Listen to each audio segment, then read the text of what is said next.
to OnlyCops. I'm going to be a tad bit short of breath because I just got done rowing, like literally like 2 minutes ago. So you're getting Showerless Josh, who is also repping merch. Shout out to that. You guys can go that kind of stuff. We also have a pretty cool, some mugs and cool stuff like that. I actually bought a deputy's hoodie for a neighbor of mine that helped me get into some training classes that I needed to reactivate my license. So shout out to them for that. That literally, I bought the hoodie version of that. Hell yeah. So I spent my own money. I have an XL that I was deliberating on gifting, and then she's like, I'm a small, and I was like, that will not fit you. So I went and got a one actually their size. I'm going to go ahead and give my hellos for the uninitiated. This is OnlyCops. Here we do Bodycam breakdowns and then just call them critical analysis of law enforcement related content all across the internet. We want to thank quite specifically both the members of our Discord and our vigilantes for helping us sift through the literal thousands of these things we probably get weekly. Without them, the show does simply not happen. I'm going to scroll up. I give my thank yous to everybody that's here live every single Tuesday and Thursday at 7:30 Central Standard Time. If you're watching after the fact and just want to get straight to the show, you wait till I click away from our scorecard. You will see me click away like this, and when that happens, the show has begun. So let me get my hellos out of the way. Big special shout out to Tarrant County's Sheriff's Office, and I guess I got to go thank Longview PD as well. They are the only two people holding crisis intervention training and de-escalation training currently in North Texas. So without them, getting my license renewed would be a real pain in the butt. So shout out to them for putting on those training classes. Poe was indeed first place, so he got the first place winner here. Brave Django and Garrett were very close, but no cigar. Jared, Jordan Yaros, it is good to see you. Lima 32, Tweaky Thrower 75, Just Christy, Jazz Hands, it's good to see you. Thank you as well for helping me with the videos. Christian Halsey, Peacekeeper Chris, Mr. Toastar, Brave Django, The Rookie, just simply. Raira, it is good to see you again. Sam, I am getting my hydration. This is like a hydration packet in water. I'm getting that in post-row. I'm also a little like allergy ridden today. Tyler D242, it is good to see you. Barry Straw Suspect with a sheep or a ram, one of those two. Hello to you as well. Kimini, it is good to see you. As one of our European viewers there. RJ, Mighty Dork, Abs, Hassan Ali, who is one of my favorites in the Discord per after parties. We will not have an after party today, sorry to disappoint. I have to be up at like 6 in the morning, so I have to get my obligated 4 hours of sleep before I go back to my day tomorrow. Same. Pat B, not L Pete. Custodes. Shannon, just simply now Shannon. Good to see you. Basic lethargy. I'm doing my best to fight that. Cole Young, it is good to see you. I also see the thin red flag over there. I'll respect a second responder from time to time. If you're EMS certified, I'll bless it. If you're just a firefighter, shame on you. Notorious Emu. It is good to see you. Taylor Merle. That's my guess on that one. Correct me in the comment section. Tyler Stevens. Derek 53. Escaped Psychotic Felon. Ahai. And Lisa Rowe. I sent you the video. Lisa commented. What is this? Woman demands cop get a ticket. Big mistake. Let me see it. So you can thank producer Juan. We can get to it when we get to it, but here, I'm gonna slap it in there right now. Lisa's a good chatter. Here, just this for you, Lisa. Deserves a reward. In this episode. And here, I'll even put it in the middle here. Oh. There you go. You'll see it sooner rather than later. Hello to everyone else that didn't make it. You're right, Josh. Earl with an M. Merle. Earlma. Earlma. Earlma. Nice. Okay, good to know. Anyways, for everybody else, this is our body cam breakdown.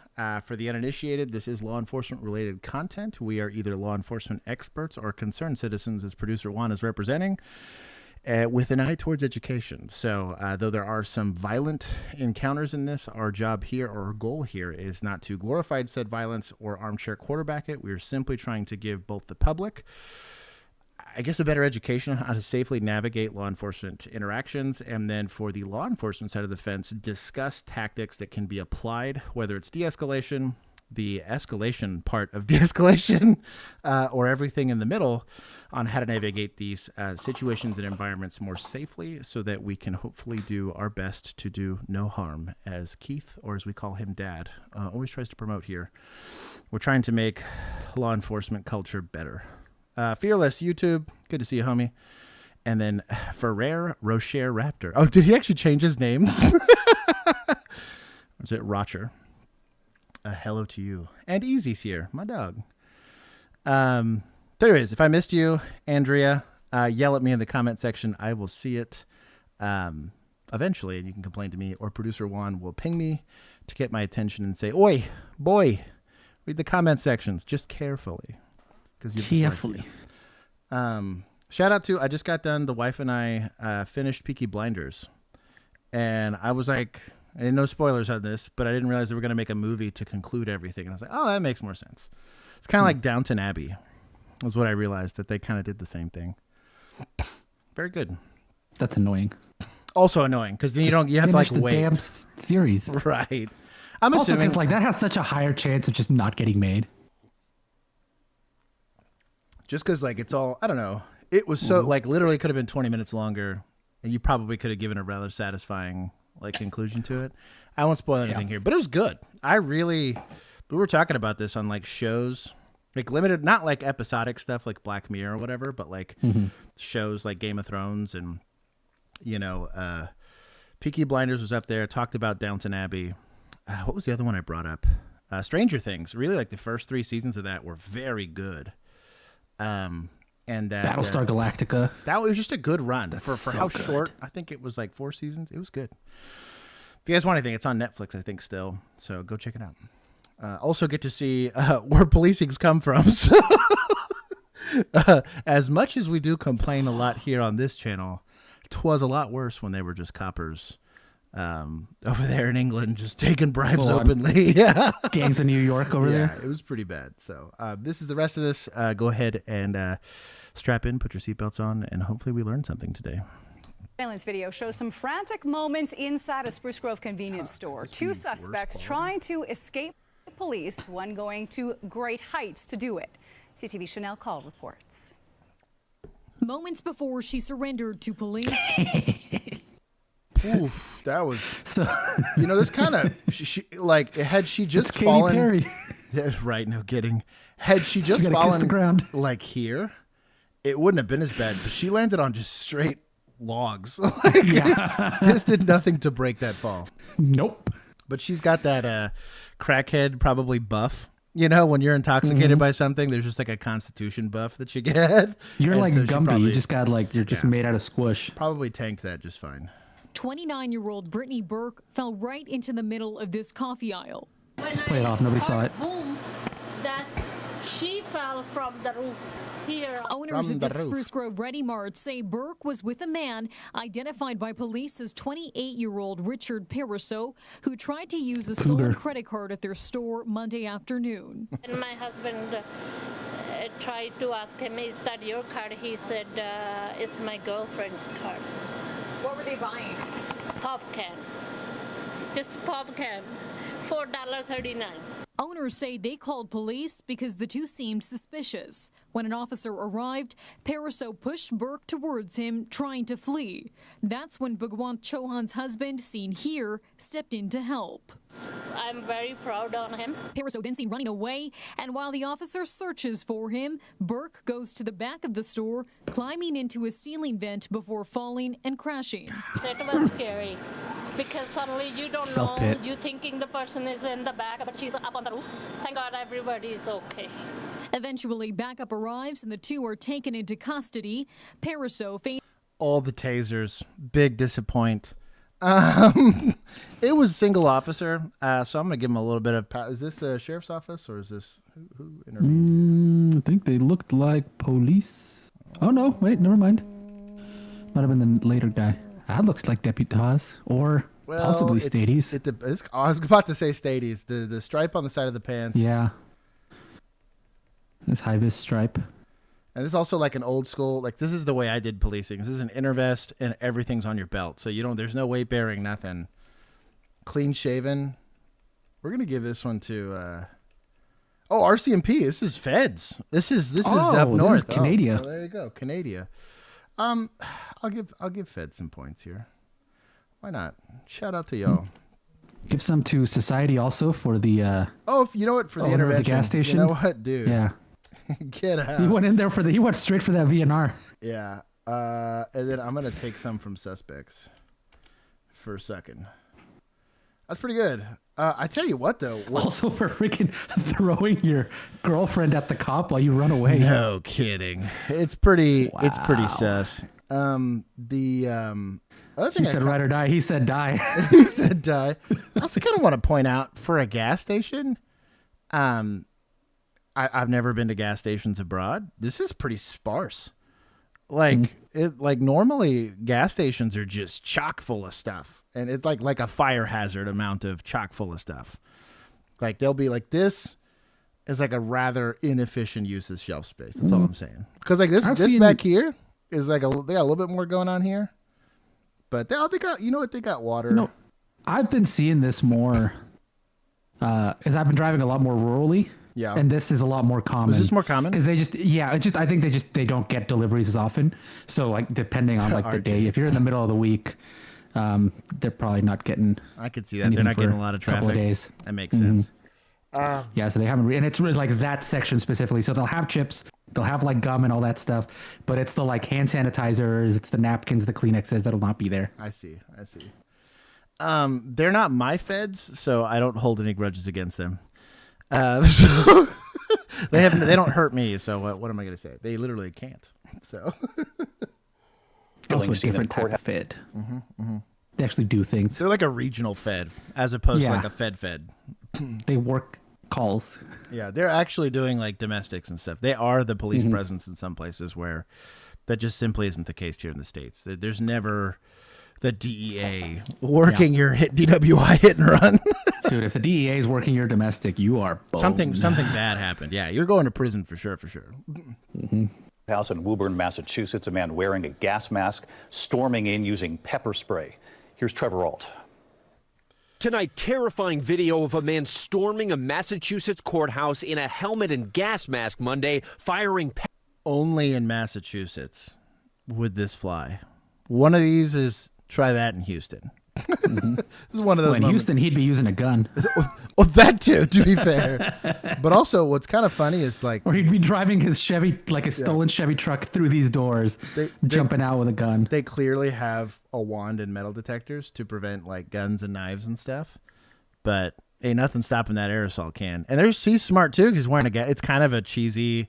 This is like a surplus pepper spray gas at an mask. officer and rushing in. The court officer came, just pulled the door shut and just told everybody, get out of the courtroom, run out the back door. It happened in the city of Woburn, outside Boston. Watch as he pushes through the entryway, sprinting through the metal detectors. I started to hear screaming and everybody just got up. I'm just shocked nobody's armed here. Like, at least the security staff would be armed. I thought she was. Yeah, I'm pretty sure. Are you sure she wasn't? Hardy, it's good to see you. The other problem I have is like, you've no idea what's in that. They're showing up and they're starting off with aerosol spray. Like that could easily be something that's like crazy toxic or deadly to you. In most places, if you're an armed agent of the state, that will justify deadly force, depending on the circumstances. What on, millennial? Video shows the first officer tackling him from behind, then multiple officers ultimately subduing him. The bailiffs were really quick and on point with what their training, I guess, is, and they handled the situation right away. In total, 3 officers were taken to the hospital, all of them later released. Authorities now identifying the suspect as 28-year-old Nicholas Ackerberg from Yarmouth, saying he had 8 cans of pepper spray and 2 smoke canisters on him. He was scheduled to appear in court That's that me and Ray same or day not. on several charges. It really is that is the Juan Meta right there. Including alleged assault of a 67-year-old man. Wrecked. Tonight, his bail for those cases now revoked. David, the suspect. Oh, shout out to Deputized, dog. I mean, that's pretty good. It's a good outcome. Nobody got hurt. Outside of the old person, that kind of blows. But what are you gonna do with aerosol? It's don't be repping deputies. Shut up. Shut up. Did you show your bishop shirt? I did. Hold on. I'll flex it again here. Here, my totally fair use bishop shirt here. That's right. Yep. Oh, my headphones got caught. Oh, damn. Headphones got caught. Yeah. All right, you guys have to read it backwards, but there it is. It's rock solid. I sweat in this shirt today. Mm-hmm. And then for those of you that care, the Chenford mug. It's actually very classy. Like this feels. This is where I get this cease and desist. Oh, speaking of which, actually, for these mugs now, they have 20 ounces now. So this is a 15 ounce. That was the biggest they used to do. Now they do 20. Dog. So I need to get some big ones. That's proper. Bacons. Yeah, so typically in a courtroom like that, those are also going to be, Josh looks at Sam. That caught me off guard. Sam would like it. So I'm going to not wash it at all. I'm just going to send it with all the man musk on it. Hell yeah. Rocking some fits. Just after you finish rowing every time, just go. Just take that one and just put wipe it into all the my sweat off cup. and send it. Yep. This is going to be considered a protected place in at least in America and all 50 states, I'm pretty sure, where you're not coming in with knives and guns and stuff like that. So he might also catch a terrorism charge here because it's very specific. You can see this with like airports. It's very similar. That you're not just getting like the breach of the peace, like you're utilizing chemical agents, even if they're not deadly, like an aerosol spray, to injure officers that are on duty guarding a protected space. You're also hurting an old person, which is going to be where it would have normally been ag assault, right? This would have now been considered aggravated assault, or it's an enhancement. Let's say it's like a type 2 felony or a level 2 felony. It'll become a level 1, or it's an enhancement according to most people's penal codes. And then the actual disturbance there in the building itself, like that's a lot of very serious felonies. And the state, because it was the state itself that you were assaulting, they're going to throw the book at you. Be considerate when you think about whatever political protest you're going to make, and not exactly the ones you want to go do. Enhance. Good evening. A Middle Tennessee sheriff is caught on camera telling his deputies to lie. And it's not the first time this sheriff's controversial comments were caught on a body cam. Investigative reporter Ben Hall broke the first story and has exclusive video from this new case. Enhance. Body cam video shows. That was for Sarah. She's not here. Here, one more time.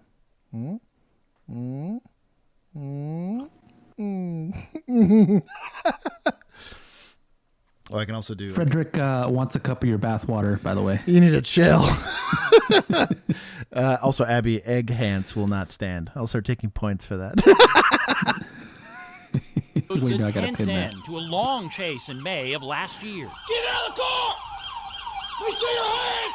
Teddy Lee Dodd was outside his car, surrounded by White County deputies. As he scrambled from his back seat to his front seat, deputies thought he might be going for a gun. That's reasonable. You don't always. I was going to say, you don't always get to pick where you start off in an incident, but you always get to pick where you end it.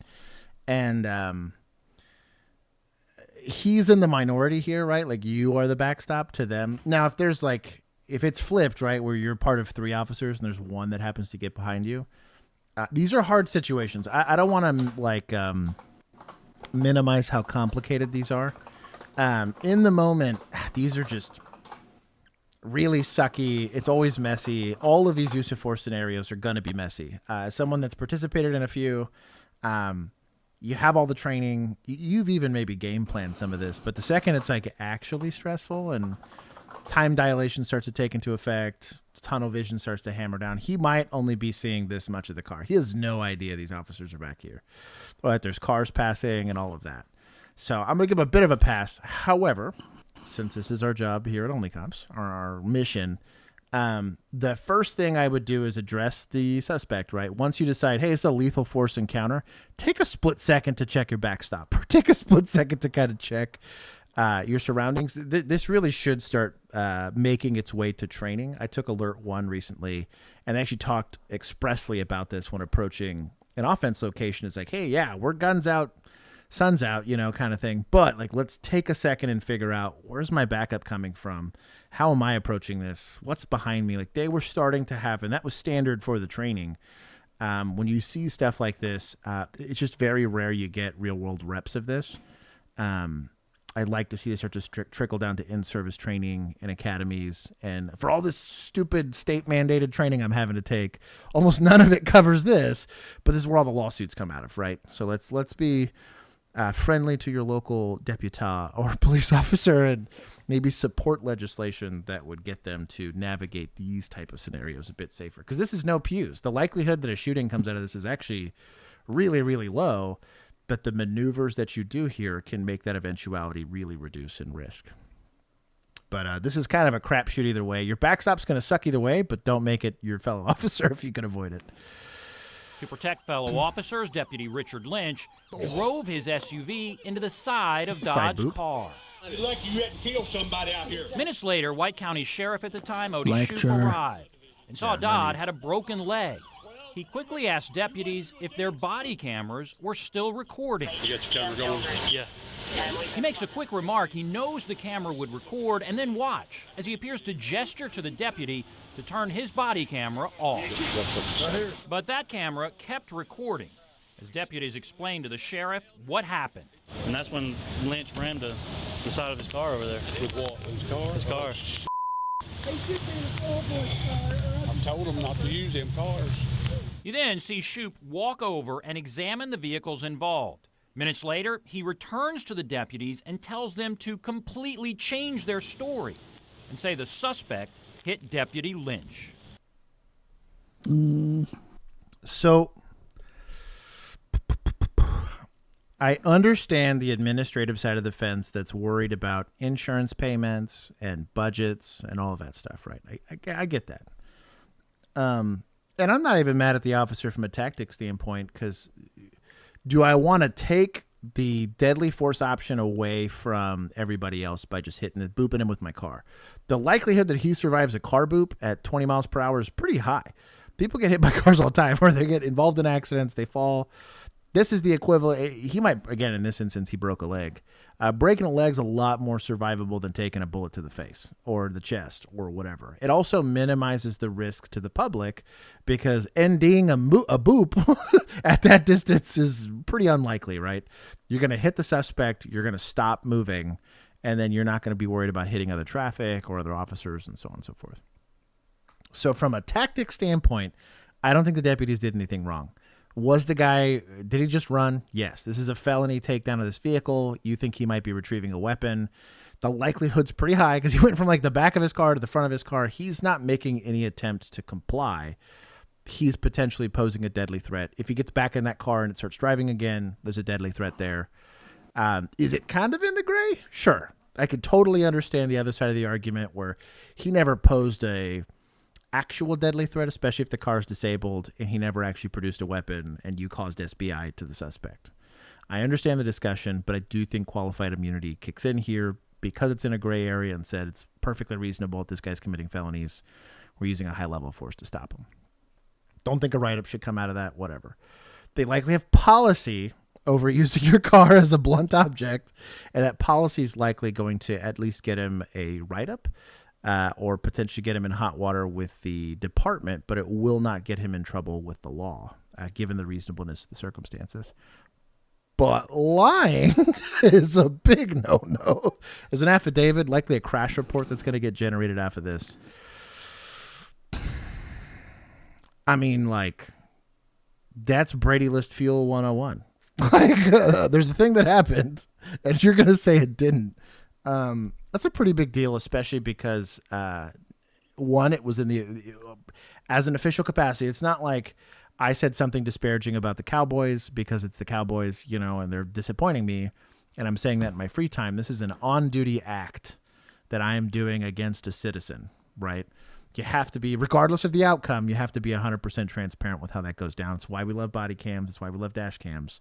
But advocating to lie is the biggest of no-nos. Like, if you do anything right, it's at least being honest about it. There was the joke in anybody that's ever gone through security clearance, background checks, or police, like law enforcement related background checks. That's all they tell you is, I don't care what you did, just don't lie about it. Because if you lie, we can't trust you. He hit Lynch. Yeah. Broke his face. Good. He is the little sussy eyes emoji. Where's admin? All them points. Wait. Here I am. There it is. Take it. I can be. You can even if it was bad. Hey, buttholes. I ain't gonna be having this showing up on our insurance as our fault. So I'm gonna need y'all to.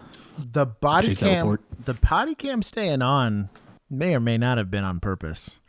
Shout out to your boy. I think it was probably He might have seen the writing on the wall and he's like, I'm not going down with this. I'm keeping my commission, and so that I can kind of understand. I'm not whistle blowing. Yeah, but I am. I'm just gonna let it ride. I am pushing some air out. Maybe not with any noise. Immediately check their body cameras again. Mine's off.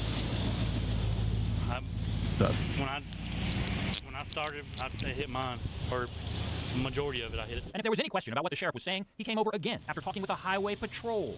The TSP is going to fill out an incident report. It's not a wreck report since there's no damage to the car, so very little minor. And since he hit the patrol car. From this video, the sheriff says he hit us, and that's not what happened. We showed the body camera video to former Putnam County Sheriff David Andrews.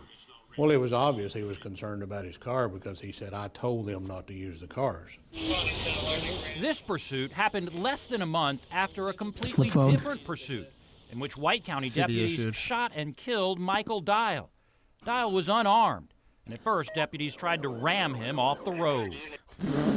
What in the pursuit? Bro, what a bad time. But Shoup gave the order over the radio for deputies to shoot Dial. 59, take him out by any means necessary, including deadly force. Oh, shoot the whoop. Afterward, Shoup was caught on a body camera talking about the shooting and protecting his patrol cars. I told him, I said, take him out. I heard. Damn, I don't give a It wasn't long after that I heard shots fired. They said, we're ramming. I said, don't ram him, shoot him.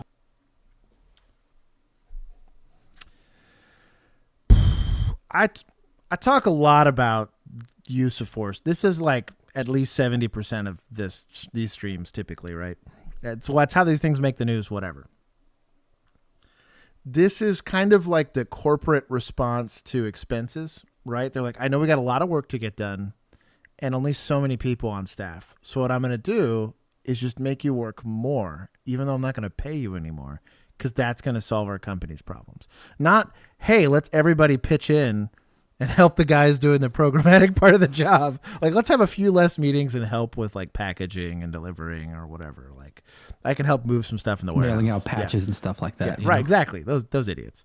But like the issue I have with this discussion that he's even having is that you're valuing equipment cost over human life.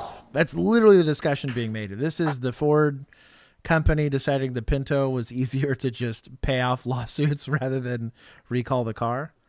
And this is where policing gets complicated.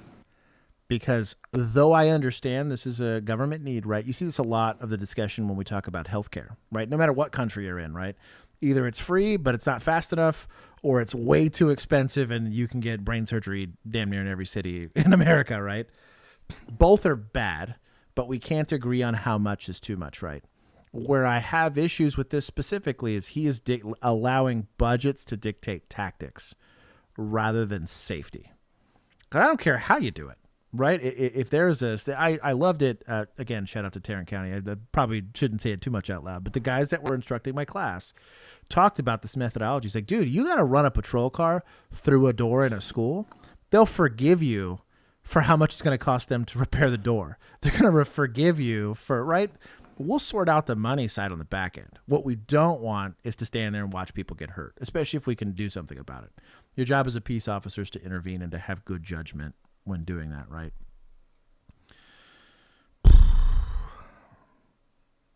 Where was admin again? This is wild.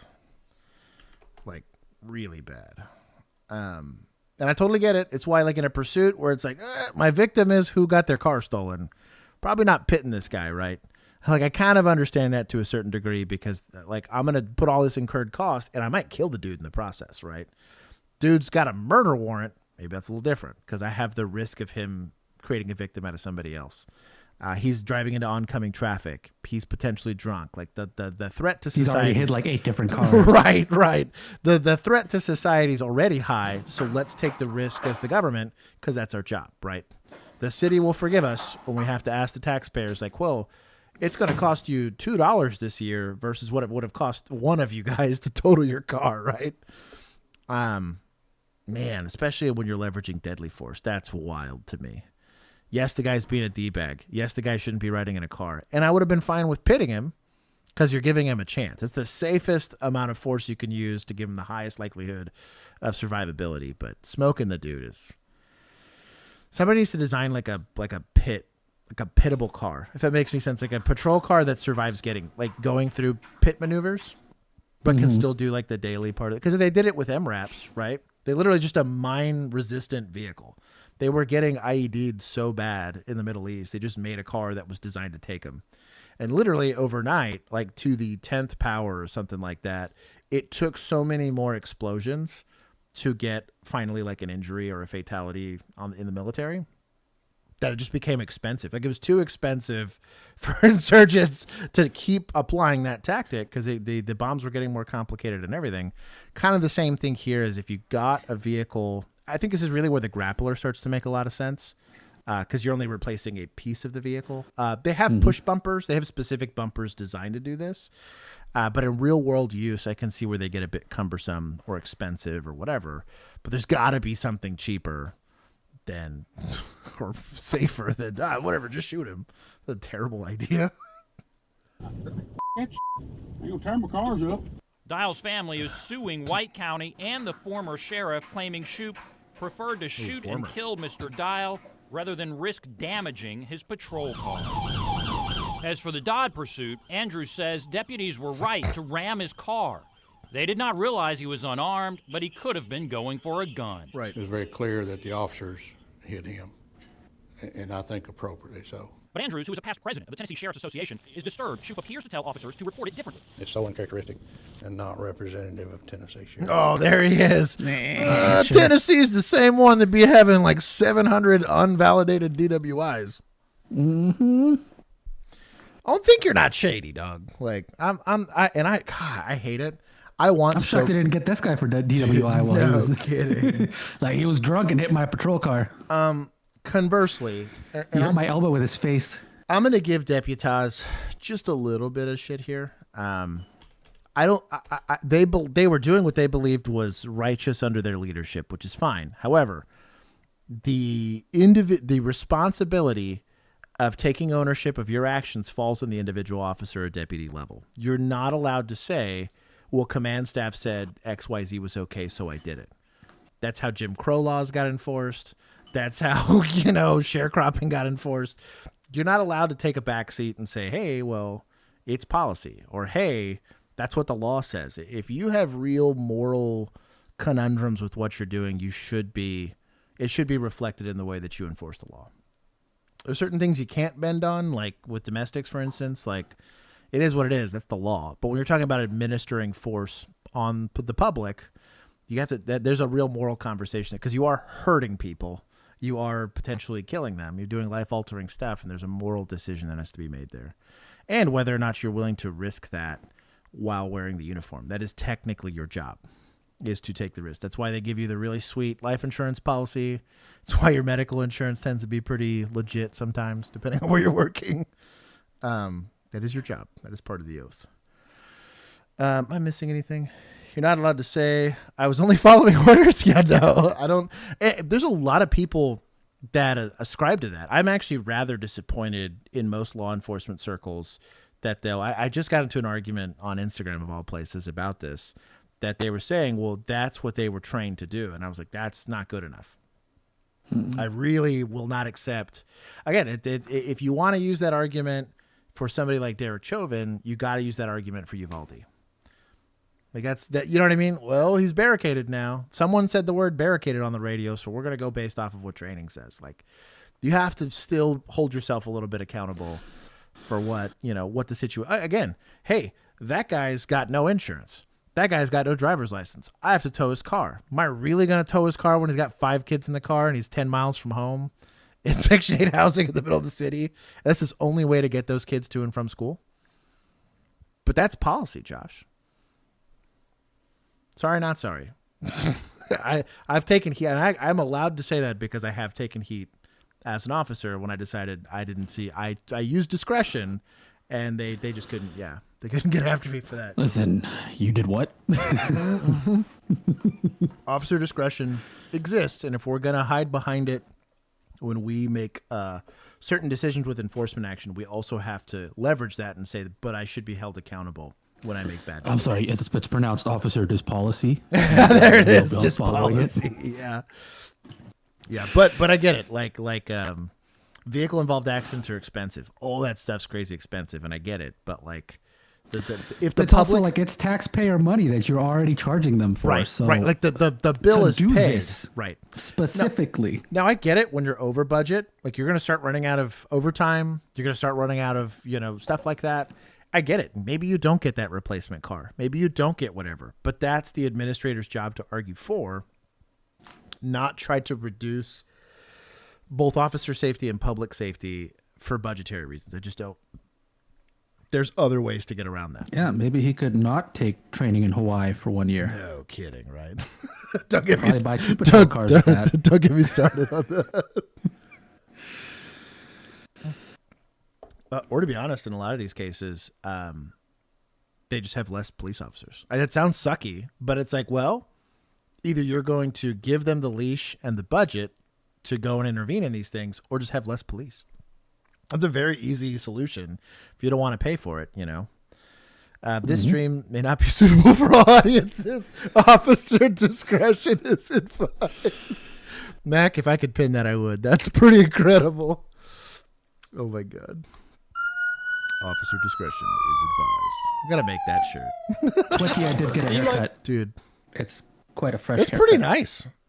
I was just talking about Peaky Blinders. This has got that vibe. All you're missing is like the like jacket and like the sports jacket. I have the Newsy hat somewhere around here.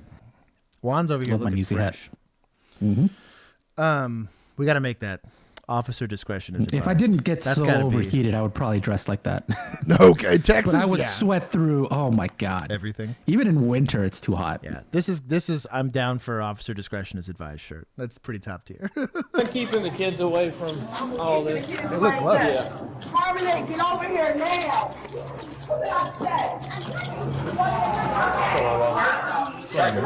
Oh dear. What's up, bro? I'll tell you what. Here, I'm gonna walk behind you. Do me a favor. What's up? Stand right over here for me, okay? Yeah, I got you. All right, stand over here. I want it to feel like you can walk through these doors. Are you able to keep those doors manually open? Let's see if we can get this. Spank it. Hi, girl. Come on, Doe. It's okay. It's okay. Come on, Mama. Almost there. You're trespassing from the property, girl, okay? He hit him with the trespass. You're being trespassed from this property. You cannot come out. You cannot come back for months. Make sure you get that ID. It's going to say Jane Doe. Hey. Bro. Normally I'm disappointed, but I'll give media points. That's pretty solid. It's going to say Jane Doe. I bet he puts that in call notes. Jane Doe. Be amazing. 10 female. Trespassed indefinitely from the property. Oh my God. Give him a report number. Oh, baby girl. Jane's going to sue for inappropriate touching.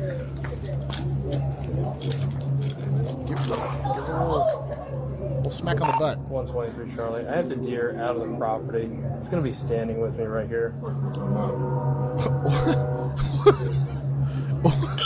What is this? You can go to I'm not going to cuff it? Hey, you want to take a picture of me? Appreciate you, boss. What a chill deer. Hell yeah. Inappropriate touching, that's a write-up. Conduct unbecoming. Appreciate you, dog. Thank you, officer. Am I being deer tamed? Yes, man. You guys have a good one. No points for that.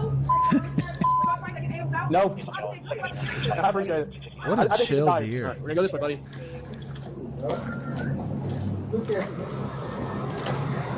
I would be nervous about it running into traffic. What a cutie patootie.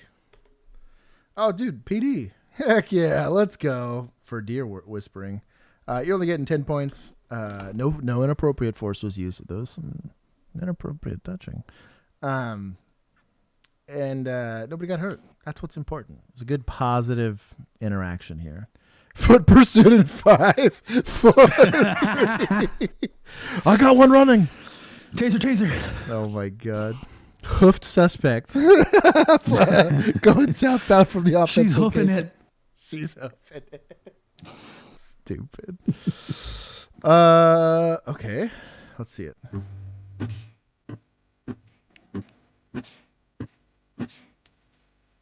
What? That's gonna be cute. That's less cute. That's cute. These are kind of good pictures, though. I was gonna say, like, kind of, they're lit really well, and like, there's like a nice.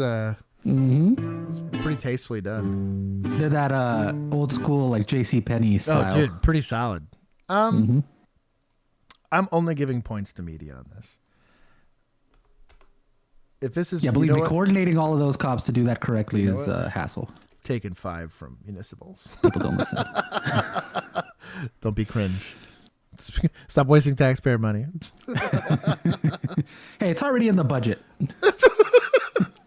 They need to get pictures either way. That's another. If that was for as good as that photography was, that was at least one car accident worth of pictures.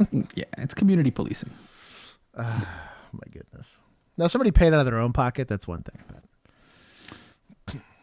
Bill did pass in the Indiana House that will allow officers to file criminal charges against people experiencing homelessness and who are camping out on public property. That bill now goes back to the Senate as I'm going to let the story run, but I have strong feelings about this. CBS 4's Russ McQuaid shows us advocates say charging them as criminals won't solve Indiana's homeless issue. Agreed. The question before the Indiana General Assembly, and frankly all of us is it a crime that somebody has to be homeless and live in a tent on the side of the street? Or is living in that tent itself a crime? This tent, pitched on a New York street sidewalk beneath the I-65 overpass, is home for Dante Hendricks of Gary. Fine. Oh, yeah, no, what the hell? Stupid. Give the good boys points. He said you monster. They have been blessed with points in alignment with your belief that they need them. There. Has been for about a week. Overnight when it gets cold, the temperature drops under 32 degrees, which is horrible. Can't breathe half the time, man. So I have an idea to fix this problem. I'm listening. So this whole, literally right behind him, right? That is just a big block of concrete. Yeah. Is there no reason why you couldn't just like build little homeless condos into that, where like you just have like a carved out little box? So that's kind of what I was getting at. Here's a little door. You just go in there, you crawl in there for the night, come back out, and then you don't have a tent. So the issue with homeless, I had a very big homeless population where I was at. It wasn't the worst in the world, but it was definitely like I had homeless encampments and stuff like that. The problem is when those homeless encampments weren't in public spaces, right? Like, because I had, there's one you can literally see from Google Maps. Like, that's how prevalent like the tents are. But it was in the middle of a park, and you had to like really leave the beaten path to find them. There's a little bit of litter there. That's kind of sucky, but it was also surrounded by neighborhoods. So like, I mean, there was going to be litter no matter what you're doing. But if they were there, I didn't mess with them. I would check on them when the weather got real bad. It would get like really cold. And for Texas, we just don't carry jackets. It doesn't ever get cold enough for it. But in the winter, especially in North Texas, it can get down to 20, 18 degrees plus precipitation. They don't really have any way to stay dry. It gets cold. They freeze. They die, right? So I would check on them then, but typically I didn't mess with them. The difference between a homeless encampment or a space where you're just like, hey, here's a place where you can be homeless and it not be criminalized versus what's happening here is this is an easement. This easement has to be publicly accessible. That was a crime before anything, right? Now, there's a discussion to be had about like underneath bridges was a really good example of this where it's like, well, there shouldn't be foot traffic underneath a bridge. Bridges just happen, especially concrete bridges. They're very well insulated. You got typically soil above you, soil below you, and then the concrete, right? Not going to get rained on. Wind's going to be safe, whatever. It's a very sturdy structure. The problem with that is, depending on the type of homeless people you have, it's also a great way to bug people, right? And you kind of have to walk by them. There is some public safety. There's some public health concerns. I want to give actually a very big shout out. The Arlington Life Shelter wasn't a perfect solution, but it was a good one. As long as you had a state-issued ID, they'd take you, no matter what. Now, there's some behavioral stuff that could go on. We also had the First Baptist Church, which is right across from that. They didn't even care about that. They're like, make your mark on the piece of paper so they could keep track of how many people they had. But they would help people all the time, especially when the weather got bad. I don't have an issue with criminalizing being in public, because you got to think, if you're establishing residence in a place that you don't own, I don't get to do that, right? Can I just slap a home right in the middle of a public park? I just go take one of those like really cool tough sheds. I can't do that, right? Like I'm going to get taxed to hell and they're going to come and bulldoze my house. Kind of the same thing here. Like as a property owner, right? I have to pay taxes. If I want to be bougie and be part of the bourgeoisie and own a home in 2025, I have to pay my share. Juan can't have a office just to do business without paying some level of taxes on that space. And then the ownership does it and passes it on to him. It's just like renting, right? Yeah, they line item it in my rent. Property taxes. Bastards. So like I have issue with them not trying to make an accommodation for that. Like give them an alternative space somewhere, doesn't matter where, but give them an alternative space where it's not criminalized. And say, if you're setting up shop outside of this area, I have no problem with them making that a crime. Because all it is you didn't pay for that space. Everyone else is having to pay for that space in some way, shape, or form. But I'm still going to have to provide you with emergency services. I'm still going to have to do, X, Y, Z. And it starts a very dangerous precedent. I know the anarchists / like the actual socialist would have beef with this, right? That they're like, no, like there should be no borders or whatever. But this is not a Beatles song. There are things set in place to protect your personal individual right to your living space. You can't just like make a line in the sand and say this belongs to me now. That's kind of really where this comes down to. They're trying to paint it in a very different light because it's a media. Like they're like, is it illegal to be homeless? No, but it is illegal. They just wanted to do that nice little turn of phrase. Right. There's some producer got all excited. Very proud about that. So this is kind of a mischaracterization of the situation. Open by choice or otherwise. See, that's not establishing residency, right? We're just taking a break. What's the difference between doing this and me feeling like I want to pass out after running outside and just taking a seat and a breather? There's after hydrating in an establishment. Yeah. So this is very different than having a tent, setting up a bathroom and like wild stuff like that. Normally it requires like some sort of permit or whatever if you're going to do stuff like this. Reason being, again, to protect the public infrastructure that's meant to be public. It can be public use. It can't necessarily be publicly consumed unless everyone agrees. Everyone that's paying for it agrees that you can use it for that. So if not, I would just take up residency at like the YMCA, dude. Running water, a bathroom. I don't have to pay for any of it. Like, dude, Wi-Fi. Bro, I could start a business there.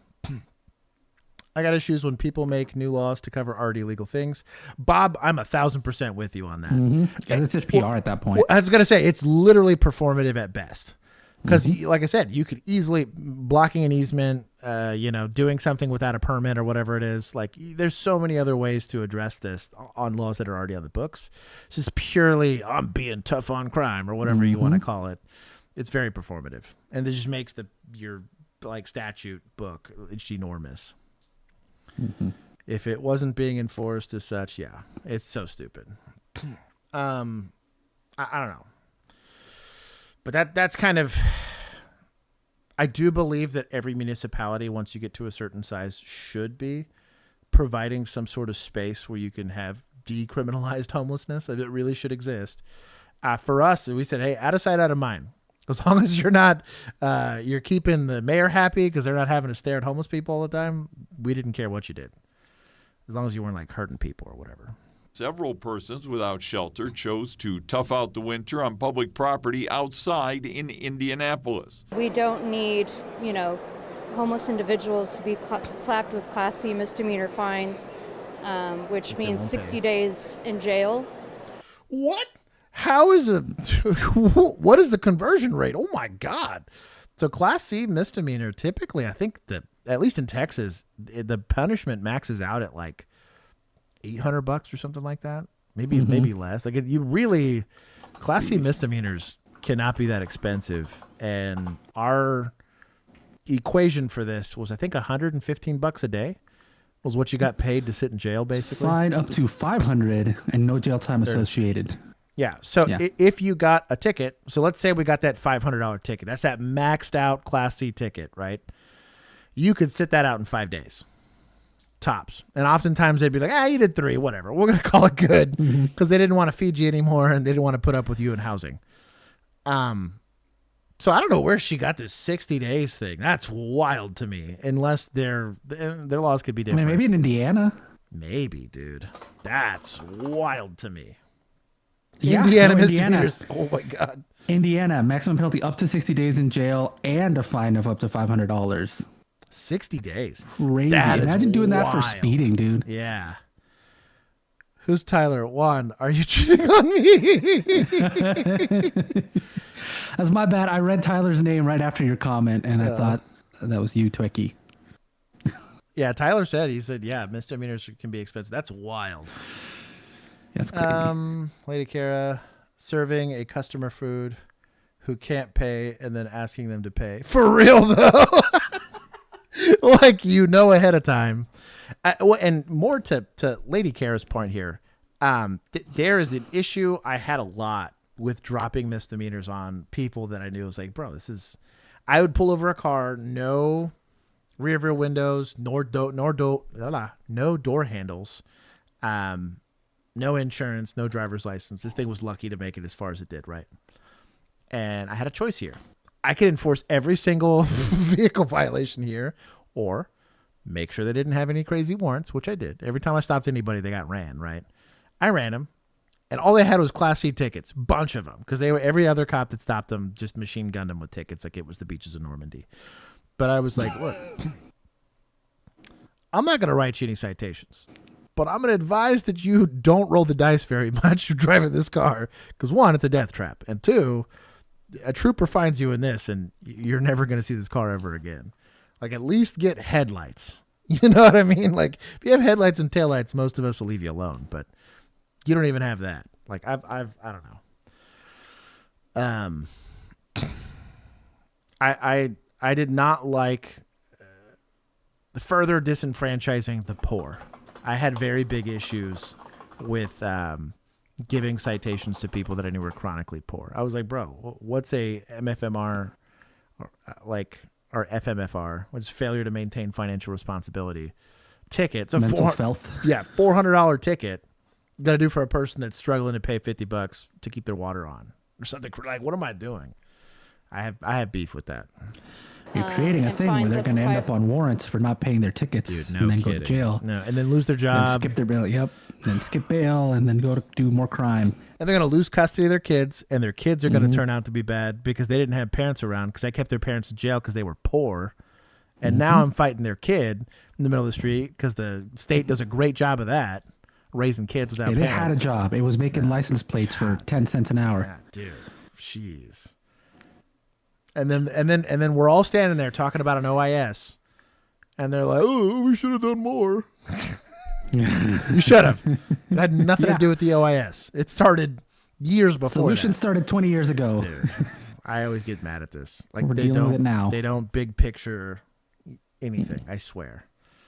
$100 because it doesn't help. I forgive this lady for saying 60 days. I was like, what universe? I take it all back. You're vindicated. Indiana. You're vindicated. That was the question up for debate in the Indiana. Indiana House this afternoon, whether Senate Bill 197 would clear public property of pop-up homeless campsites or give that's police not a a good way to tool live. to bring homeless persons literally in from the outdoors. They see it as, if you do this, you get punished. That changes your behavior.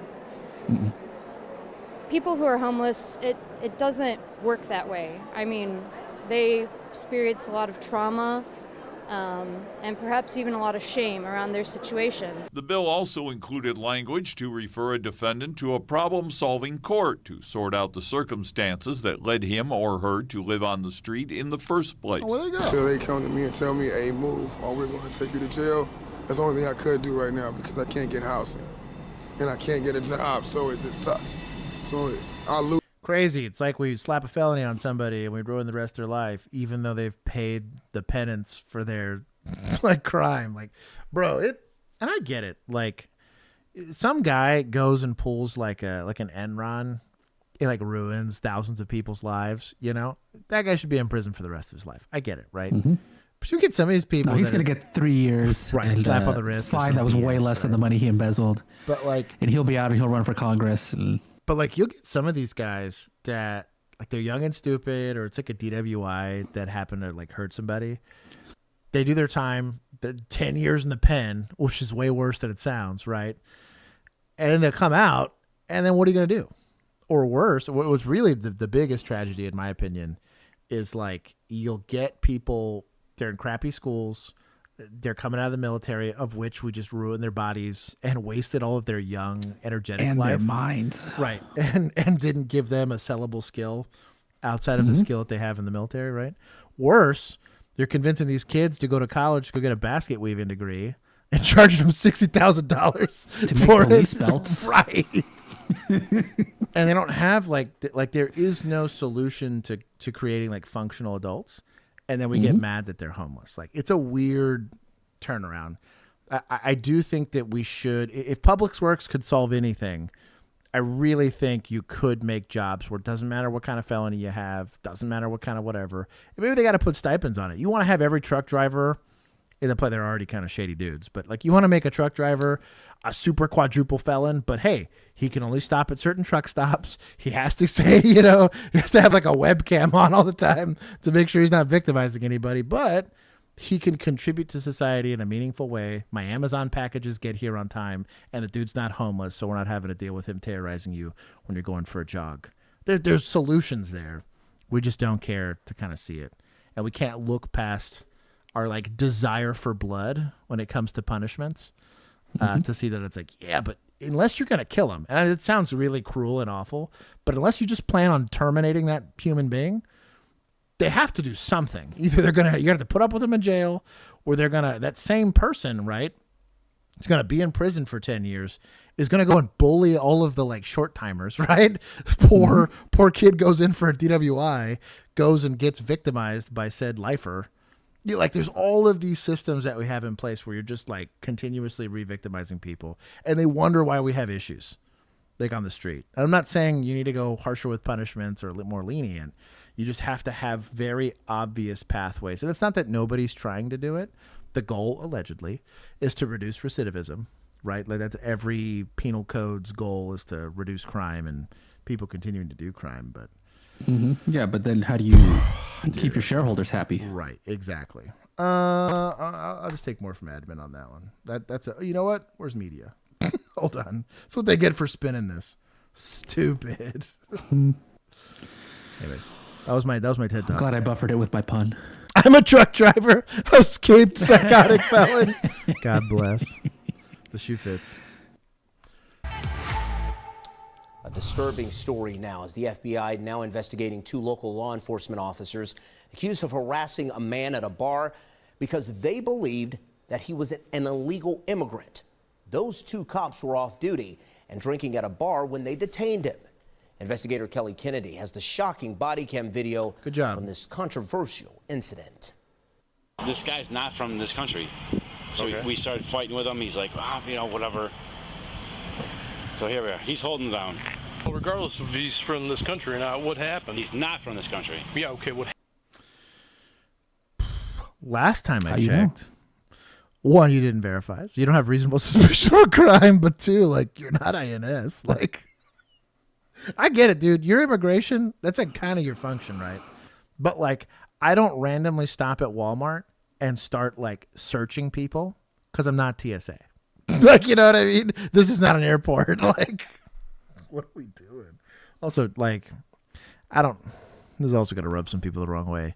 I think they should put like you're a cop. Like, you just shouldn't drink in public. Like, for real. Like, you got to leave your house. They got to put like a breathalyzer thing on your house. Like, do not leave. You have too much. You practice too often. Leveraging the power of the state. We cannot have your brain operating in the public eye intoxicated. This is so stupid. I'm not saying regular people wouldn't do this, but it's so much more common for a cop to do it because it's not weird to you to do. Just going to detain this guy, for crime. happened, though? Brunswick and Hinckley police both responded to calls about a disturbance at Buzzard Roost Bar in Hinckley on April 26th. When the first officer arrives, he finds a DEA task force officer. Oh, it's feds. Let's go. Oh, this sounds like Fed behavior. This is Fed behavior. Okay, I feel better. Pinning down a 38-year-old Texas man. The reason? He believed he was in the country illegally. I'm not going to be the guy in the news like, oh, you're on a security camp. This guy ends up blowing the mall up tomorrow. Don't care who I offend, dude. One of the officers involved is with Cleveland police and... Okay. So do I get to use that same reasoning for you? It's like, oh, what if this guy just decides, hey, I'm brown, he might just shoot me tomorrow, so I should probably kill him now. This is like, he's in law enforcement. He might abuse his spouse. I should just stop him from doing. What are you, a precog? Are we in the Minority Report? Bruh. Right, Tom Cruise. Oh my God. Was on Cleveland's ATF task force, and the other was a member of the Cleveland DEA's task force. Both officers were off duty and drinking at the Buzzard Roost Bar that night. But as it turned out, the man has a valid Texas ID. Oh, shocker. Should have profiled his car instead. At least that's legal. Bro.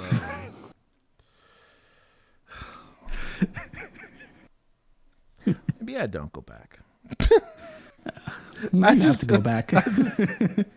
Maybe I have to go back, right? Now you have to go back. I'm ready. I guess unless you end up having to deal with like the DEA and they decide to try and I'm ready for Brunswick police to show up. I will give double points if he's like, y'all are idiots.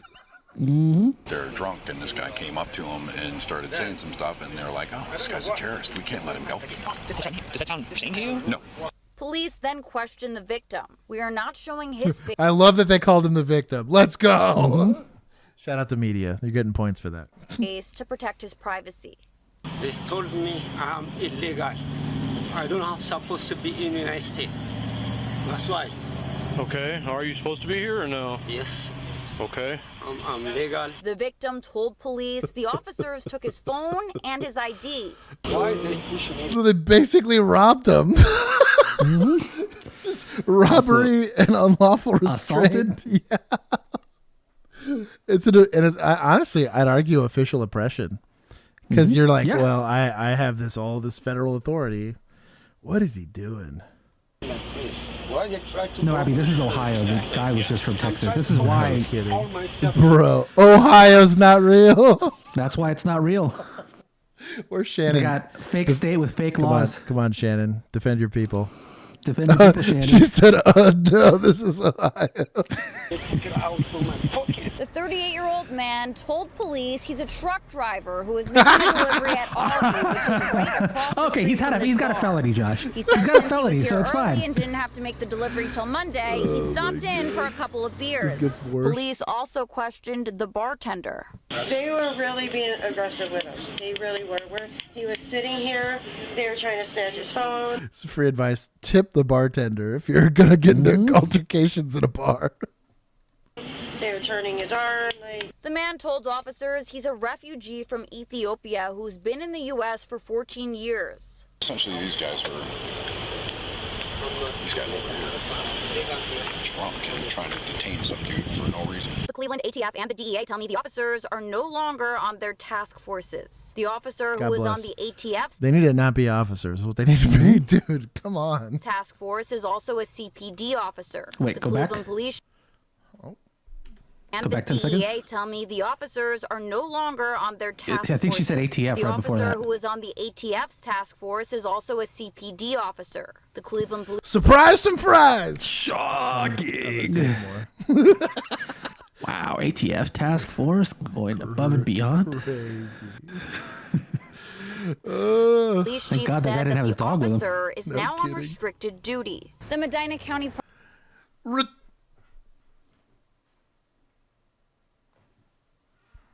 If I got drunk while I was an active duty police officer and got into an altercation, the likelihood that you got to keep your job was pretty low. Now, that should be the case. I'm not complaining about that. I'm just like, that's wild to me. prosecutor's office and the FBI are both investigating the incident. And felony abduction charges are on the Let's table go. for Good. officers. I did reach out to both of these Future truck agencies, drivers. but so far I haven't heard back. You don't say. All right. Frederick wants to know, can you do police work off duty, especially when you are drunk or otherwise affected? So those are two separate questions, really.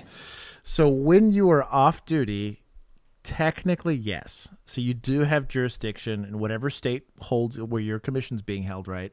You are able to enforce the law anywhere, right?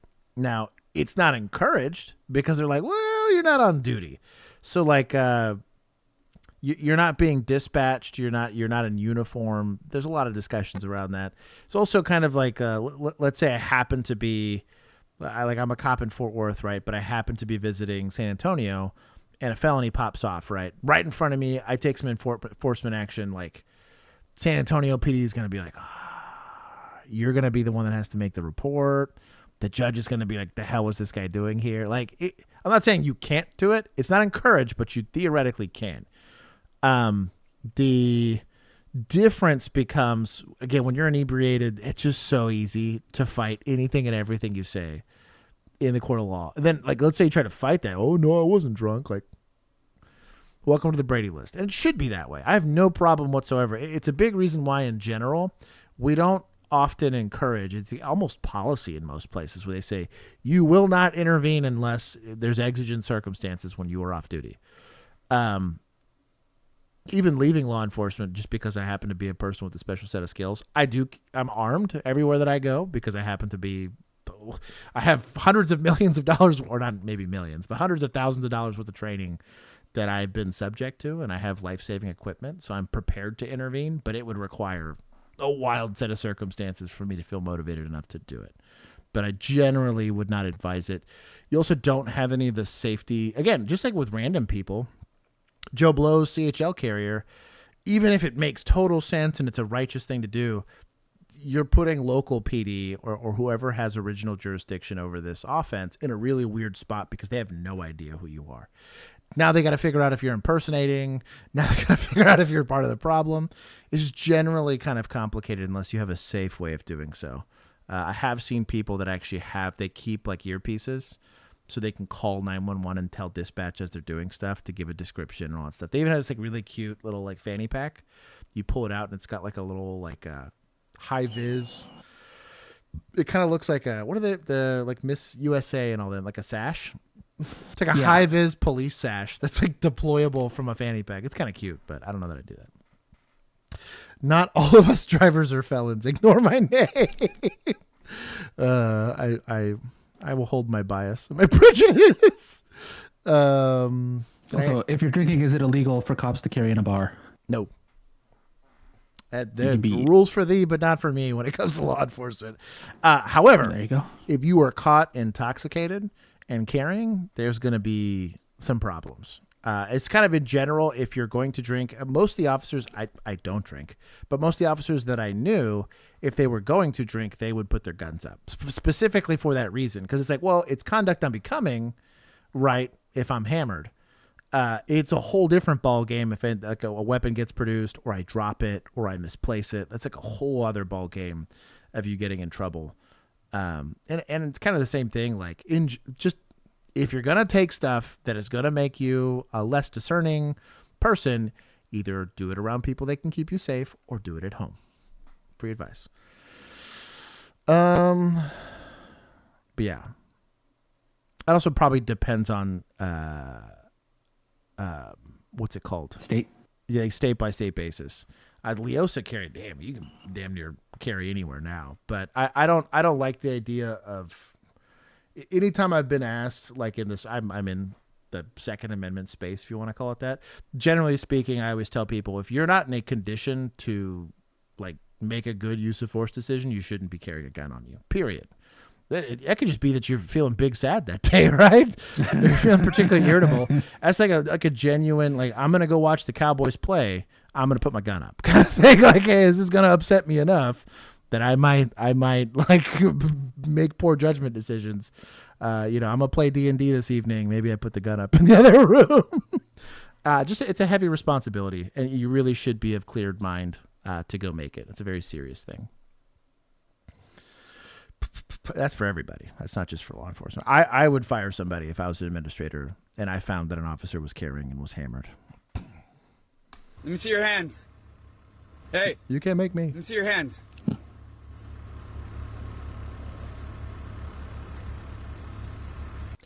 So just on a brief observation here, and we're taking a snapshot here in a use of force decision. This flashlight's likely attached to a gun. I'm okay with that. He easily could conceal a firearm. The crossbody fanny packs, probably the sussiest thing. There's some camera guys that are going to be like, bullshit, that's where I keep my lenses. But we don't know that, right? The difference between a lens and a firearm. I use my lenses to hide my gun. Right, exactly. So I would be a little sussed out about that. Kind of the same thing with his jacket. Something to consider, though, is the guy's likely inebriated. So you got to think about like who you're really communicating with. We talked about this on Thursday. Think about the discussion you're having and who you're having it with, and maybe adjust your tactics from that. Maybe make it easy. Can I see your left hand? Can I see your right hand? Maybe try something like that. The more things you try, can you put your left foot in? Yeah, exactly. You put your left foot out. Let me see your hands. There it is. Put them up. Turn around. Turn around. Don't fake all the way. All the way. Turn around. Turn around. Honestly, as hammered as this guy is, I'd probably go. Keep going. Don't reach for anything. Put your hands on the wall.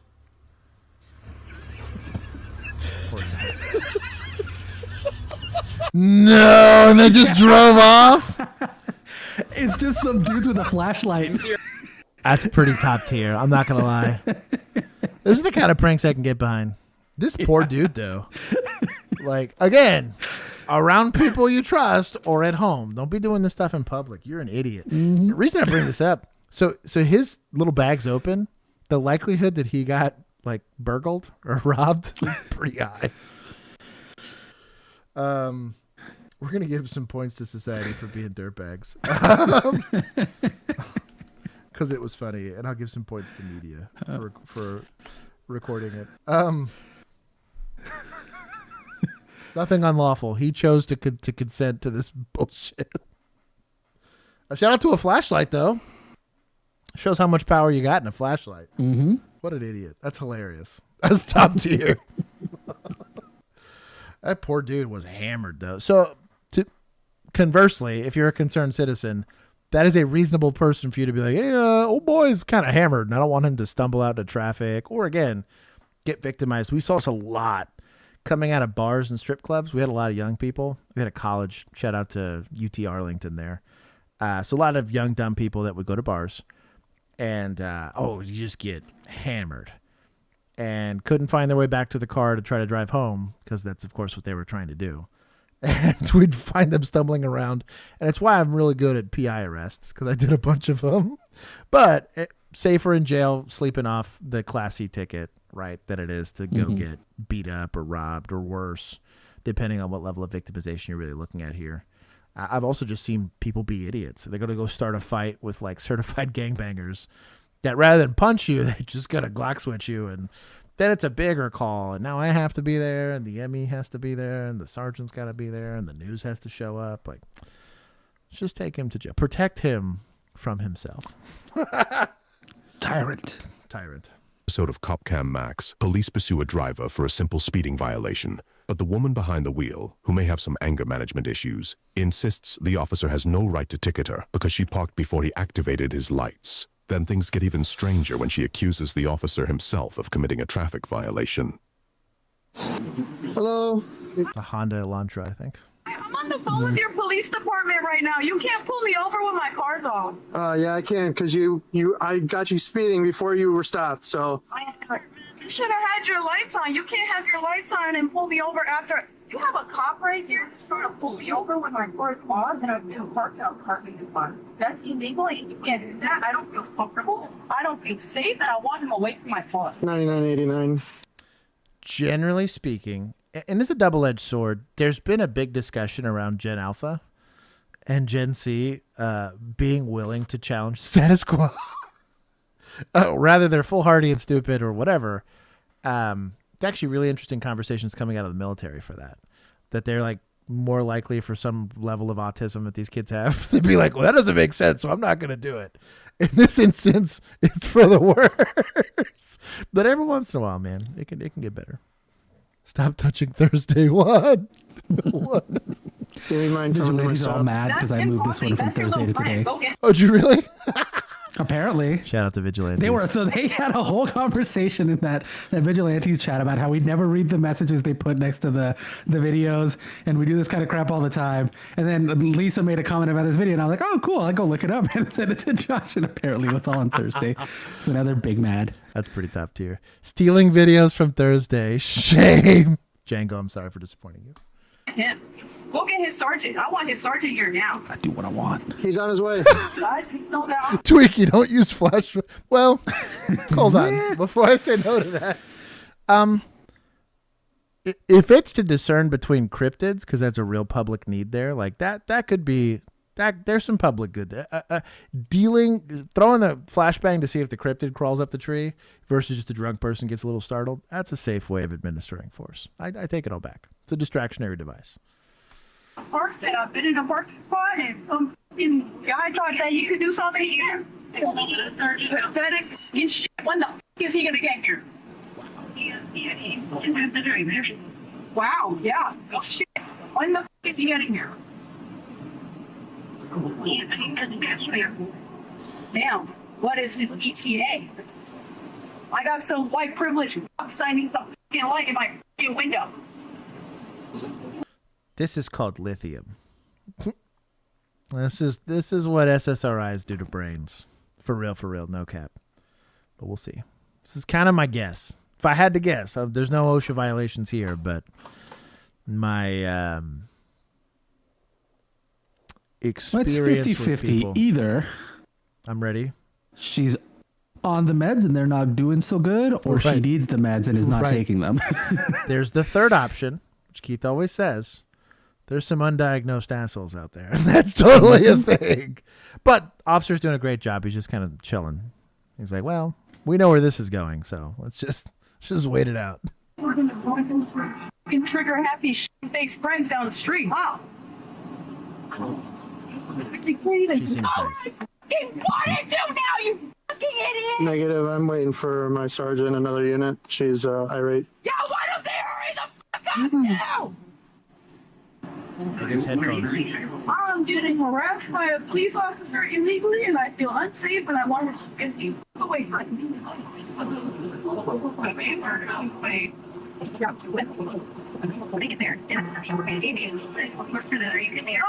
I can call 911 if it's a fucking emergency. Do you know what the fuck that This is now abusive 911. Interference or failed ID is really going to be it. He's got a good offense here. He's got reasonable suspicion for the stop, and she's failing. He needs to ask for the ID first, but there's a couple of offenses, all of which are misdemeanors in this presence. Yeah.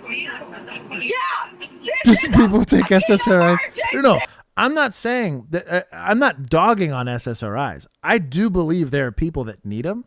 I think too often people are giving them to kids at way too young an age and without trying to go with the coping mechanisms first. There's a lot of kids, and you see it all the time, that it's like, hey, let's work on the guy. You guys can see it all the time. I'm super dyslexic, right? There's no medication for dyslexia, but if there was, they'd probably try to hit me with it rather than just forcing me to try to cope with it, right? They're like, hey, learn coping mechanisms to go do it. That should always kind of be the first swing, but that takes time. That takes involvement. That takes the parents being present. That takes I have a wife that's gluten-free, right? How many times do I have to go to a restaurant or go to a coffee shop or whatever and go through the whole song and dance about like, hey, if you give my wife something that's got gluten, she's going to shit her brains out for 3 days, right? Like, this very, very serious. The same thing if you had like a peanut allergy, right? Rather than try to pump the kid with a medication, you just say, hey, let's learn coping mechanisms on how to avoid things that are going to cause issues for XYZ. You get to a certain point where you realize it is going to be easier and a better quality of life to give said SSRI because that is something that's going to give them enough leverage to make the coping mechanisms easier to implement. Same thing, you see this with methadone, right? People are addicted to meth, and could you cold turkey it? Sure, but they're going to be miserable. I can have something that can ease that situation. So it's my frustration with it is that it just like Ozempic, just like anything like that. I'm not saying there's not instances where it makes sense, because there is plenty, right? But like, there's a lot of times where it gets prescribed or issued or whatever because either parents or people that are like interested in that person or trying to claim that they're interested in helping that person aren't willing to put in the time to help them because they need help. That's any of these instances where you're talking about therapy or whatever. Your therapist is talking to you most of the time because they're probably the licensed professional that's going to help you, right? But there's likely friends that are falling short in your life, family members that are falling short in your life, coworkers that are falling short in your life, that are pushing you into a situation that it's harder for you to go and regulate yourself, right?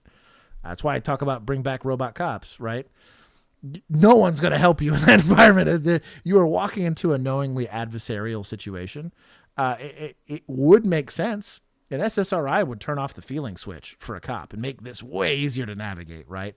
Letting this guy chain smoke on duty would be way easier because then he's got coping mechanisms. But I'm trying to avoid that for long-term sustainability for health, if that makes any sense. Because once you have to take it, now you have to take it basically for forever. And I'm pulling that leg of that chair out from under you and replacing it with something that can be taken away from you. That's kind of my issue. You see this happen a lot in addiction. You see this happen a lot. That's why they have the approaches that they do for that kind of stuff. Well, and that's why I said you've got a 50-50 chance of it. Yep. You either have a person who is potentially reacting badly to them or a person who needs them and never got them, does not have coping mechanisms, does not have any of that stuff. Yeah. Because there is a point where you absolutely, you need to be medicated. There's a lot of people who either for cultural reasons or ego reasons or whatever, just you're Kanye West of the world, where it's like you should be on meds and you need to be on those meds. Probably should be, yeah. Also, you might have the wrong. I mean, and this happens a lot too, because psychology is such an interesting and annoying science because it is very soft, squishy science still. It's very young. Bird force. And so there's a lot of it where it's like there's so much overlap in symptoms that you might just have the wrong medication for what you might have been diagnosed improperly because you present it in a way that is not typical, or just your symptoms and comorbidities are such that they overlap with a bunch of other stuff. This happened, it's personal stuff, but somebody that I know, that was their situation was for the longest time, they were just on anti-anxiety medication and they needed antipsychotics. Had no clue. Right. For the longest time. And it's like, well, you keep acting out. And it's like, why? And then it's all of a sudden you finally get a proper, somebody to take a real look at it and go, oh, I've seen this. And go try these. Right. And they go through a couple of them and it's like, oh shit, completely drastically different. Yeah. Change in personality and everything. It's like night and day. Yeah. And I think what's frustrating but is it's you get a kid that's acting out because they've been victimized, or you have a kid that's acting out for a purely environmental reason, but the symptoms look the same as the kid that's got the chemical reasons that they're having, or they're struggling to sit in class or whatever, and you're just medicating both. And that's kind of my issue, is rather than taking the time and fully vetting that situation, you're just, I see a symptom, I slap a med on it. And like, that's the issue. It's specifically in the American healthcare system, but like, I got real big issues with that. We also have a problem with over commercialization of medicine. Where parents you just want the quick fix, the easy pill to make the problem go away as fast as possible, instead of like, good luck. Ask any doctor how many times a person will do the lifestyle changes versus just being like, bro, my cholesterol's high, just give me the damn pill. Yep. The pill make the big number go lower. Yeah. And that happens tomorrow versus in 6 months. Right. Even though the 6-month thing will keep me alive 20 years longer. And I get really frustrated because there are people that do need it. It's the same thing. Like I get really mad about this, to be honest, that you'll get people that have, just like homelessness, just like people with actual generalized anxiety, stuff like that. That like there's like people that can't like process folic acid, and like that causes a whole host of other issues for being stressed out and all this other stuff. And I'm like, you'll see it work for somebody else. You're like, well, my knee hurts, so now I need a handicap placard. Versus I'm taking these things away from the people that actually need it. And I'm also stigmatizing that in a way that is going to be counterintuitive to the people that need help. This is why we do this show. We're trying to help with all this stuff. This is why we talk about the nuance. And then every once in a while, we make sarcastic commentary and flippant remarks that get our chat mad at us. That get chat mad. But I totally see both sides of the fence. I really do. Because there was a lot of times where I was like, did you take your meds? And I would just point blank ask somebody that. It's like, because you were acting like you didn't. I'm like, no. And I'm like, well, here we are, because you chose not to take your medication. Versus people that got it and don't need it. And then it sets a whole other situation. Hey! I'm going to fast forward through some of this.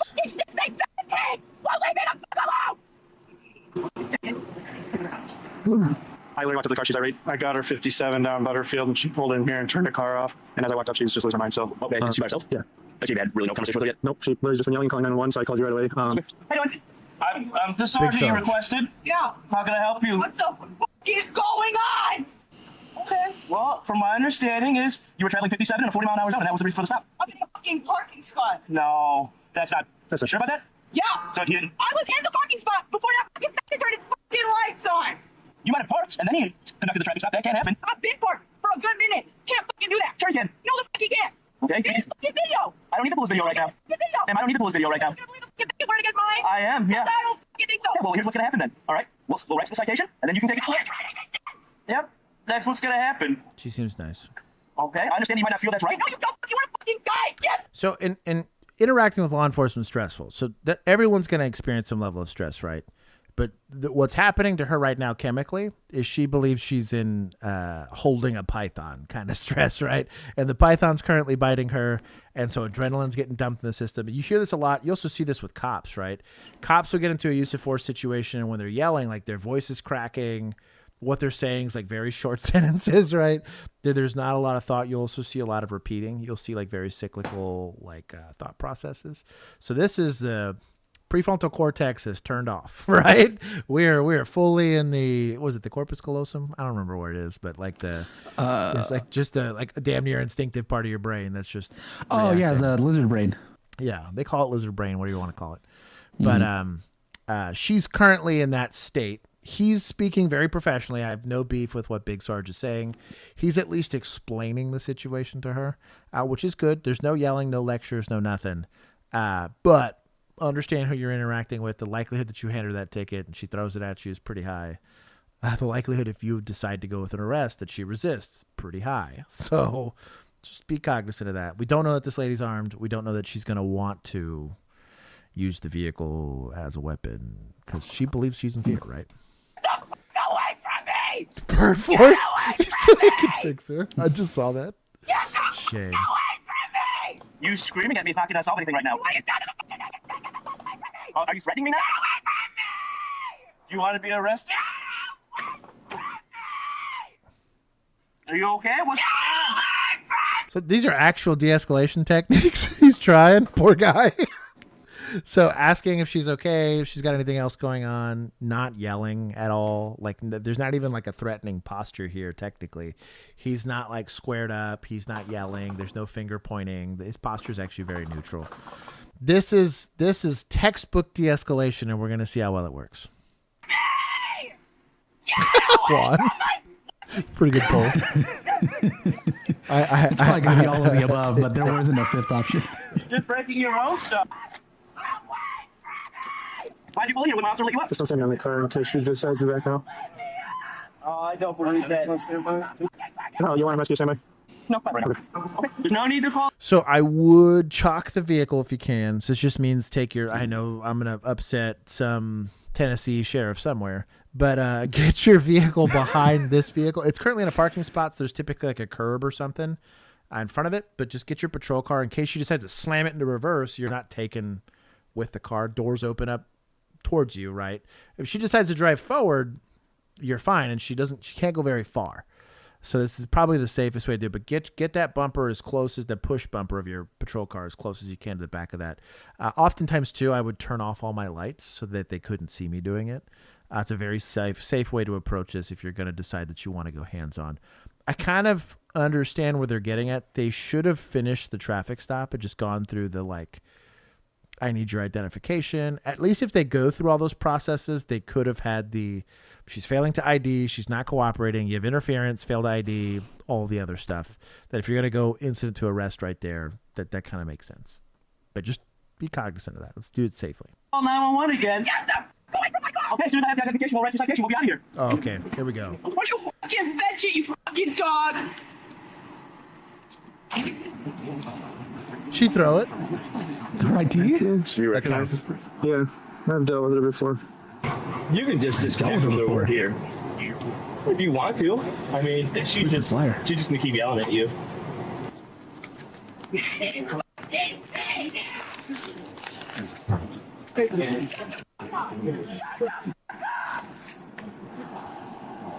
kind of wild.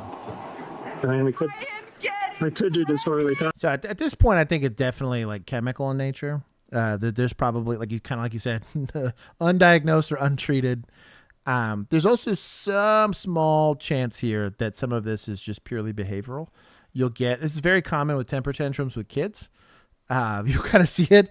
And again, there's something to that, right? That kids do it and they don't realize what they're doing there. Chemically in their brain, there's no difference. They don't have the regulatory parts of their brain or even just their consciousness that they can kind of figure out that maybe this is a little too much or too extreme. But it's also a learned skill that if this is just the way that I get my way is screaming, this can be purely behavioral. I don't know, and your job as a cop's not to know, but just kind of, again, understand what you did. Now, she hasn't threatened to hit anybody, hasn't used your car, nothing like that, so you're not really escalating force, but if he's just given the citation and leaving, I think that's a smart move. Rather than having to escalate, if not, she goes. I'm done. There's your citation and your ID badge. Through the window.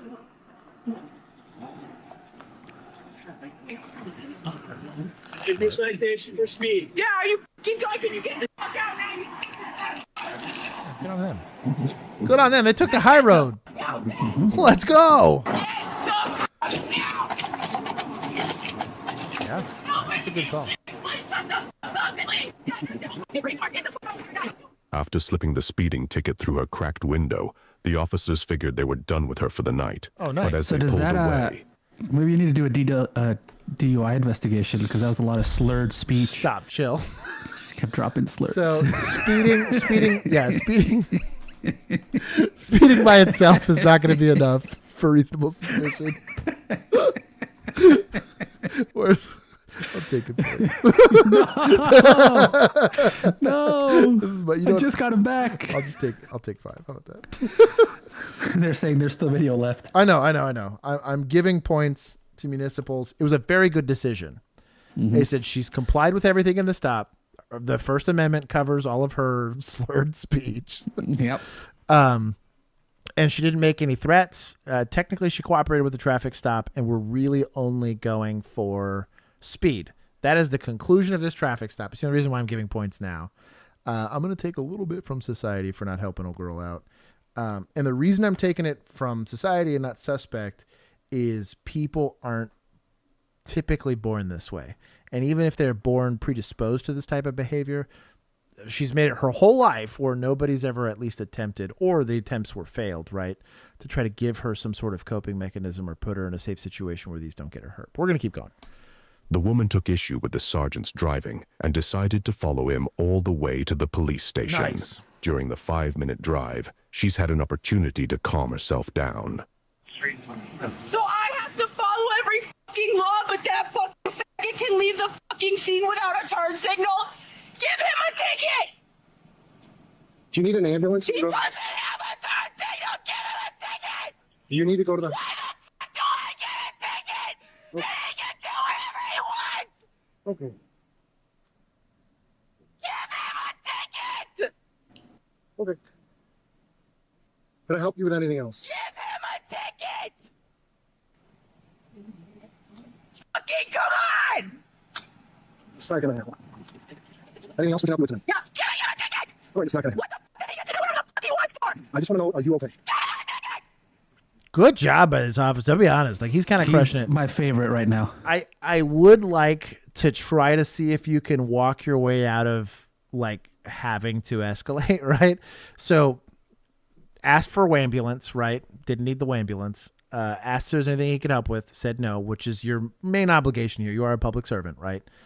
I would try to leave her there, to be honest. If she's just going to stand there and continue to yell, which is her constitutionally protected right, she's in a public parking lot there, just kind of go inside and see if she'll just go away. Now, if she doesn't, we can go talk about unlawful restraint, blocking an easement, all that other kind of stuff, or blocking public access or whatever. But pin that next one. Thank you. Shame.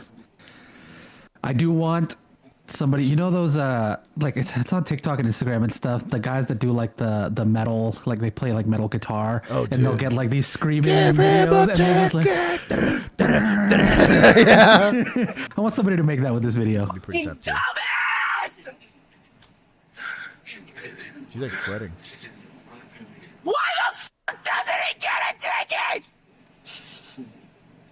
I can help you talk to somebody. He didn't use his turn signal! Man, can I please call you an ambulance? Do you have any thoughts of harming us? Oh, good questions, my dog. So it's the Baker Act in some places. We just called it an emergency detention here in Texas. So sustained irate rage, right? Something else you're going to look at. She's sweating, very fixated on like this kind of weird thing, that the likelihood that these outbursts are so unusual and potentially making her a danger to herself or others.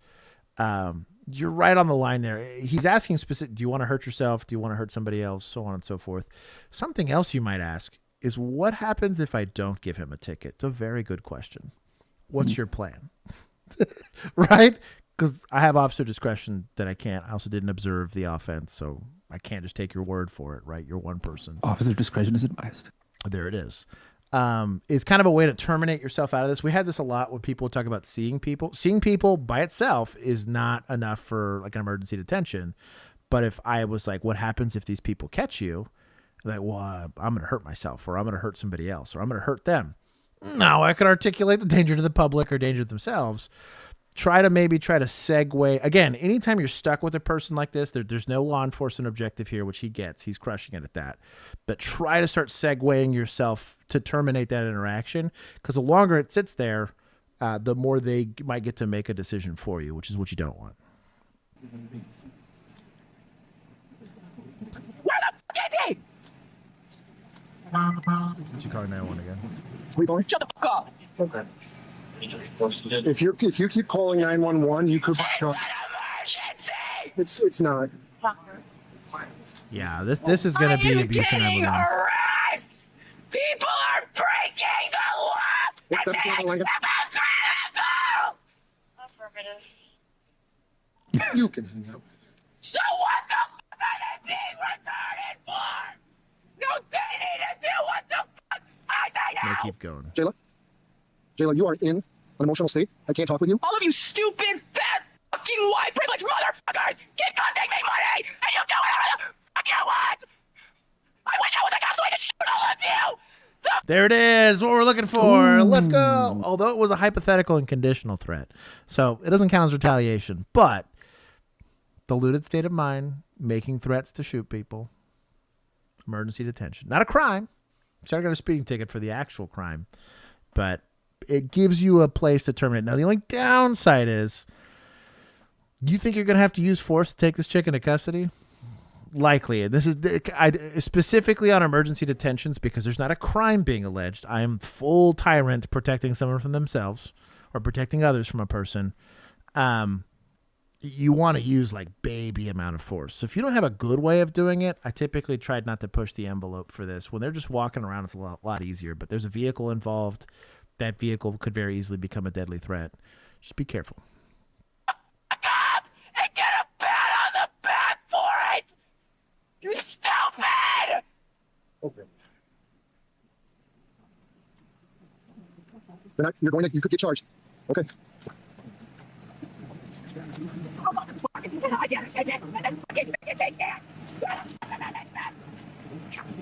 Bro, shout out to Courthouse. What about dispatchers? Let's go. She rode me the entire way from that stop back. She keeps calling 911. We'll use that as an avenue, just like the other night. I'm just taking to the get her call, out of the bitch. car.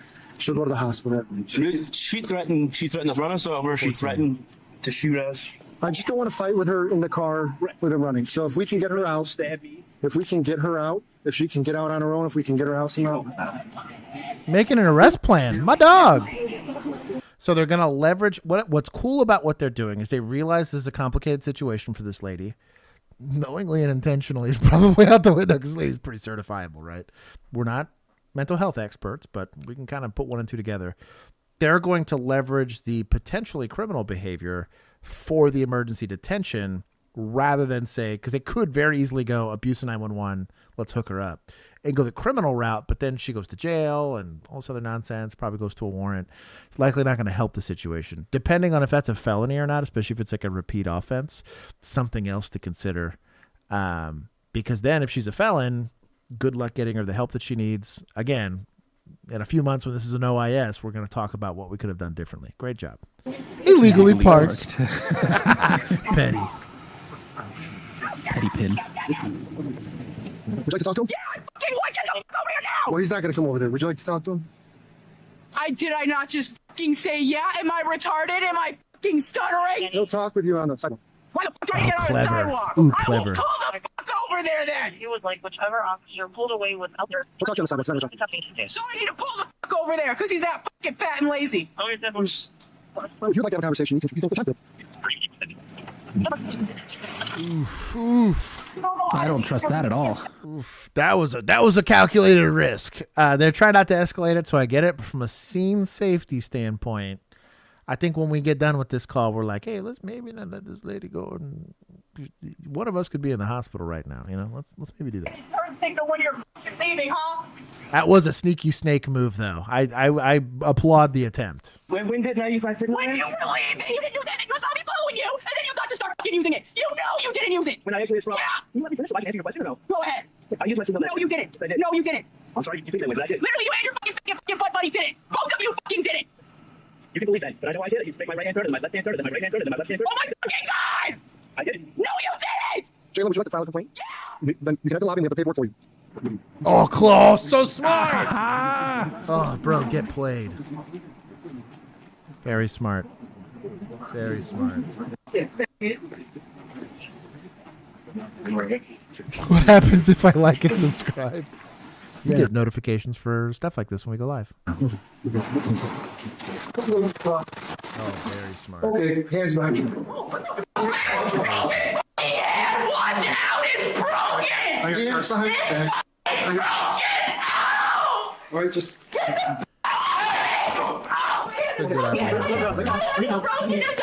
Good job, chat, for say he's hurting her. 64%.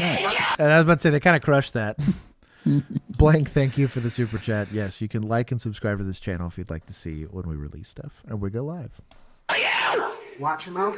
She's sweaty. You're dodging my fucking Get it in. Get off of me! No! That's where the safety wrap comes in. Really see why are fucking wife? Would you like to sit up? Would you like to sit up? No. Okay, that's what you're gonna do. Bring your knees up. Bring your knees up. And you can sit up. But if you try to resist here, you're gonna have to go back right there. Just sit. Just sit like that. He's broken. I'm not doing shit with that hand. Who the fuck touched my car? Yeah, you stupid. That's what the fuck happens when you touch my shit. Hold it down. Oh, went straight to EMS. Good job. Give me my phone. Give me my phone. I love the editor.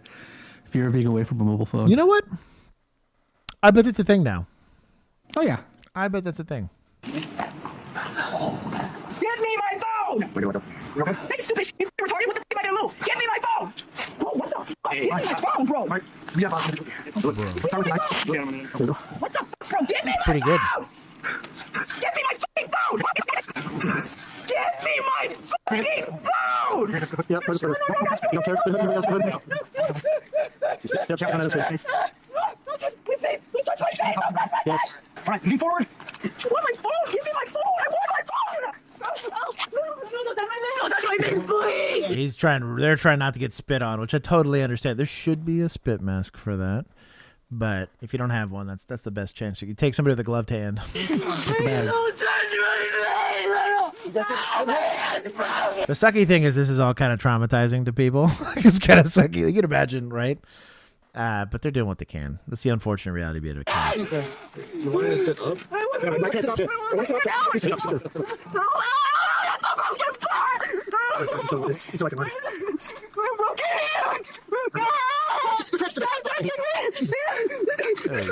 I need lockdowns. I'm going to skip forward. She says you want to stab somebody, shoot somebody. Run me over. Run them over. Okay. Do I get my phone? Your personal possessions will be given to you at the hospital, okay? No, I want my phone now. At the hospital. A few months after this incident, the woman was arrested again.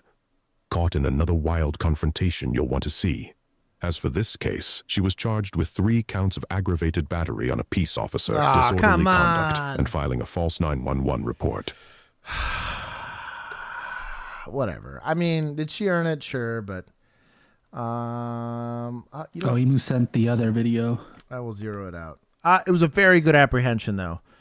I'm a little disappointed they hit her with the charges, because she's a little crazy, right? Like, I think we can all kind of agree that this lady's pretty crazy. You said Emu sent it? Yeah, there's a follow-up video. Here, I'll Stop encroaching on Thursday. Over here sending follow-up videos. Okay. Yup. We got it. Also, Frag had an update on the, which I also sent you, on the guy who shoved that lady out the jail door. Oh, that's the one I just got. Hold on. Yeah. Shout out to updates. This is like an ad. I think this is just an ad, dude. What? I'm just going to read it. Passed it. Sheriff's deputy has reportedly been fired for the way a woman was ejected from the county jail. Sacramento Bee obtained the video of the October incident. Shows deputies escorting the woman out the door. Then one of them appears to push her out, causing her to fall to the ground. Sheriff's spokesperson said the deputy was terminated in March. Blah, blah, blah. Cool. Good. That's a completely different thing. Dumb. It's just a well, separate cool. article. I'm glad they got the termination. That's Consequences. Pretty good. But yeah, the one right after that is the follow-up. Oh, is this the same female? Going full hot crazy. All right. We're going to get this one. Let's go. See if we can fix her. Hey, ma'am, if you yell at me again, I'm going to tell you right now, stop yelling at me. We are working an accident with really nasty injuries. Your keys aren't a priority, and we have somebody around. Yeah, she's yelling and screaming at everybody. What's going on? Hey, she's my friend. Hey, I'm trying to go home. I'm tired, bro. Okay. In this episode of Cop Cam Max, 2 women head home after a night of clubbing, but one of them won't stop calling 911 because a friend won't return her house keys. As she berates the dispatcher, the driver recklessly chases down the so-called key thief. When police arrive, they find 2 women too consumed by their own drama to pay attention to anything the officers say. Can we hey, don't walk away. Don't walk away from me. inside, please? No, you cannot go inside. We're investigating right now. Get back inside your car right now. Can I go inside? Go back inside. We're good. Go back inside your car right now. Come on, let's go. We're good. No. We're trying to get our keys, G. We're not nothing. Don't leave. We're not nothing. You just told me to go back inside my car. Listen to me. Did you not tell me to go back inside my car? Recklessly. This is why seeing one person gives directions. If you're the backup officer, just be there. Okay. Sir! Stop running your mouth. The operator told us to do what we just told us I to understand go to the car. Stop running your mouth. Okay, listen to what I'm But saying. she pulled over out of respect for y'all. I get it. Okay. Bro, But you keep calling I'm literally calling my lawyer. I need your driver's license. No, I'm calling my lawyer. Your driver's I'm calling my license. lawyer. You have. Go back to your car. I'm talking to my f***ing lawyer. No, you need Ma'am, your driver's license. Can you listen? If you fail to provide your driver's license, I'm the one who called, ma'am. I understand. I wonder what the stop is for, though. Were they involved in the they're accident? the ones that called. Yeah, but so they're the ones that. What do you mean? But are they involved in an accident, or they just called? No, they just called because she wants her friend to give her keys for her car. So she called 911 about her keys. Dispatcher was talking like, hey, we have an accident with injuries. That's why it's taking officers time to get to you. While this chick's yelling at dispatch. And I mean, if they're in about like how a she needs her domestic keys back. relationship or roommates or whatever, this is a civil issue. There's a small chance that it's actual theft, right? Like if they're not, like if they don't have shared. I can't turn up the audio. It's as loud as this goes. Get out my wallet. Shut up. Yeah. No. Also, I have less high hopes for this set of officers than the previous set of officers. He is the backup officer is not helping. No, his you need to stop running your mouth is not helping. Not helping. Oh, hey, she's got the move. Just throw your ID.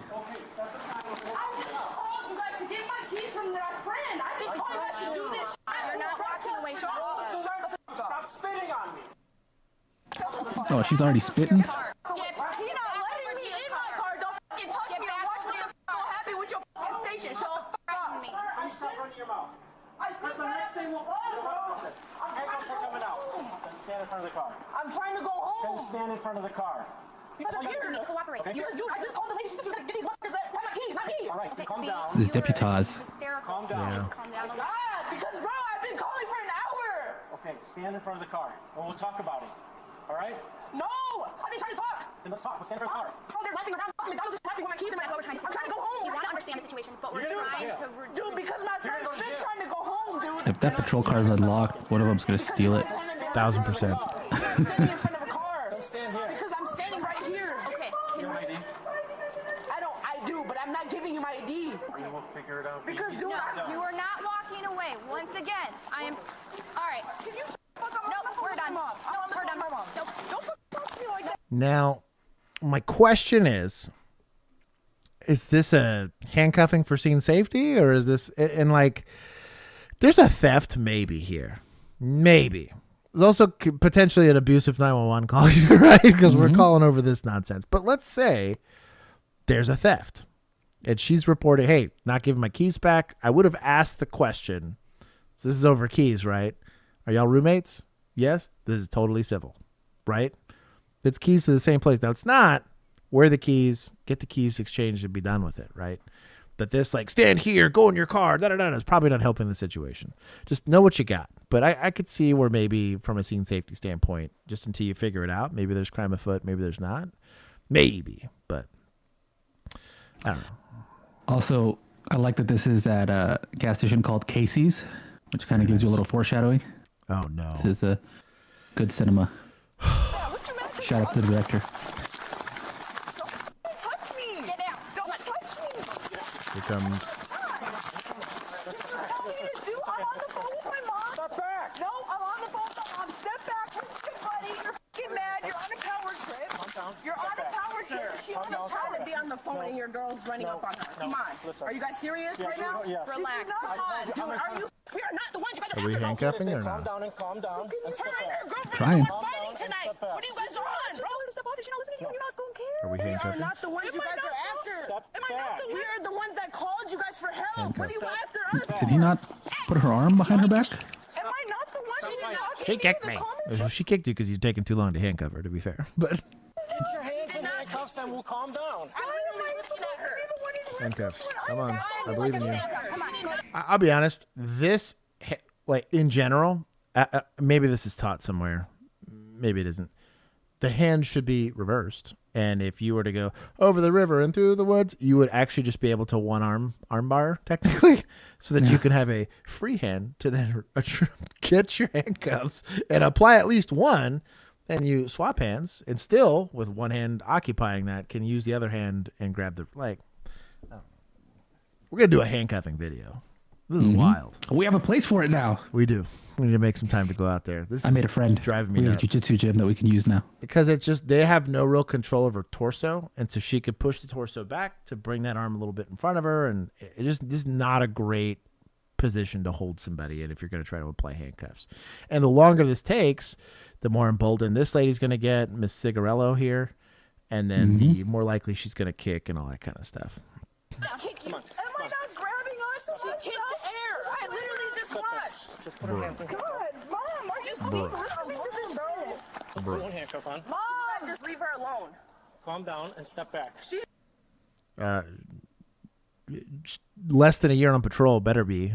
This better be the second time she's ever put handcuffs on somebody. This is terrible. It's the driver for me. Why are you guys after us? Cassie, come on. Because we're black. Okay. Tell her to stop touching me. Then we will put you in handcuffs. When you calm down, we'll talk. Trying to fucking put me in handcuffs? Am I not the one who's been talking to you the calmest the whole time?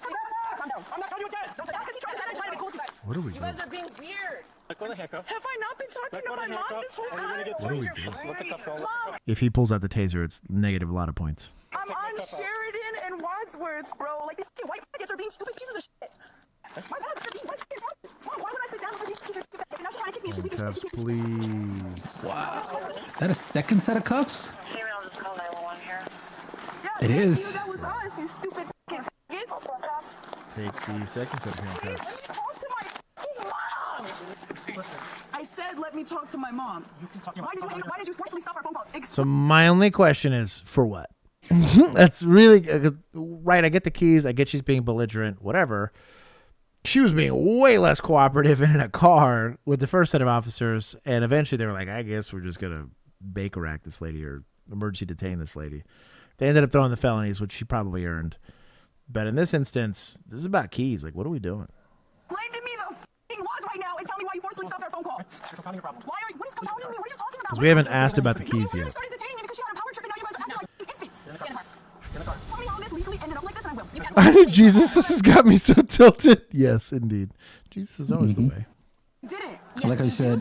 You said, oh my God, here we go. Okay, so go back. Their legal justification was you kept walking away from the car. But are they detained? Like, and what are they detained articulate for? Yeah. maybe something better than that on body cam. Making this bigger than it needs to be. No, you literally started detaining me because she had a power trip and now you guys are acting like infants. Get in the car. Get in the car.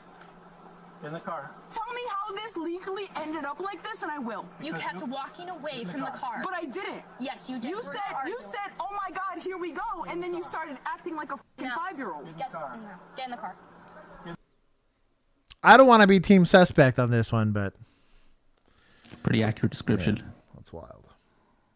We just haven't addressed the call for service. Maybe if you were doing better at scene security, she wouldn't be wandering around all over the gas station. Even then, do we even have a scene?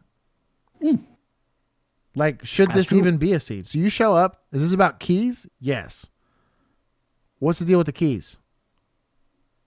No, it doesn't matter what they're saying. What's the deal with the keys? Did somebody steal them? Is that what we're doing? Here's your report number, whatever. Name, description. You don't want to do that? Cool. Jane Doe. Here's your report number. That's going to be unfounded anyways, but be done with it. You're done. She walks off. Who cares? Nobody cares. Scene safety or not. I don't care if she's walking over there with an AR in her lap. Unless it's a crime, why am I, like, as a law enforcement officer, why am I getting involved? Is kind of my big deal. Reason being, someone pulls away from me like that and we're struggling that bad and we have somebody that's going up, the lady probably gets leg swept. Now I'm leg sweeping a lady in the middle of a parking lot over what? Like, that's what I'm getting at. If proper tactics were applied here for scene safety, you have to have a scene for any of that to matter. That's kind of my issue with all of it, is like, let's at least get down to the brass facts of like whether or not we even have an offense. Get that articulated and get that out of the way. Them being belligerent is not illegal. We literally saw it in the previous call with this lady. Is like, you're allowed to be an asshole. That is a constitutionally protected right. In the car. Tell me how I legally got here. When your Tell me supervisor why. tells me how I legally got here, I'll fucking get in the car. Because you're recklessly driving. No. Oh, Recklessly wait driving. a minute. Are we making stuff up? Huh. You didn't even see her in the car. Sorry. I watched you. Now I'm getting mad. Dude, are you retarded? Are you retarded? Because you clearly weren't on the fucking phone with the dispatcher. I'm asking you. No, when your supervisor gets here, I'll get in the car. I am her supervisor. Get in the car. You're not the fucking supervisor. Yeah. Get in the car. You wouldn't be this fucking slow if you were the supervisor. Get in the car. Yes, Mom? Well. Mom? What the fuck is gonna happen when I get in the car? I didn't do shit, Mom! Get in the car. Shut up! I'm talking to my fucking mom! Give me my phone! Your phone's right here. Give me my phone! You're taking my phone right now! Shut the door. Ma'am, can you please tell her to comply? Mom, why are they fucking touching me? Mom! Mom, why are they touching me? Please put your legs in the car. Mom! Mom! You have to break out the window of the car. Let her hit it. Who cares? Oh, we opened the door. Of course, we reopen it. Would you calm down? Give her the lecture. Bro, it has bars, dude. Like, I had put the first set of chargers I had did not have bars in the window. We learned very quickly that was a terrible idea because they got kicked out all the time. The second we got bars in the window, I don't care what, as long as they weren't hurting themselves back there. Because if they were like beating their head on it, like they were gonna go and mess themselves up, then we called EMS, strapped them to a gurney, and called it a day. But like, what are we doing? I'm not suffocating. Your mom's right here, okay? Mom! Breathe. No tasers. No, I want my mom right now. This is the resorting to a more childlike state of being. This is often attributed to a high level of stress or trauma. Or Benjamin Buttoning. Yeah, that too. Supervise these. How old are you? Close the door. You scratched up my entire arm. Your entire arm? I didn't fucking touch you. I didn't fucking touch you. Why the fuck are you arresting me when I didn't do shit? When we called the fucking cops so you can deal with the other people stealing their property. What are you doing? Can you calm down? Oh, stealing our property. Oh. You arrested the victim. Is the victim being irate and unreasonable? Yes, but bring back robot cops, Come on. No! Because I'm not even involved. I was walking away, kind of. So they face gestures to my friend who works here, and your face co-workers talking about, here we go, and you want to keep fucking touching me, and you want to fucking keep supporting it.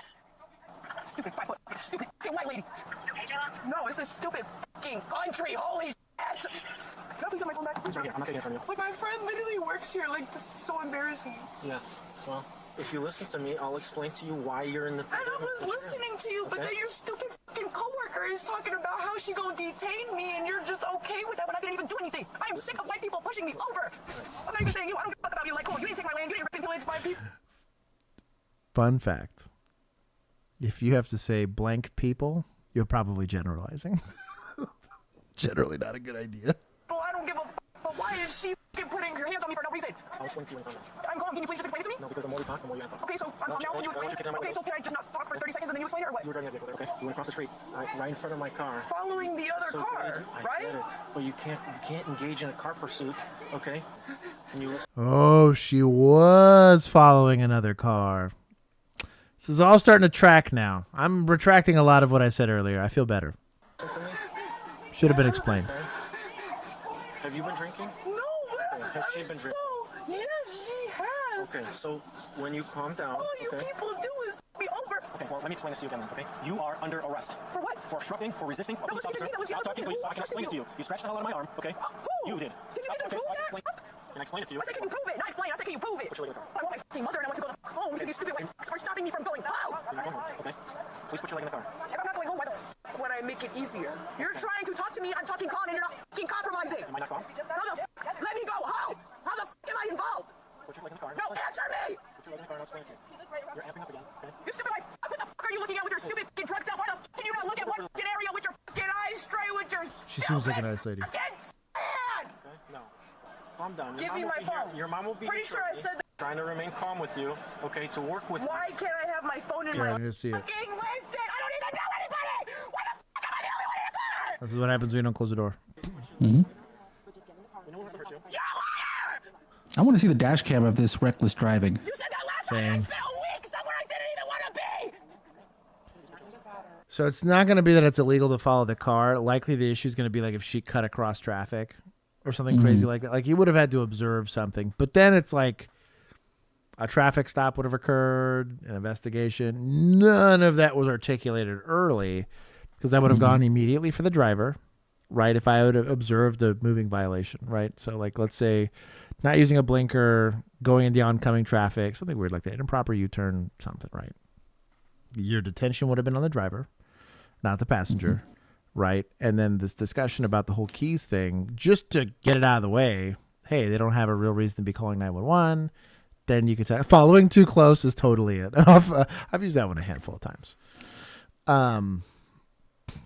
False complaint to 911, aggravated battery of a police officer. Y'all need to chill. Disorderly conduct. Yeah, that was that last one we saw. Wow.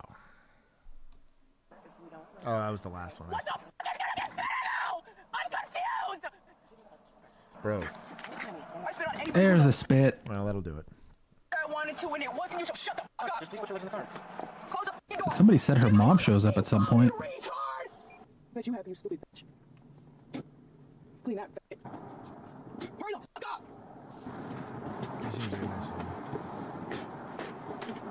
Oh, they had to pepper spray her at the jail. Yikes. Do not hit corrections. They will hit you back. Like, we can't do that, but bro, he goes, battery, what'd you do to that? He's like, oh, never mind. Yeah, damn.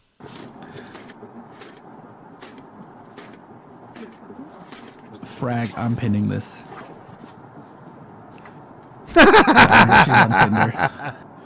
Frag, you need to chill. The world needs to know.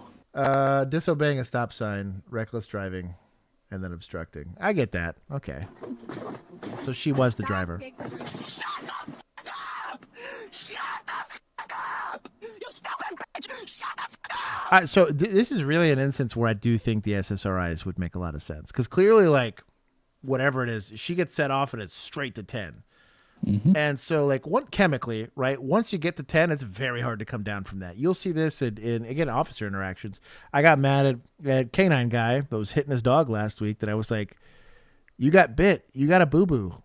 So, like, dog, you're soft. Like, if that's enough to elevate you, now I get it. Somebody shoots a bullet by your face, you're probably crapping your pants, and that's a 10 out of 10. That totally makes sense, you know? You almost get struck by a vehicle on the side of the highway. That makes a lot of sense. But, like, you get into a bit of a tussle, you get a bit of a boo-boo. If that's enough to set you off to 10 out of a 10, like, you have no business in law enforcement. Because, again, at least these officers, there's no lecture. There wasn't a lot of force used, which I'm okay with. It was probably not enough force used here, to be honest, but... Oh, there we go. Check this out. Court enrolled this woman in a therapeutic monitoring program, which is designed to address the root cause of criminal behavior through individualized treatment and supervision. God bless.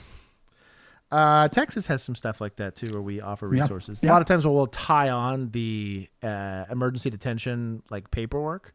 So even though they're being detained like criminally for whatever they're doing, we'll tie it on that we believe there is. And so a not a shrink, but like a mental health professional will take a pass at them and see if they can talk to them and figure out and identify, because they have the training and the knowledge to identify more accurately what that stuff might be. Or the judge can key in on that and see that, hey, this officer chose to include this in his report, maybe as part of the, I'm going to commute your sentence, or like give you like a plea deal, or if you agree to go see therapy, I'm just going to hold off on the charges. If you comply with it for a year, we're just going to make these things go away.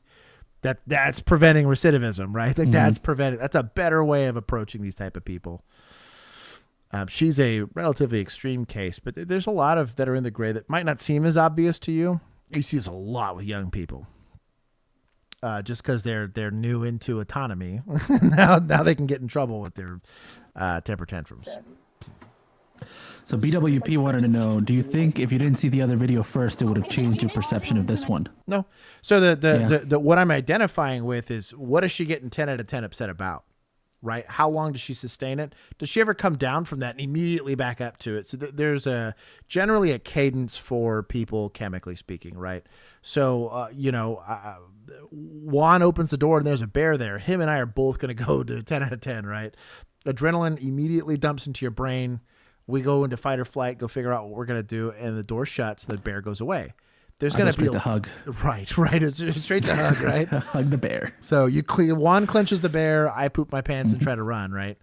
And so once we come down from that, it takes time. It's minutes sometimes for us to go from like breathing really heavy, maybe laughing at each other for him. Yeah, like, dude, you hugged a bear. That's crazy. And he's like, you shit your pants. And we get to laugh about it, but we're still, that laughing and that joking and that banter is still off putting that stress, right? And eventually we get down to like, once the adrenaline kind of wears off, you'll see people that'll get a little shaky. And it's literally just you coming down from it. You get a little shaky, you get a little nervous. Sometimes you get cold, stuff like that. You'll see physical manifestations of the chemical stuff happening in your brain.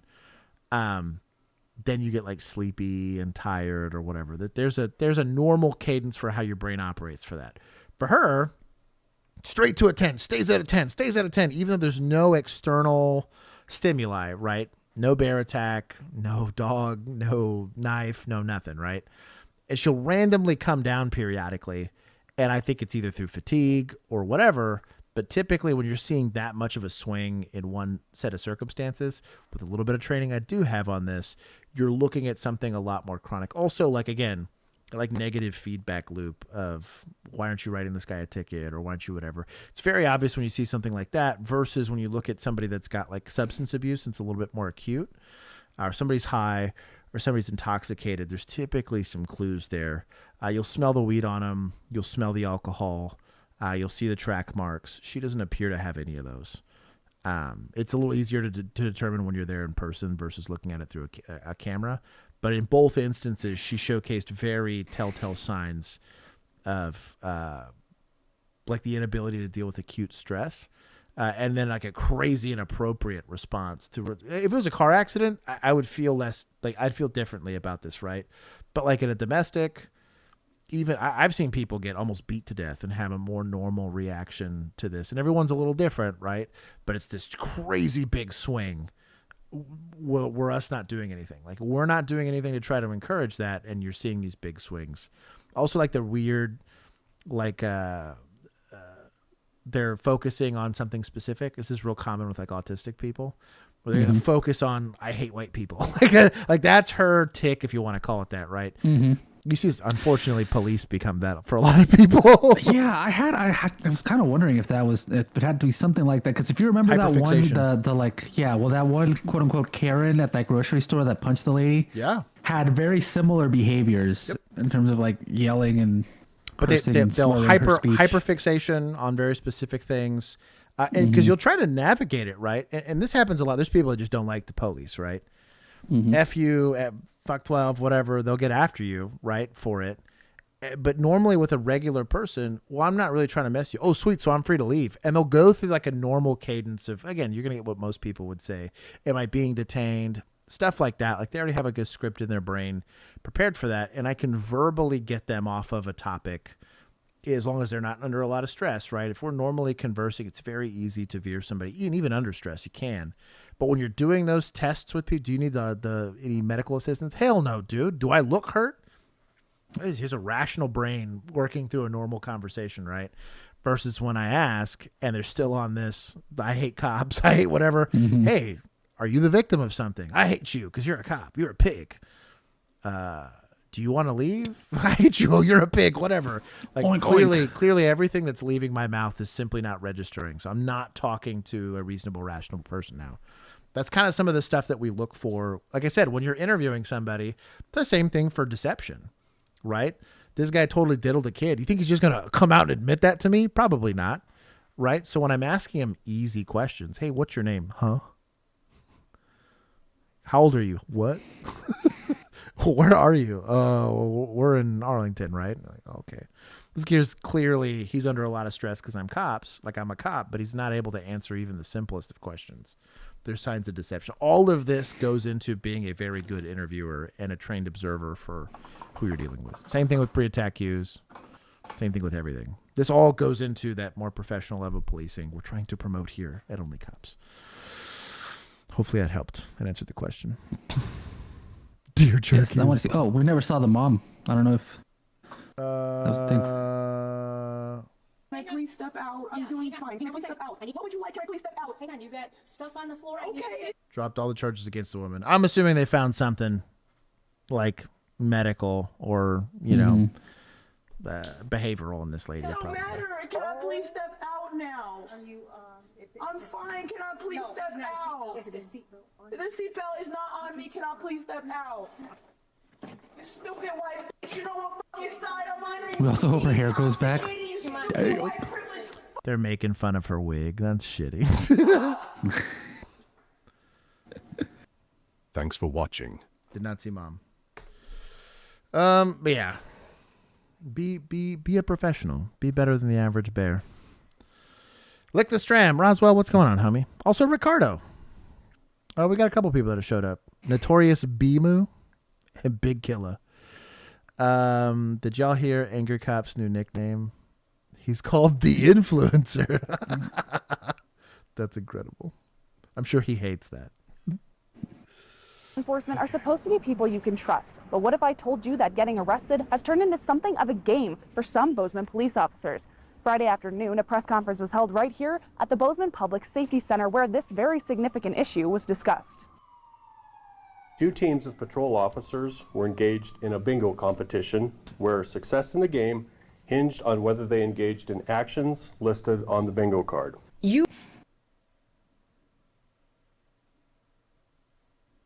Isn't this just that episode of The Rookie? They all got points? Yeah. Apply a TQ or a chest seal. Wow. SRT called out while on shift. 2 hat tricks per team per night. Recover It's a hat trick. I have no idea. I guess it's like 3 arrests or something like that. I guess would it be like 3 felonies or something? Yeah, it's probably like 3 arrests in a shift, which would be hard just from like a logistics standpoint. There's a lot of paperwork involved in arresting people. Oh my God, over 0.3 BAC. Oh my God. Successful canine track. Team member hit on by arrestee. Bro, successful CPR? I'll be honest.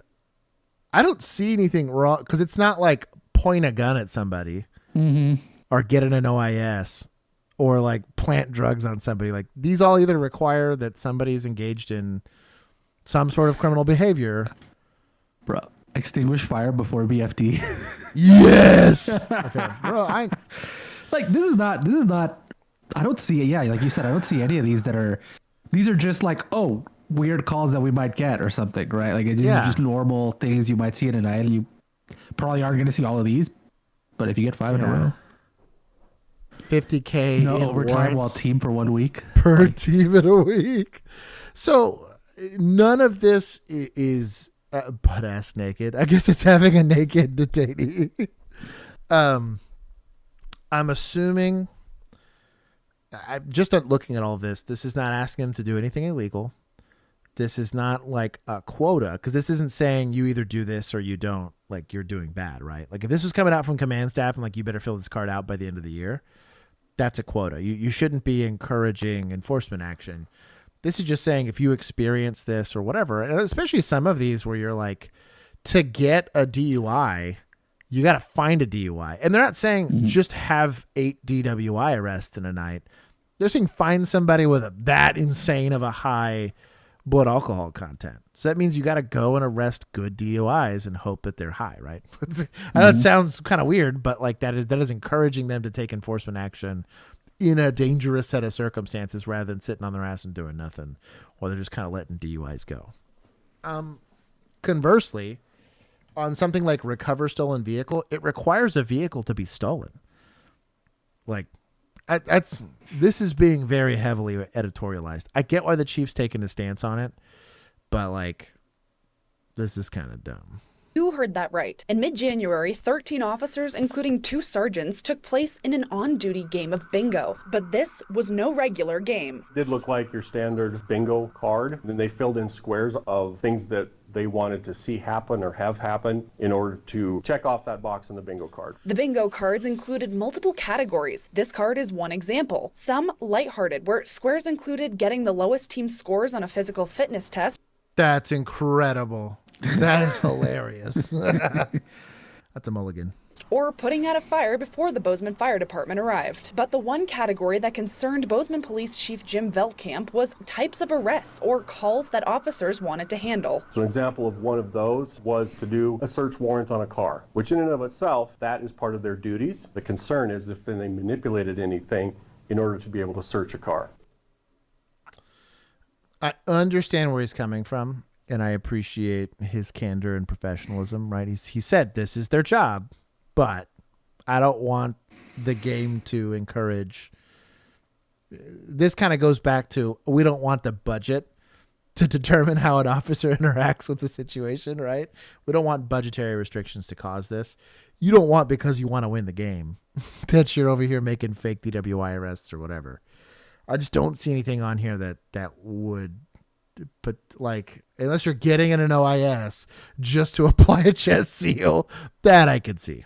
The chief says this game went on for 12 days until the command staff was made aware. At that time, the game was shut down. An inquiry was conducted to determine there were no wrongful arrests or officers acting outside of their normal duties. Crazy. We conducted our own internal investigation, and then after that, the city attorney's office conducted their own review. Division of Criminal Investigation was not involved, but an external attorney was also contracted who reviewed all 24 cases that took place during the bingo time period. Bro, you had 13 cops and you only generated 24 cases? Goodness gracious. It's a small town. They ain't got much going on. I'm jealous. This should have been a small time cop. Period. And concluded the same, that 0 of the cases had been affected by the game. Also very cool of them to let a third-party attorney that they paid for, they said, hey, we want to be as transparent as we can with the public. I'm going to have to go live with the story, right?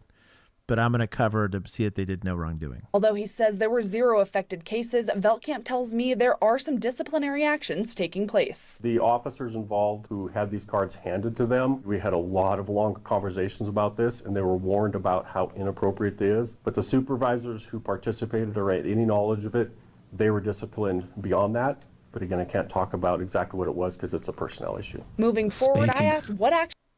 Wow. That was on admin bingo. Had to spank a sergeant. I'm gonna actually give points to admin. I think they handled this incredibly well. Like, that could have gone very poorly. If it goes to the press, you didn't look into it, whatever. They did the external audit. They did the internal audit. They let the DA's office look at the audit. They saw no wrongdoing.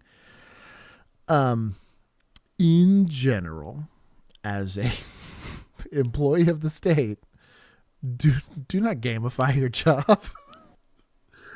Because they have rewards, right? Officer of the Year. They have, like, I don't know, like random. They used to give random perks, right? Like, if you were like the more active officer, this happened to me a lot. I would get to ride 2-man where that was not normally a policy for us. So when cars went down, sergeants would look around and be like, well, Officer Josh, it was like the best part of 2020 was Bill and I got to ride 2-man like all the time, which was super rare for us. Like, normally you were a 1-man unit, but it was like very encouraging for work. And we rewarded that supervisor with a lot of good active policing. Calls were never holding. Calls were getting worked very thoroughly and very efficiently. Time on call was going down. And that supervisor could, have a comfortable shift knowing that at least if we were getting dispatched, that the call was going to be handled well, right? Especially in 2020 where it was sketchy and we had a bunch of 6-month officers working a shift together like idiots. That's an appropriate way to gamify the job of, like, if you do good, you'll get commendations and stuff like that, which you don't want to do as a bingo card. Could a bingo card be arguably construed as a potential quota, especially if supervisors are involved? So that's where it became a problem, was supervisors were involved. So clearly somebody in supervision was okay with it and encouraging it. There's likely also like some sort of reward. If the reward was a pat on the back and some recognition, that's one thing. But if it's like a cash reward, like, oh yeah, like that's kind of the problem.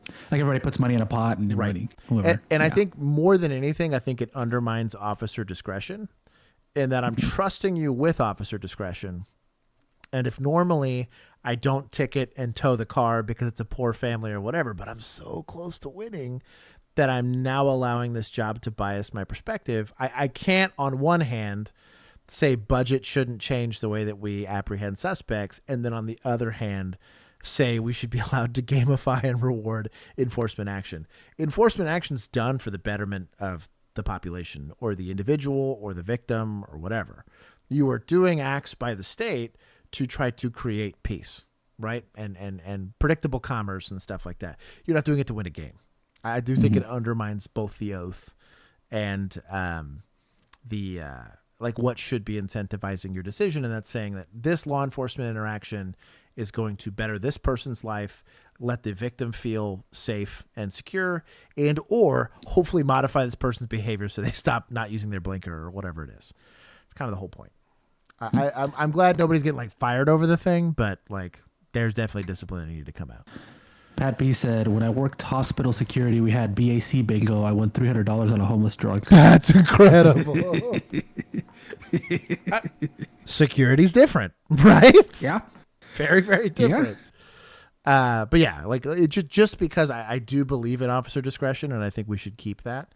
Because I do think good police work happens. Good police work with good officers happens when officer discretion is allowed. The second you start to take that away, it's because you kind of clearly can't handle the responsibility of just doing your job. But anyways, yeah. What is this? Nope.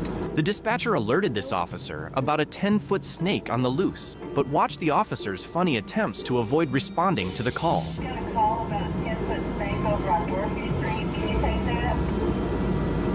Nope. Nope.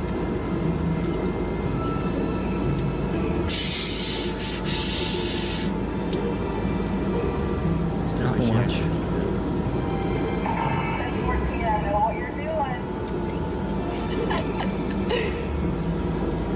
Clear, en route.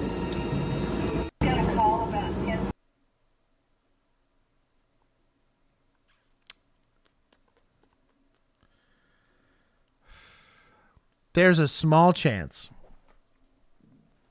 a very small chance, that the snake is on a bingo card somewhere. That they went to an unused channel and decided to go make this little skit because the camera's already set up. She's got her little makeup. This feels like a on. skit. She plucked the eyebrows, right? She's trying to make a skit out of it, right? Which is cringe by itself. Dog, if this was on an actual radio channel, I think at minimum I'm giving like 5 days off, unpaid. If I saw this and I was supervisor, like, dog, what happens if someone's getting in a shooting and you think that your little skit is worth, bro? Oh, man, the foot up an officer's ass for that. Not to mention dispatch, dude. Like, and it's a small town, so I get it. This is probably the most radio traffic they'll see all day. And maybe if that's the case and they're cool with it and in context, it's funny, whatever. The only reason this bothers the hell out of me is I was in a police department that did real police work. You're probably fired for this. Where I was at, like, that's wild. I don't like the idea of doing skits in uniform in a patrol car because it gives the idea that you're doing this while you're on duty. If this is off duty, if they totally faked this radio traffic, right? Like this is not even a police radio or whatever. You're allowed to go be whatever you want to do. But like when you're doing it in uniform, when you're doing it in a patrol car, even if it's not the case, make the skits be obviously off duty, right? Then you don't have to worry about it. Mm-hmm. But this makes the taxpayer feel like, oh, well, I guess you're not doing anything. And when that budget like, you know, discussion happens, well, clearly you guys don't need that many officers, or clearly you don't need the training because you got time, right? Just be really careful about that. Is this municipal? Nope. Snake on the loose, but watch the... It's hard to tell. Also, that looks like a polo she's wearing. Yeah, it actually is a polo. There's like a vest underneath it, but it's a polo. Yeah. Please. Okay, chat. Use municipal or deputies. This isn't state troopers because that just would not happen. No. That's weird. This feels deputized, doesn't it? Yeah, it feels county. Or it's like a village. But you know, I'll take 5 from both. There you go. That's the fairest way to do this. I was so close to being positive today. We're taking 5 from both. Dumb and cringe. Don't do that. Gaines is in. I should take 2.5 points away. I appreciate it, Blank. It's a county. Their joke. There's a joke here, but I'm afraid. Frag, I appreciate your adult behavior. Admin Josh would make America safe again. Or for the Hunger Games. Bro, if I got high enough in admin, yeah, for real. We'd get there. Step Bro, it's also good to see you, dog. Bring back Cop Fight Club. Dude, no kidding. Santiago Garcia. It's not illegal for using your uniform without being on duty. It's not a legal question because I don't really care about the legality of it. It's not illegal to have a bingo card, right? It's not illegal to have an OnlyFans. It's not illegal to have like outlandishly wild political views that I'm going to decide to go spew out while I'm in uniform. You know, these are all protected rights legally speaking, right? The problem becomes that it undermines the authority because it's a social contract, right? I am going to pay for, as a taxpayer, for a law enforcement entity that I want to be unbiased. I want to be effective and have the best interest of mind of everybody that they're dealing with. Suspect, victim, and society collectively, right? Even if it's not my problem, don't make it my problem. And so when you start doing all of these things in uniform on duty, you're saying the department's endorsing that. I'm considering going reserve. I even had a conversation with that department about, hey, I do OnlyCops. Periodically, I say some stuff. It's probably a hot take. And they were like, hey, we think it's cool. And I'm like, I would never, just personally, ever do that in a uniform because that badge does not belong to me. That uniform doesn't belong to me. It belongs to that city. So unless that entire city, the city manager, the mayor, I'll do it in Josh's uniform. No, don't do that. You would probably fit in it though. We're pretty close in size. We're about the same size at this point. But in general, if you keep growing, we won't fit in it. But I am no longer myself when I'm in that uniform. You're not allowed to bring back robot cops, right? I'm not allowed to have political opinions, personal feelings, even like my religious convictions. I am not allowed to enforce under the color of the law that I have and the oath I have taken to that department, right? That's why I have beef with it. It's purely an ethical decision for me. It has nothing to do with a legal ramification. Sure, you can go and have whatever legal discussion you want. It's perfectly legal. But to do all of those things, I think a lot of people get hung up on that when you talk about conduct unbecoming. Well, it was legal. I have a First Amendment right. That's irrelevant. You're undermining the trust that people are trying to put in you. So when the OIS happens and when you're having to go and use force against a special needs girl that's yelling at you and throwing IDs and all that stuff, they trust that you administered that in a fair and impartial way versus all this BS that gives you this idea. Again, imagine if that was a Uvalde cop a month before Uvalde happened talking about, oh, I'm not going to answer that call. That sounds dangerous. You think that's going to have some effect and get played 1,000 times when you now have, and even if it wasn't that off, that girl could have been a very squared away, incredible police officer. We'd have been calling her Chelsea like an absolute unit. But that is now the narrative. I got hospitalized over Neon Neck Boy up north because I had to wear the same unit, right? And we're in the same profession. That's why I have beef with it. I haven't. BWP's under medicated now. The police officer is afraid of heights, so to help him overcome his fear, his colleagues got him a virtual reality set, but that didn't go as planned.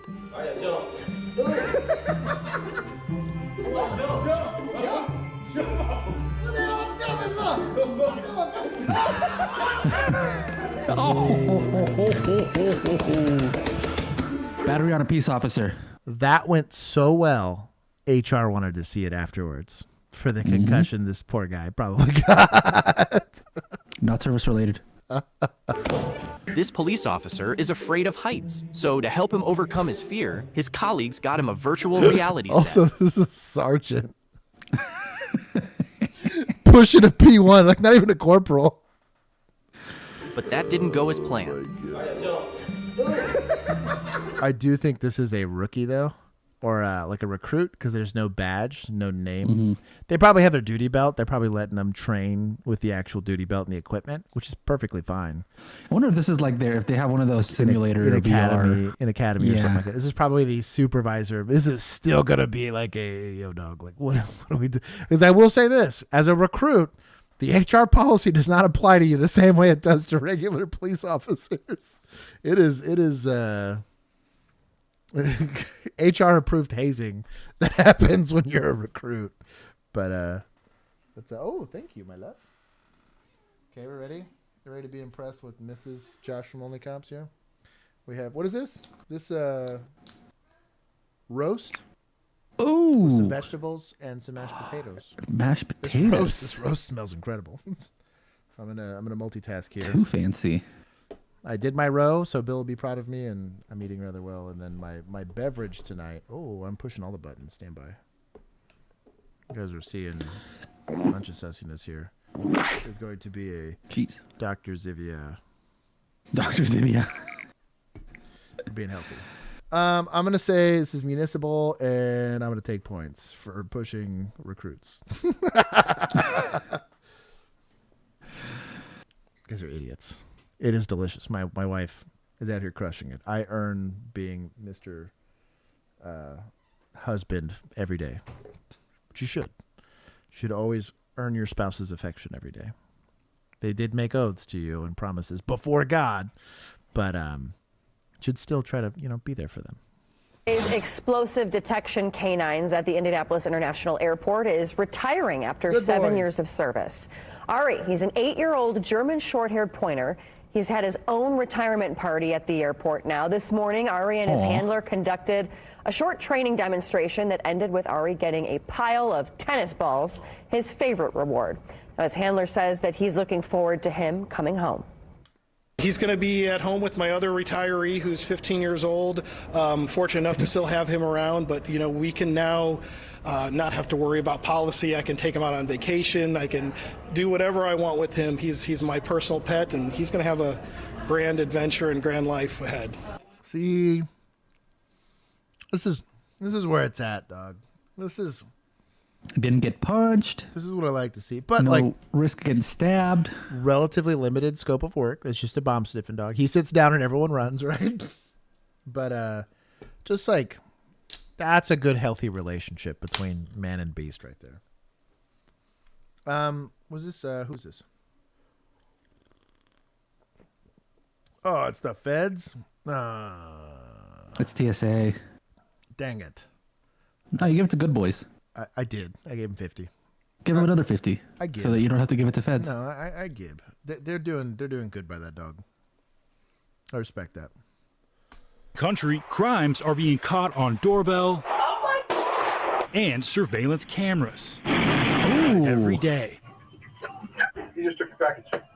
Now, more and more police departments are leaning into this technology, getting homeowners and businesses to share their video with local law enforcement. The goal, to create a network of cameras to fight crime. We're seeing more frequent apprehensions and faster apprehensions of suspects. In Washington, D.C., their Camera Connect program and Real-Time Crime Center launched early last year. In that time, they've seen a 35% reduction in violent crime, a 30-year low.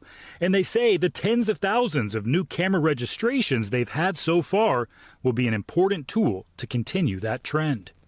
This program allows for those that wish to provide information to us to remain anonymous, and it makes it a more of a comfortable interaction rather than having an officer knocking on your door.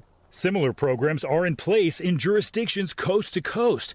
And while the rules can vary, it generally works like this. When homeowners register, they can join a list of available cameras that law enforcement can turn to in an investigation. Police can request video from them, and the homeowner can then choose whether to provide that video or not. Businesses that sign up can take it a step further. They can opt in and provide their live surveillance feeds, giving police departments access to their cameras in real time. And while police say they've seen success, privacy advocates have serious concerns about handing over this kind of access. When you justify surveillance by saying that it's only going to be used against the most violent criminals, what you end up seeing is those technologies become slowly over time an everyday aspect of policing. Many police departments emphasize these programs are voluntary and designed with privacy and transparency in mind. We are not passively watching camera. Now, I understand both sides of this fence. On one hand, it's voluntary, which is cool. There's a lot of controversy with Ring. If that basically Ring would just let it happen. They're like, hey, dog, they signed up for the service, and part of the terms of service is that you will cooperate with law enforcement. There's no subpoena, no warrant, no nothing. They could just take the feed if they want it, right? Which is sus and a huge violation of constitutional rights, but whatever.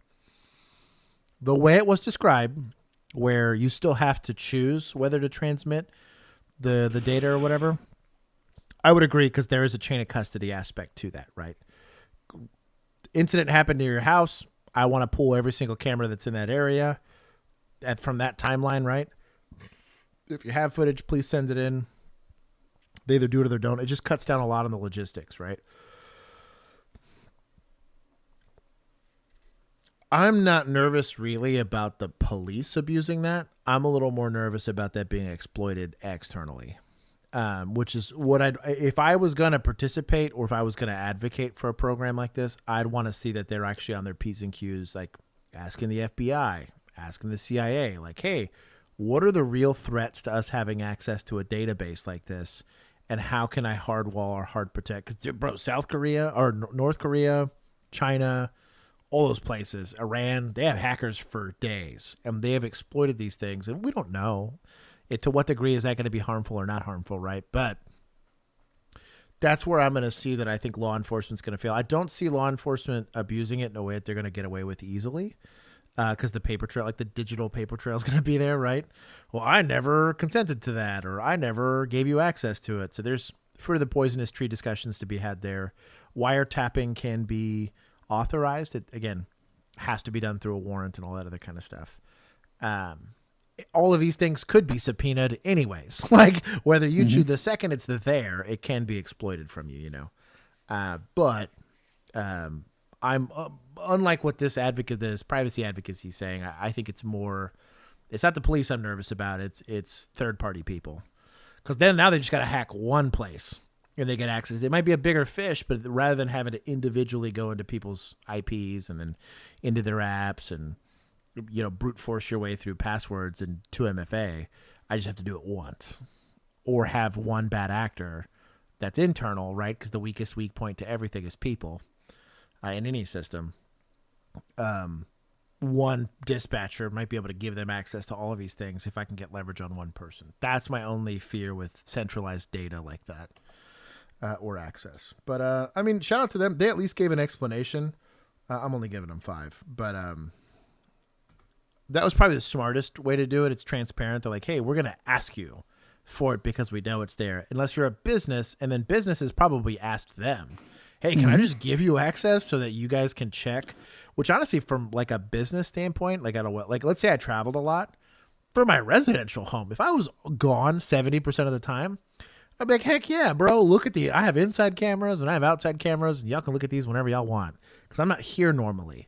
And then I'd like to rescind that authority once I'm in, right? Which you just unplug your cameras technically, but there's ways of doing these things. But it's a weird world we live in. Oh, wow. 3, 4. Place your left one Ooh, on they're that getting line. bingo square out of this one. Your left foot on that line, yep. Place your For right foot sure. on that line, touching heel to toe. You're going to remain in this position while I give you the rest of the instructions to the test, okay? Yes, sir. Okay. You understand those instructions? Yes, sir. Okay, go ahead and begin. All right. 8, 4. 5. 6. Okay, John, we're gonna stop the test right there, okay? And have you sit down in this seat right here. Okay, just sit right there. Yes, sir. John, do you take any medications? No, sir. No? Okay. And you indicated that you had one beer? Yes, How long ago Lightweight. was that? What time is it, sir? What time did you have your last beer, do you think? 8:20. Okay, 8:20? Wow. Damn. In the morning? He was polite. Yeah. Shout out to suspects. It's unfair to conduct this on a boat. Wow. Yeah, it's pretty bad. They at least had a good attitude about it. Like, they weren't mean or anything. I mean, they Is there a point to even doing these tests if they can't even stand straight? No. Want to just get For warrants safety, blood? yeah, for safety, I would have just terminated it. There's a lot of. That's why we talked, but like, where I was a police officer, I'm allowed to say this. We had a much higher standard for education and training and whatever. I've been out of law enforcement for almost 4 years now. I have more accumulative training hours between college and actual law enforcement training than most 10-year officers in 3 years, and I haven't done it in 4. Think about that. I have now been out of policing longer than I was in it. And so most of these decisions, most of the critical thinking that's required for some of these things just simply doesn't exist in a lot of the departments. And that's not to crap on. There's plenty of small departments where we have incredibly good cops, or even larger departments that have lower standards because you have somebody that's like really self-motivated. I truly believe the goal should be that we raise those standards so that you don't have to rely on, again, keeping an officer in shape shouldn't be shame culture to keeping them motivated. Pay them to work out. Make them do it. It's a dereliction of duty because you didn't put in reps in the gym and write them up and give them days off. I have no problem with that. And then if you fail to make weight, even if you're working out or whatever, like you're clearly gaining, make them do blood work. Make them do whatever as a condition of employment. I have no problem with that at all. Because now it's not, well, you should want to do XYZ. You should want to be good at it.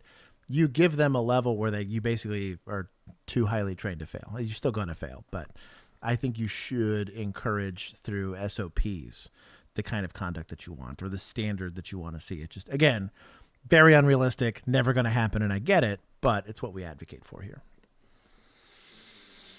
Firefighters get paid to work out. SWAT gets paid to work out. That's why they're in shape.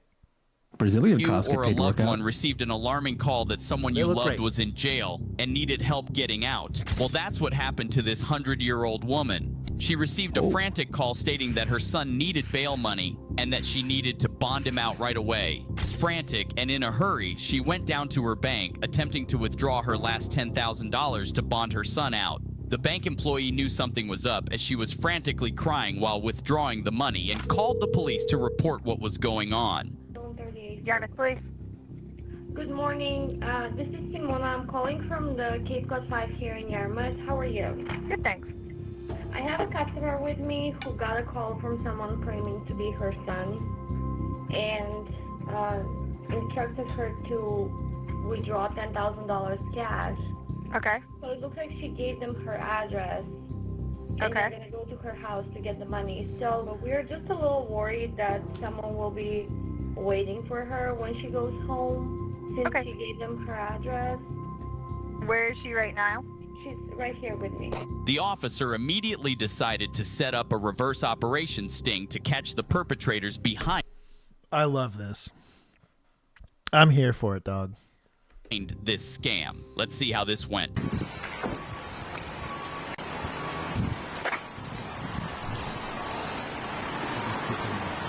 I'm just worried to let her go home. Okay.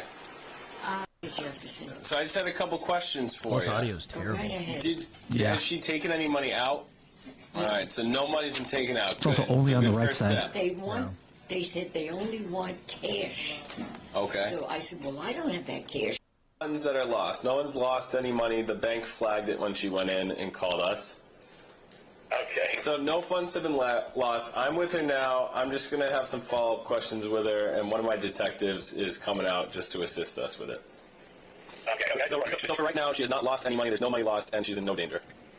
Okay, thank you. All righty. Can I just say one thing? Yeah, and she wants to talk to you again, but there's the short down and dirty of it. She's still so concerned. Yeah. Okay, thank you. Here she is. I'm not going to keep you, hon. But on my way up to the bank, I said, I have to talk to you. When I get to the bank, the first thing I'm going to do is ask to call you. And that's what I did. You, I've never been scammed, hon. And I spoke to a bail bondsman. Well, all right, no money's passed, son. Because I don't give my money away that freely. Mom, I have millions of dollars. Why would I ask you for money? Bye. All right. Bye. Flex. I was gonna say subtle flex. Oh, really? He passed his 6, 7, and 8. He took his things down at the World Trade Center in Manhattan. Really? Where he went for his chess. So he invests, but he invests very wisely. I was going to say, it sounds like if he has millions of dollars, he's quite a smart investor. He's got very wisely in. He had a restaurant. He did scamming of his own for a little while. I was about to say. Subject matter expert in scamming. Mm-hmm. Oh, what kind of restaurant? He had a restaurant. Oh, you'd have to be. Do you want me to sit? In Orleans. I feel bad talking down at you. Oh, what was the restaurant in Orleans name? He had an Aussie Beach Club in the 90s. Oh, very cool. Yeah. So right now, I'm just waiting to hear. In like 10 minutes. These stickers are always with wholesome people.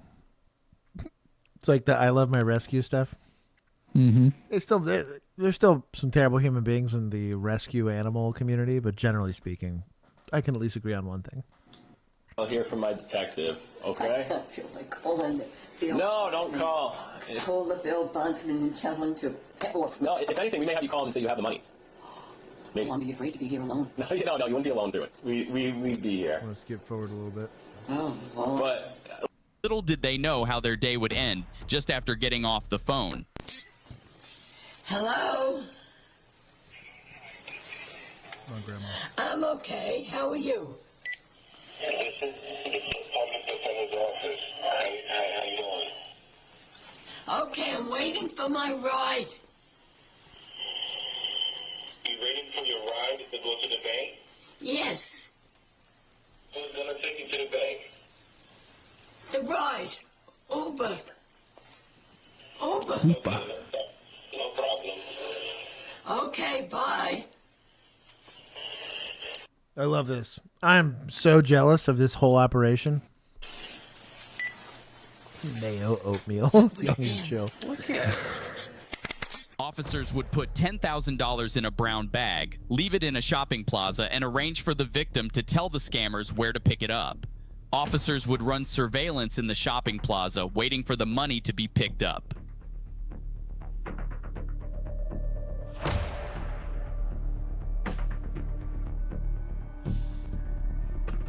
Kind of sitting on this animation for a hot second. Yeah, no kidding. I think it's like actual surveillance footage. Oh, that was actual surveillance footage, yeah. Just speed it up.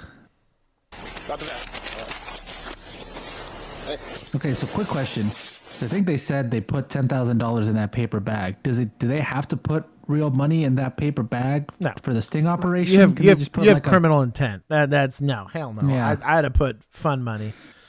I'd have literally gotten a Monopoly set and put Monopoly money in it. Cat turds in there? Yeah. They believed it was ill-gotten goods, and that's all that matters. Oh, good.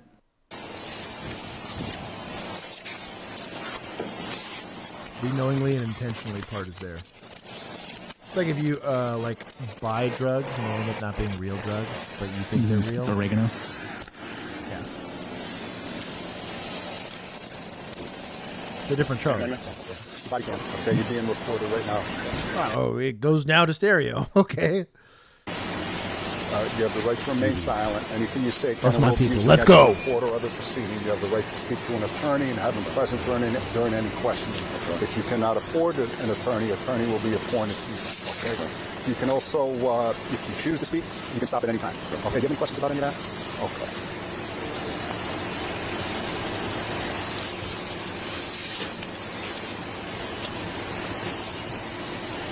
What's your name, partner? Carlos? Okay. Where's your car? You're What's that? That's a good deposit. My card's first.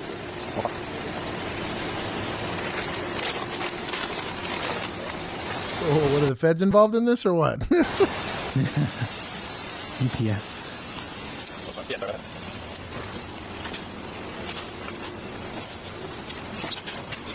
The Patrol F-150. What do you got the other half? Just so you know, I have not Mirandized her. Okay. Is she alone? Stay with her with the door open, please. You speak English, Ayala? Okay. I'm just going to advise you of your rights. Okay, we don't know exactly what's going on yet. Who is Carlos to you? He's my boyfriend. He's your boyfriend. Okay, he's currently under arrest. I just want you to know your rights. Okay, you have the right to remain. Normally, I'm not so hot in the button here for Miranda, but they knew what was going on. And even though they might not know her involvement, Mirandizing her now is great because we can start to work towards criminal intent and establishing like her level of involvement. That's actually probably a good use of Miranda here. Just because almost all of her involvement is going to be verbal. Silent. Anything you say can and will be used against you in a court of law or other proceedings. Okay.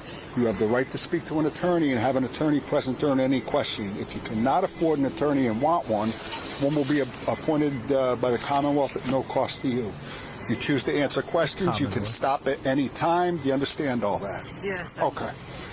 Anything in the car that we need to know about? I mean, I'm just here with him. What was he doing here? What was he coming here to do? He came to CVS. We came and ate Chinese food. Okay. Now, who was he coming here to meet?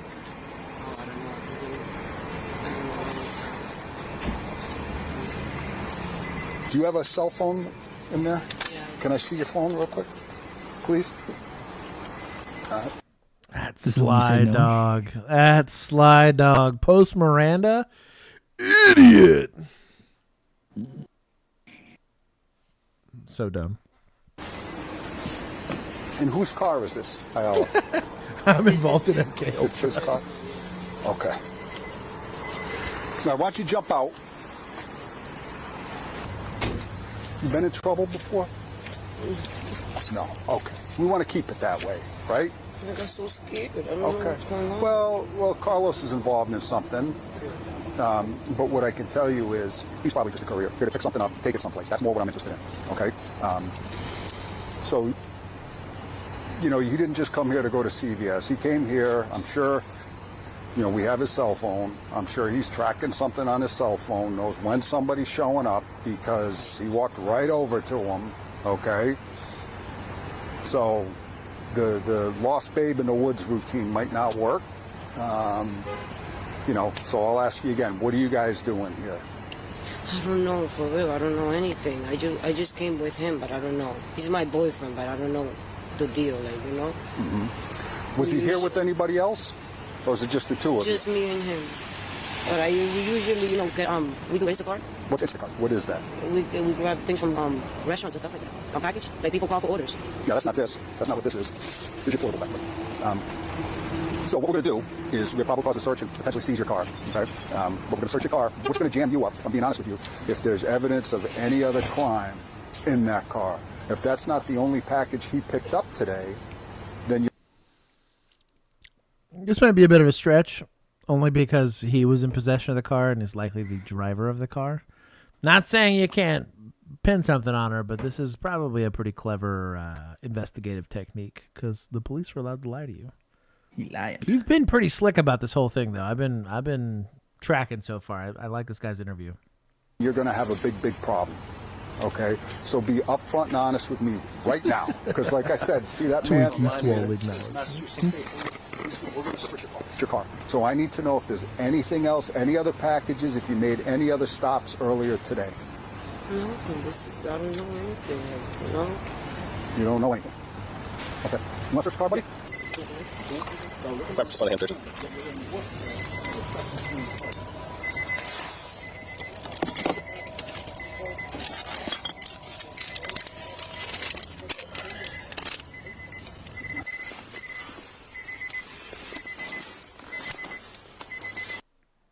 Swisher Sweets. Gets me every time. I don't know that it'd be accessory to the crime, but you probably have, well, maybe, potentially, but they definitely want to at least make her feel like she's got some sort of involvement so that maybe she talks a bit. Because who's involved? Who else is involved? Who else is a victim? You want somebody to kind of pull that information out of, but give them an out so they have a reason to cooperate.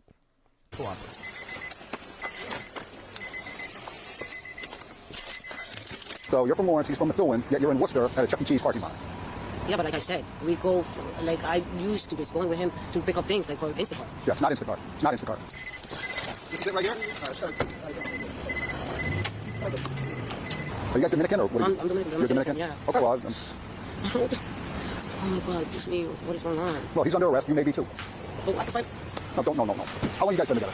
I mean, I've been with him for a long time. I don't know what he's into. You guys? Like we don't live together. Yeah. You guys have kids? Yeah, we have one child. How old? She's 9 years old. 9 years old. Told you to start going through it? Yeah. The child was the mastermind.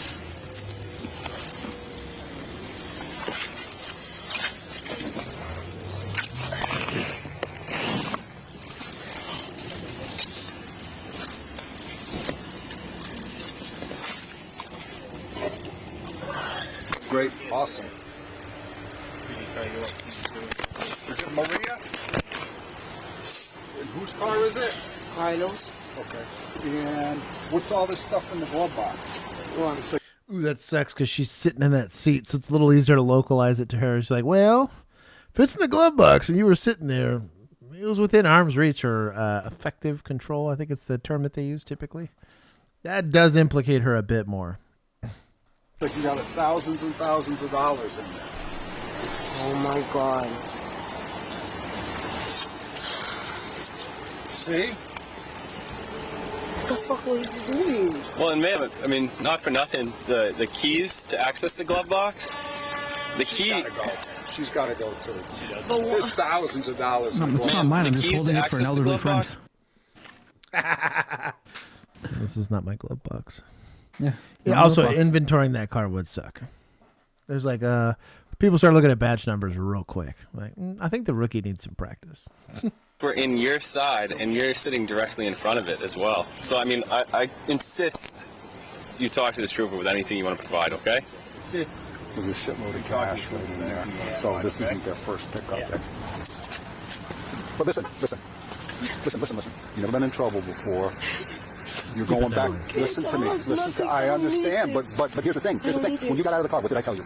You got probably $10,000 or $20,000 right there. And what that tells me is you guys have been very busy today. Okay, this is not your first pickup today. No. So this is what's going to happen. Look at me. You need to start thinking about yourself, and you need to start thinking about your kids. I told you I can help you out. You're not helping yourself out. What can I do? Thinking about yourself. I locked the truck, though. And you need to start thinking Can you help me out? Shut, lock the truck. I told you I can help you out. You're not helping yourself out. What can I do? Don't lie to me. Tell me what you want to know. What's that going to get easier for me? He's already in trouble. Okay, are you in trouble yet? I don't know. What's going to happen to me? God, man, his line of questioning's so good. So that whole time, he had been kind of letting her lie, right? And then right now, though we likely have criminal, he's not only establishing that she knew something and lied this whole time, she's also setting her up, probably in the very legitimate belief that if she cooperates, right, with the investigation, she can't be compelled. If they're married, she cannot be compelled to testify against her spouse. In America, you can't do that. But if it's to commute her sentence, she might sing like a bird, which is a good idea. She's getting stitches. I don't know nothing to do with it. He just picked me up. Good job. Oh, yeah. We got like 10. Man, scamming old people. Okay, go pull your car out. That's a lot of banks that didn't ask any questions. I was about to say the same thing. I was like, dog. One bank teller was finally like, you know what? This is kind of weird. Mm-hmm. Maybe we I'm should pretty call sure the it's cops. like training. If you're pulling out that amount of cash, that they have to ask, like they basically pull you aside, ask you a bunch of questions, figure out what it's for. What are you doing? Also, does that money just get locked up in evidence? Yes. So because it is sucks. evidence, right? Mm-hmm. The bank will likely just give you the funds and hold that money per or whatever, or they just document it, right? Like they have like the actual numbers of like the bills themselves document it and then release it. But we'll see. Tell me about your day. You know what he's doing. Yes or no? Yes. Okay. Tell me what happened. It's going someplace else. I'm going to tell you. Okay. When I saw the money that he got, well, you guys already know what's going on, the deal, right? Because you guys are detectives. We already know. Oh, exactly. And I see a lot of detective things, so I know what's up. I wasn't in, but I don't know how to drive. How can I get from a situation, out of a situation like this? I saw the money and I tell him, what are you doing? I think you know more. You do know more. What are you doing? This is not first rodeo. I swear to God, I swear to my kids. I saw the money. I've heard that and I before. told him, what are you doing with this money? When people start swearing on kids and to the good Lord upstairs, they're likely lying. It's just like these aren't my pants. It's like a meme. Also that. You start swearing on stuff like you start hearing like on my mama. I'm like I swear on the 2 beers I just drank. No kidding. And I'm like, oh my God, I'm not into this. I don't want this. Like you see, if you've been seeing him, I haven't been like going out with him anywhere. I just stayed in the car. Listen, you are not helping yourself at all right now. So what do you want me to tell you? It's very simple, okay? What you're doing, this is what you just told me, that he had all this money and he did this. No. I'm not saying that he had the money. Okay, but that it was in the car? No, that he got the money. Where? And when I saw I don't know, he got the package for someone. Where? I think it was Uber or something. I don't know. Okay. He got it. Where did he get in this plaza. In this parking lot? Yeah. How long now? As I look around, Maria, I see a camera there. He's not around here. There's a camera there. Okay, and they're all captured in the parking lot. So we'll know. There's a Chinese place over there. Listen to me. Yeah. What we're going to see when we look at these cameras. Well, I'll ask you. What are we going to see when we go pull this video footage? Great interrogation technique, bro. The amount of times this has been leveraged. It's excellent. At the registry, at the whatever's grand opening it is there. What we're going to see is you guys coming in and parking and meeting people. No, meeting people. I'm not meeting anyone. But he is. I'm wrong. So the thing is, the money has to go into the glove box. That's when And you were there. Okay. And you saw the money. I got everything, and it got in. Like I don't know how they do those things. I don't even know who got him the package. I don't know who. I don't know anything. If that's what you want to know, I don't know anything. Let's back up a couple minutes. I just know whatever happened here today. Okay. What time did you guys show up here? How long were you in this parking lot? I don't know. I was eating the Chinese food like around 12. Around 12 o'clock. Thanks for down. Okay. Well, it's 2:30. On, but at the station, a little more information was given. These scammers would often target people by searching through various paid websites, looking for older individuals like the 100-year-old woman in this video. They would pretend to be a relative in jail and get them to drop bond money off to a fake bondsman, where the scammers would pick it up and never be heard from again. Over $150,000 was recovered in this scam, but millions of dollars often aren't because these scammers work in large groups to target retired Americans. As for the victim, let's just say she did a wonderful job. Man. So we're going to take some from suspects here for being idiots. I'm going to give like 20 to municipals here. Great job. What's super sus is now they can do like AI clones of your voice to use on these scams. So they can be like you calling your mom or your grandma. Well, and even then, like they've gotten pretty good about even sifting past like spam caller settings. Where like they've gotten enough of these like phone numbers to like get past. They figure out like which pathway you can go through to get past like anti-spam calls. They've even worked on the script to know like, hey, I'm calling from so and so. I'm detective so and so. Like, dude, I hate people for this, but it's whatever. 4 minutes. We'll get to this. Did a workup on him? Miami-Dade Sheriff's Office. The sheriffs. Put it down. Possible shots fired at Stoneman Douglas High School. After the Marjorie Stoneman Douglas deadly school shooting in 2018, the Miami-Dade Sheriff's Priority Response Team was created. My name is Jacob Lendick. I've been with Miami-Dade Sheriff's Office for 9 years now, and I'm assigned to the Priority Response Team. That's him. It's a new case, 2 days old. So my name is Deputy Carlos Arauz. I've been with the Miami-Dade Sheriff's Office for 5 years now and with PRT for about 1 year. PRT for me is it's a very special unit that gives deputies the opportunity where you can actually influence the outcome of high-risk scenarios and incidents. These highly skilled and trained units respond to active shooters throughout Miami-Dade County and provide assistance in high-risk cases throughout the district. Hey, shout out to Troy Industries, dog. I recognize this handguard. My dog. It's a pretty nice setup. I have one of their suppressors. They serve. ¿Cuál es la puerta que dice? My name is Sherera Rubio. I currently have 9 years as an officer in the department, and I have been in PRT for 2 years. So you take 297 in case he runs out. If not, we'll take the phone. I definitely feel like I'm making a difference. There's violent crime everywhere, but specifically in these shootings and all these incidents, I've been able to render medical aid that I know is making a difference. When you physically apprehend somebody that's committed crimes of murder or sexual assault or robbery, you know you're making a difference because that's one less violent criminal that could harm. It's adorable. I did all that on patrol. I like specialized units. I do think that they serve a very special purpose. You get a little bit extra They're special training. little guys. You get a lot of extra equipment typically. They get their special little helmets to protect their special little heads. They get to ride around in a little short bus. My big frustration with a lot of these units is how expensive they are and the fact that they do take manpower away, available manpower away from regular calls. And this is why I bring up the whole, I did a lot of this just as a regular beat officer. I was not a cool police officer. I was just a random Joe Blow. I would consider myself very average for the department I was in.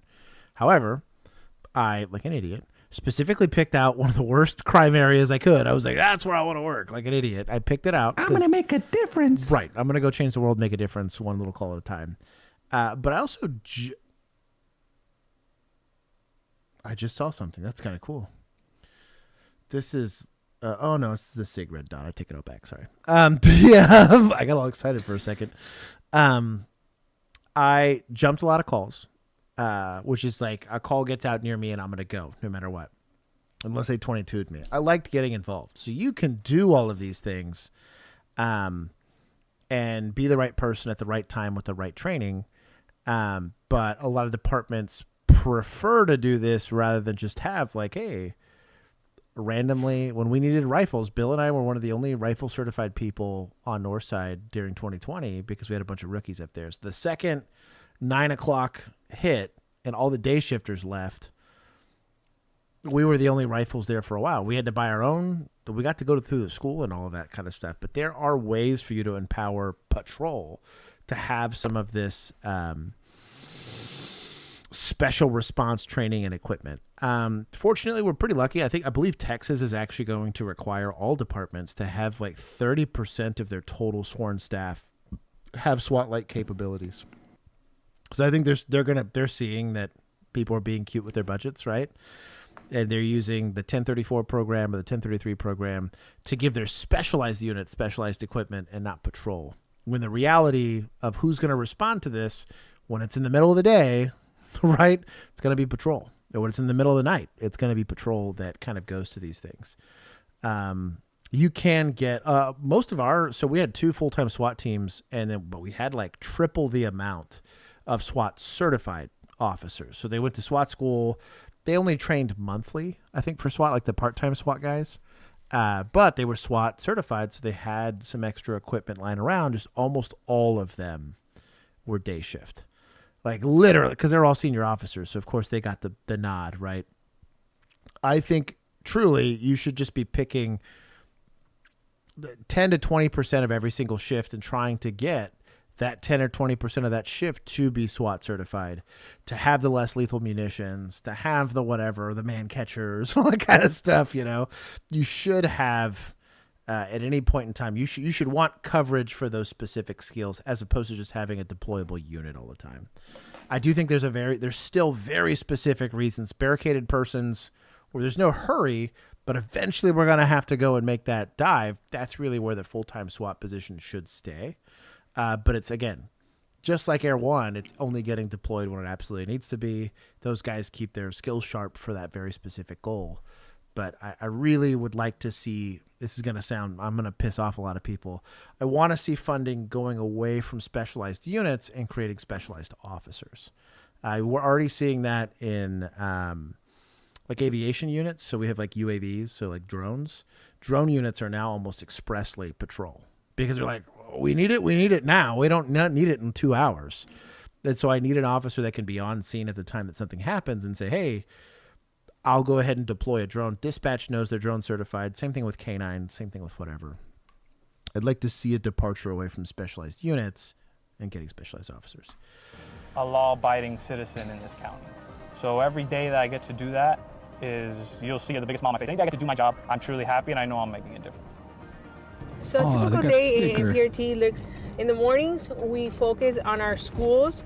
The team analyzes charter schools and makes safety recommendations based on their assessment, all in order to keep students and staff safe. We do a lot of work when it comes to school threats and responding to high-risk incidents throughout the district and county. Training is an integral part of the deputies' responsibilities. They train with military, other law enforcement departments, and each other. So we're gonna meet up with our squad. We're gonna brief on the locations we're gonna look, the various crimes, the subjects that we're looking for, what their pasts are. Right, so we can take 112. It's right behind the Dollar General, which is on 224. This one is a fresh. We call it a fresh, as in the crime occurred fairly recently. It happened specifically yesterday. He committed an armed occupied burglary. Fortunately, if we can catch him, he's gonna, a career criminal like him, he's not gonna come out for a very long time.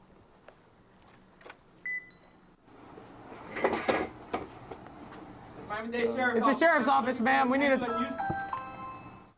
We're just here to look for Jamal. We made contact at the house. The family was there, but the subject was not. Crazy. They advised that he had just left. So in the end, a lot of these people, some of them have no idea what their family members are doing. You know, so we kind of feel bad that it brings a bunch of cops over to their house, but in the end, it's not us that are creating the issue. It's the subject, the criminal. He committed the crime, and he brought all those problems, all that attention to his family. So I always feel bad. I always apologize to the family on their behalf because I know criminals don't normally apologize for the things they do. Now we're heading to Perrine. There's a female subject now. She's considered armed and dangerous. She's wanted for an aggravated assault with a firearm. Miami-Dade Sheriff's Office. Why is the shield all the way in the back? Yeah. What are we doing?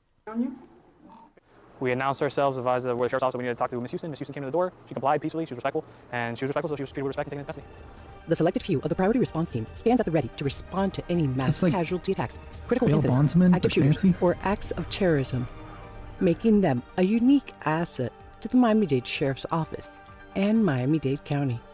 I can go anywhere in the county now and be able to impact it in any way I can. And this unit is one of the only units that gives me that opportunity.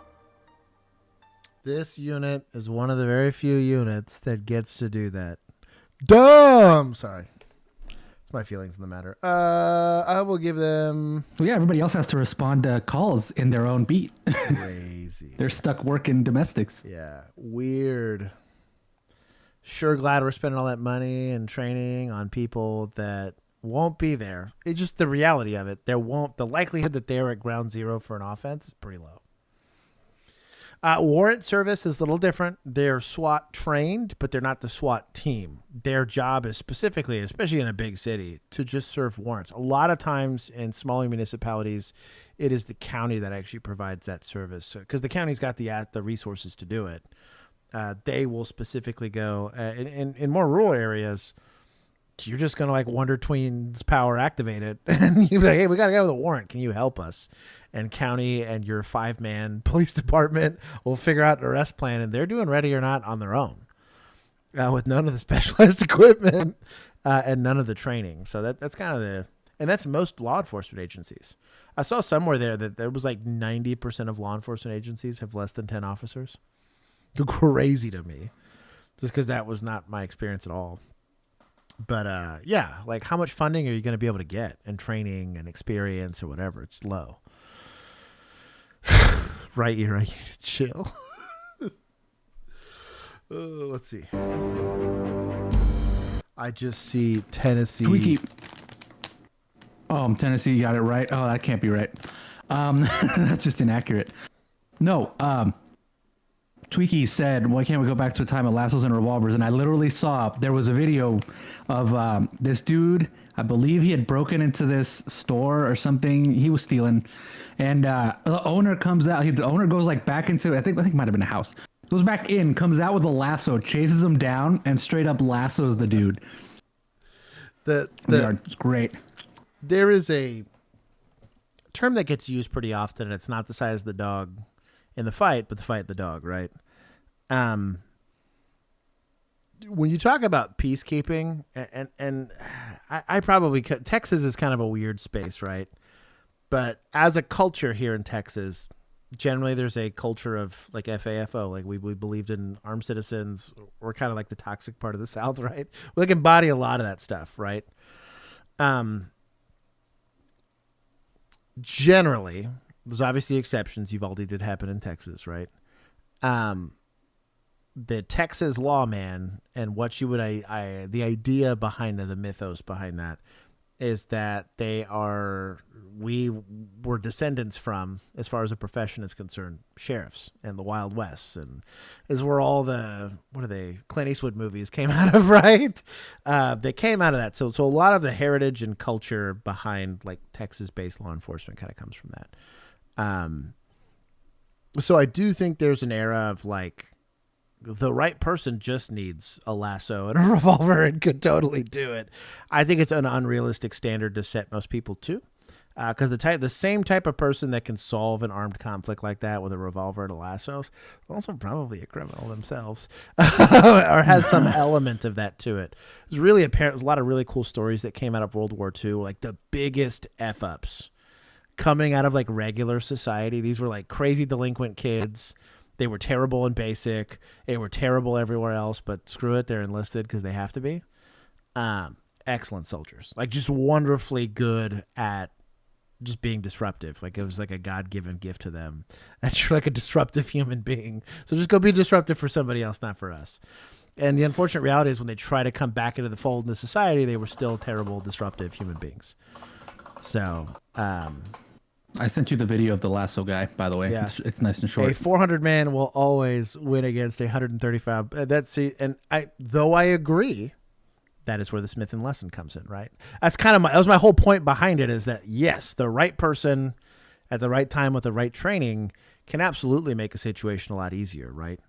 I would argue as a 250-pound man, I'd still struggle against a 400-pound person, and I'm well above average for Joe Blow in this chat as far as having fought people and stuff. Like I was very aware of my personal limitations. So like that's the whole point of equipment, whether it's your patrol car, whether it's your duty pistol, your flashlights, tasers, all that stuff. All of that equipment is designed to level the field so that me and the 135-pound officer have something to contribute to that. Is it safer the bigger the officer gets? Depends. We saw Canine Boy that gets his hand bit and he gets all butthurt about it and bent out of shape so much so that he's hitting his own dog, for non-disciplinary reasons, right? Where you might have that 135-pound officer popping out her fifth kid like it's nothing and coming right back on a patrol. So like there's a lot in that. And I really do think you can take a coachable person that is about that life, as I like to call it. It's honestly, former gang members, like kids that were in cliques, made great cops. Like such incredibly good police officers. They were already preconditioned to violence, so it doesn't freak them out, right? And as long as you give them a team to fight for, they're incredibly loyal to that fight, if you want to call it that. And they just live out there. It's not stressful for them. They're able to go and get into fist fights with other gangbangers and then go home and not hit their family. Like you'd be surprised at how well. Same thing you see this. I chuckle about the county boys, the random redneck dude that grew up with kind of a messed up family who randomly just doesn't find vice very problematic. They're very ingenuitive, tend to be pretty tough. They don't mind going without sleep. You might have to deal with them dealing with dip and maybe not shaving all the time. But generally speaking, they made for relatively good police officers, just because it's not a terribly friendly environment.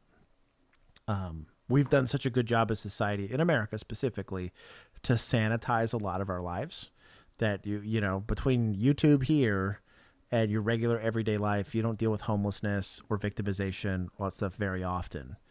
And so, but the reality of humanity is not the case. We're very hedonistic, terrible people. And so, as a police officer, you kind of have to learn how to swim in those waters. Almost missed it. Glad I didn't. Jennifer 2025. Is that buxom? You butthole. You would. We got new Chenford hats in our merch shop. Here, Chenford. There it is. Hell yeah. Just for buxom. I need to clean that mug.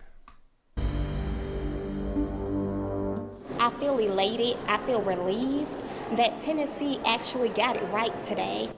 An investigation that you saw first on Fox 17 News, inspiring a new state law. It requires essentially more transparency in DUI arrests for people who turn out to be completely sober. Fox 17 News' Kelly Avellino has been investigating this life-altering problem for over a year now.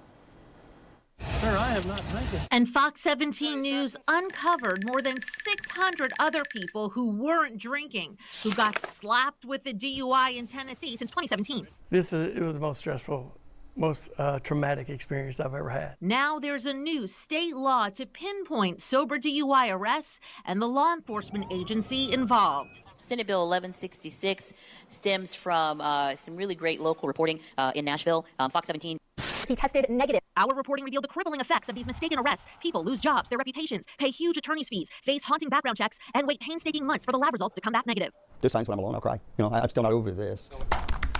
Fox 17 News found that many of these sober DUI victims have medical issues or are older, causing them difficulty on the field sobriety test.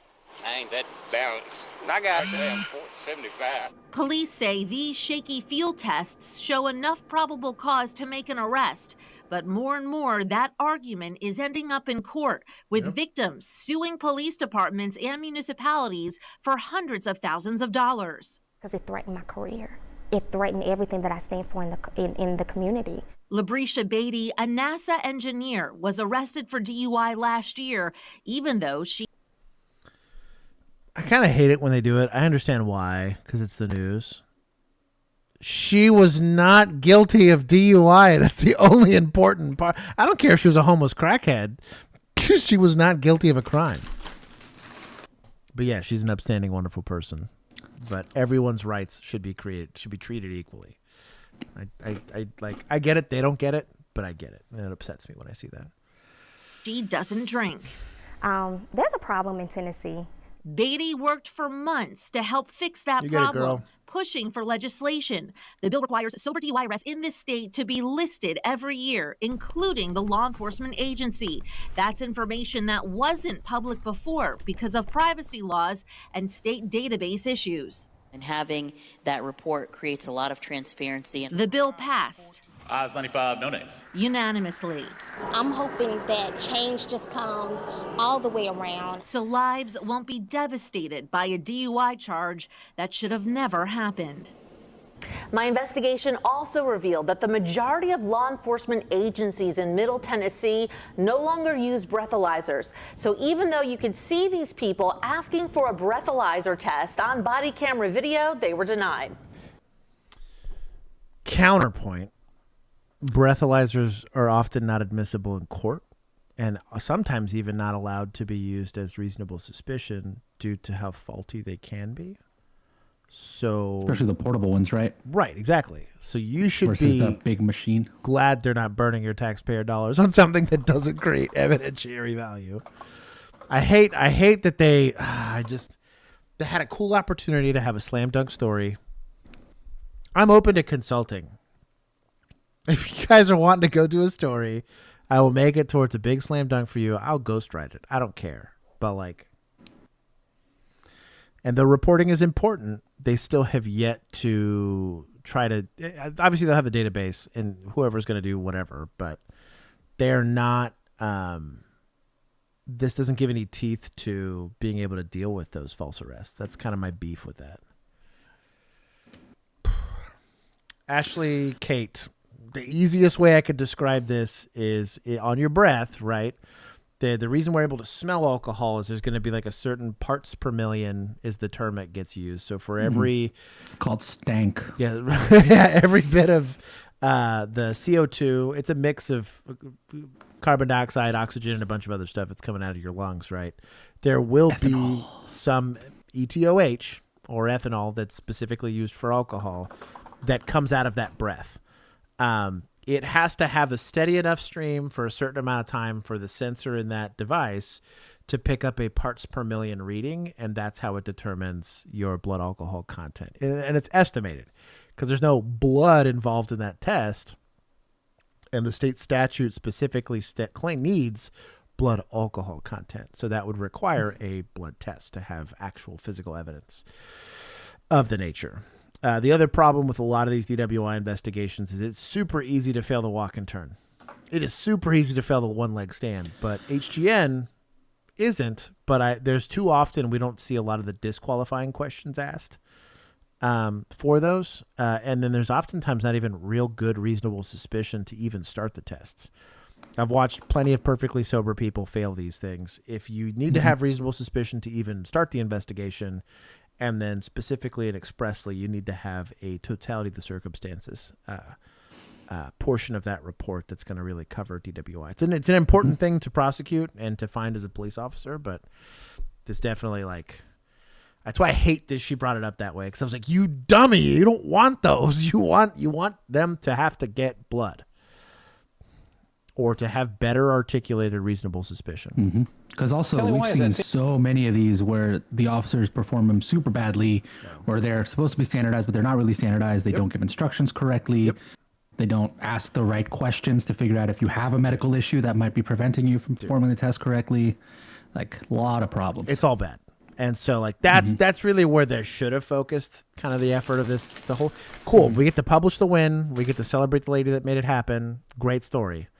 But then consult with somebody who might be able to get you a real solution. Well, they were going to ask the police, but they've been falsely accusing people for that's fair. God knows how long, so they couldn't get an expert. There was I don't really have a video, nor do we need one. But Florida State University, which is not their first foray into shooting situations. But they did have what I believe was probably a targeted shooting. We don't know enough, so this is all pure conjecture. But that the shooting did leave 2 people dead, which is terrible. But what made the story, and this is why I'm covering it, the specific interest here is this was a sheriff's deputy's son.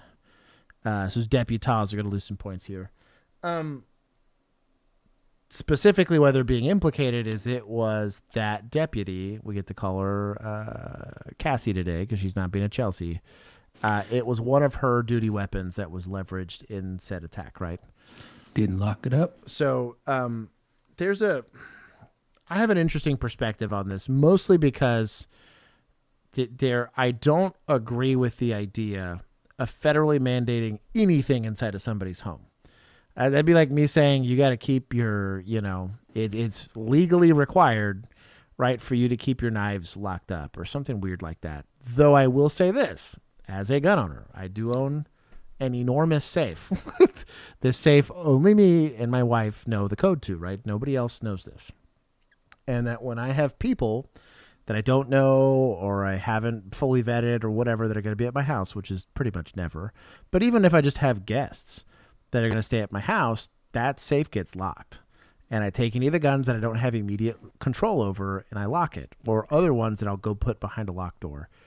And so the issue here isn't locking the gun up, because the kid could very easily get access to the safe. It could be in the safe and it doesn't matter. There's a lot of oversight here on you not realizing hey, there's some warning factors here.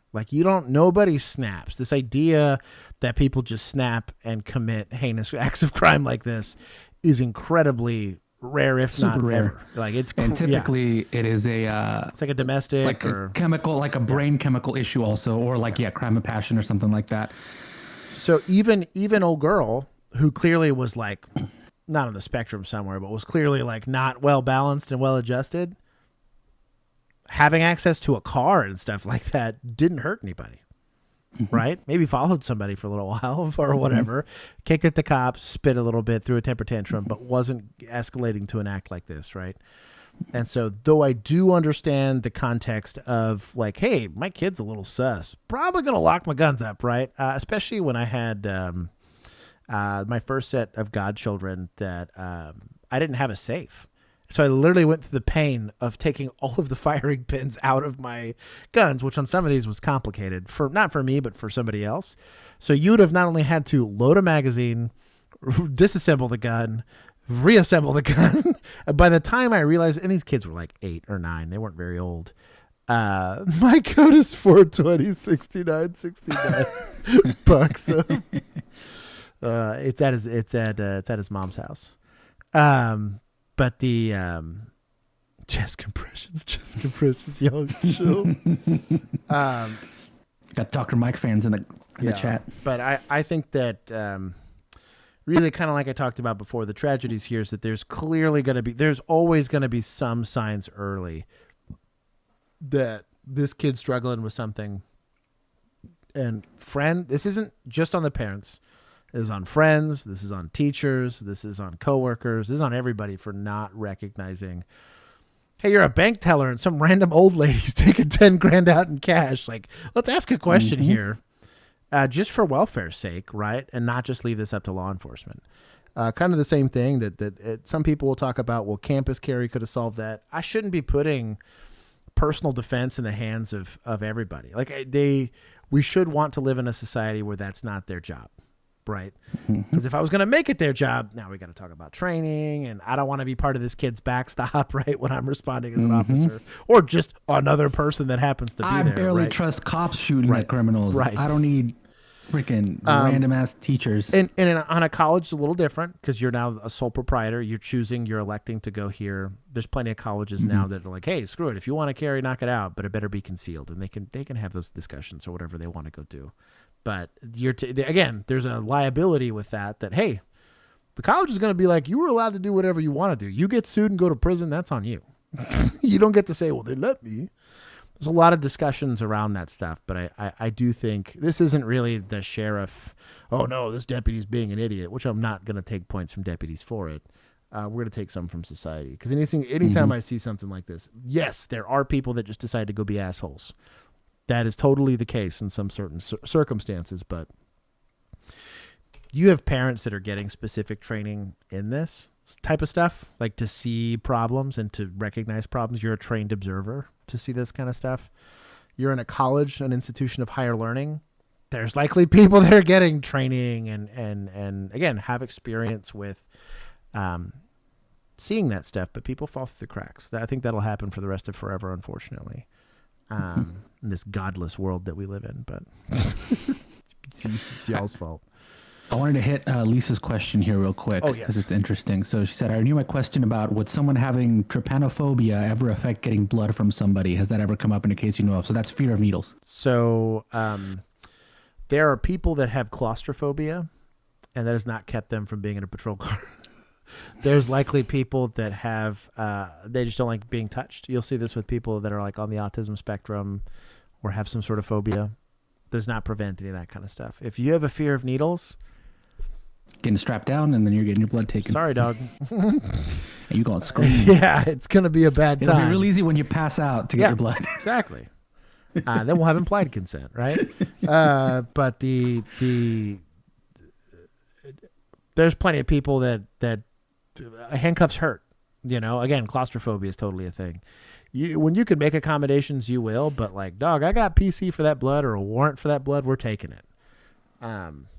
That's I don't want to use the term suck to suck, but that's kind of where it's at. I'm sure there's plenty of people that have a fear of the police that is very real and actual, but that doesn't stop it. The mass shootings are ever just assholes? Yes. But I would argue most, I think. I would give it 50-50 or like 70-30. And on the high end, it's gonna be just assholes. Yeah. Yeah. Typically, like, I mean, well, because even self-isolate, most like, mental illness does not really manifest in that way. There's usually some other they're trying to make some kind of point, or they're trying to act out, or they're whatever. There's some studies that are talking about, and it's kind of why I bring up the whole SSRIs things, right? Where you'll take a kid that he's not necessarily, it's not the SSRIs that caused him to do this. This were parents that decided that they didn't feel like taking an investment in the kid. And rather than sending the kid to therapy, they're just like, screw it, I want the off switch for the pill, right? And then he comes off of it, right? Having not learned anything about how to control himself. And then he's in an emotionally volatile time in his life. Teenagers, right? It's always teenage boys. This is like the most common is, 16 to 25. 24, is like the sweet spot there, right? And right in there, you have the highest amount of testosterone, the least amount of life experience, your brain's not fully developed. And I've taken them from a high control environment to a low control environment. What do I expect? You're also the most likely to be exposed to the types of things that might radicalize you. Right. This is going to be political. Something like that. This is going to be on social media. This is going to be, we even see it really with You've ever been on 4chan? They're in there telling you to go do it because they're all trying to be edgelords. Like it is a, and you only need one of them to actually think, oh yeah, that might be a good idea. And I think some of it too, when you look at, let's take SSRIs and all that stuff out of the pool, right? You just take a regular kid that just grew up or whatever. You have bullying that happens in high school. They go to college, think they're going to get a fresh start. They have none of the social skills, or just they're kind of born weird, right? They're like by general standards, whether it's fair or not. And then you have a kid that's going to get isolated. He's going to experience emotional rejection. He's going to experience isolationism because nobody wants to talk to him. Because now his frustration is oozing out into his behavior. He starts to act out. It isolates him more. Now the parents don't want to put up with him because he's an adult and he should act up. And I get the knee-jerk reaction to want that from them. And rather than forgiving these kids because they're just these young people because they're acting out because they're weird, stupid, and angry, we just continue to isolate. Oh, screw it. I'm going to pull my funding from you. I'm going to stop paying for your car, and I'm going to stop whatever. And so it's this weird, awful, we end up making our own boogeymen with a lot of these people. You see it too, on the female side of the spectrum, where you'll have women that we allowed to be exposed to these really rather harsh societal norms where hypersexualization of girls and female stuff, right? You're like, oh, why are all these women getting on OnlyFans? Well, the only time they get positive affirmations is likes on Instagram and positive attention from men when they're having to go and put themselves out there. So we're not allowed to be mad at anybody else but ourselves because we're making our own school shooters and we're making our own deval. I laugh at all those guys that are like, oh, inflation. And I was like, you realize it's the culture you're perpetuating that's making this happen, right? It's you're creating your own boogeyman. So yes, I do think that sometimes it's assholes, but I still think that there's a lot of things that we do wrong as society that create a lot of that stuff. And it's not a one person problem. There's no law that we're going to pass that's going to fix that. There's no policy we're going to put in place that's going to fix that. There's just a collective understanding that this is why we do this. This is the whole point of the show, right? We're trying to promote more critical thinking people. And instead of just looking at the symptom, we're trying to solve a bigger problem and that maybe we can approach this even on an individual. Being nice to someone, you'd be shocked at likely when you have 4 or 5 nice people in a community, how much, I guarantee you there's less crime. Wherever that little bubble of happiness and niceness is, there tends to be less crime. They're still assholes, but it's the statistics start to get into your favor. On the subject of godlessness, I tried to find your favorite dancer, Genesis. Bucks up. I'm sure all of the strippers that were there when I were there are likely dead or strung out somewhere because that's how bad that place was. They don't make it. I think it was a 2 to 4 year cycle for most of them. And then they would wash out. Kind of like cops. Okay. Oof. Check out this call. Let's go. Is that with a flashlight? That was a mag light, yeah. Hell yeah. Yielded a great drug bust in addition to a subject with a federal marshal's warrant for weapons charges. On April 2nd, around 1:15 a.m., deputies responded to the AM/PM at 176th Street East and Canyon when a gas station employee called to report a large utility truck had been parked at the gas pumps for over an hour and 2 occupants were passed out inside. Upon arrival, deputies could see the keys in the ignition and drug paraphernalia inside the truck. It was obvious the subjects were under the influence. Shocker, a truck driver's a felon. Crazy. I stand by my bias. Had probable cause for drugs, and the occupants were not free to leave. Open the door, man. It's not an option, dude. Just open the door. You're not free to go. Open the door. Our cameras are on. If you don't open the door, it's gonna get stupid. It doesn't have to. Just open. It's gonna get stupid. There are better ways of articulating that, but I'll let it pass. Open the door and talk to us. It's that simple. He's passed out behind the wheel of a vehicle. Okay. It's reasonable suspicion of DUI at this point. Because he's passed out for over an hour at a fuel pump. That's what the court said. How do you know you were asleep? Even though the truck was not on yet, the occupants were not complying and deputies were afraid they were plotting to take off. For this reason, a deputy reached through the window and grabbed the keys from the ignition. Hell yeah. Well, now you get to drive. Wise. This upset the occupants very much, and they continued to refuse to step out of the vehicle. This goes on for 8 minutes before deputies give final commands and take action to remove the occupants. We're beyond it, man. Open the door. Open the door. It's so simple. Get out of the car. Get out of the car. It's that simple.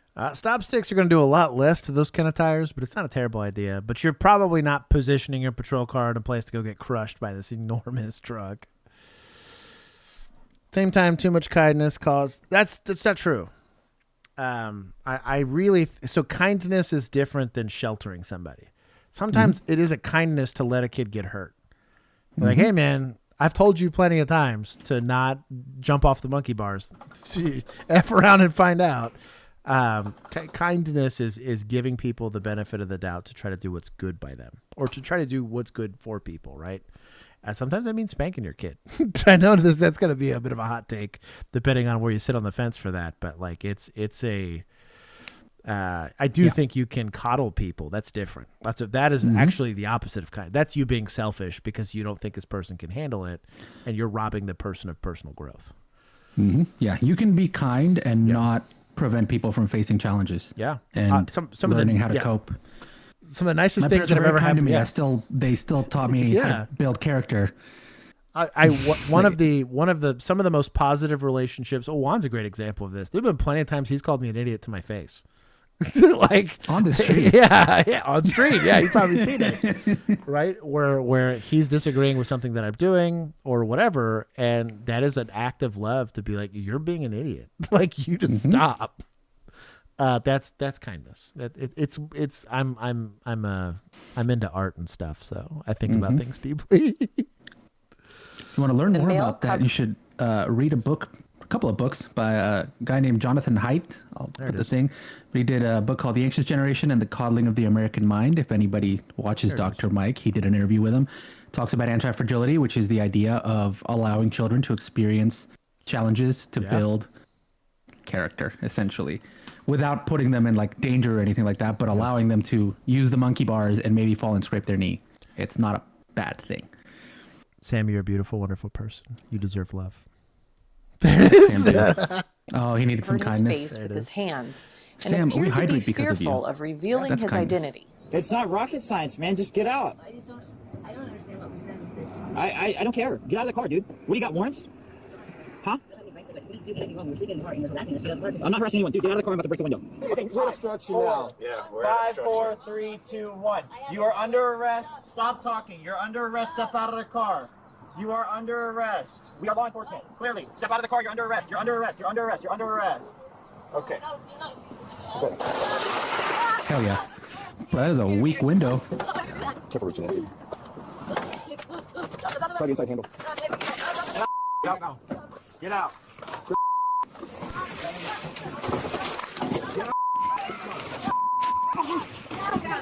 We're fighting no horn. I'd be sussed out by a gun here. Taser, taser, taser.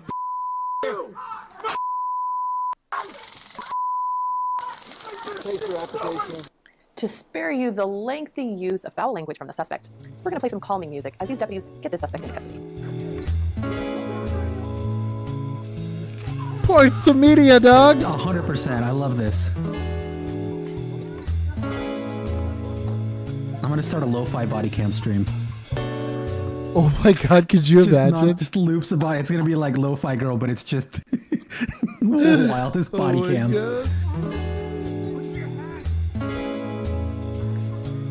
Lo-fi cop.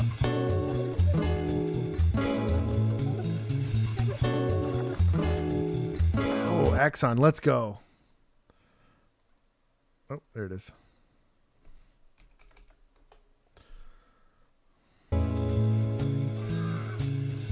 The deputies finally No, get the Chelsea, suspect put in the taser handcuffs away. after he gets tired from 3 minutes of resisting arrest.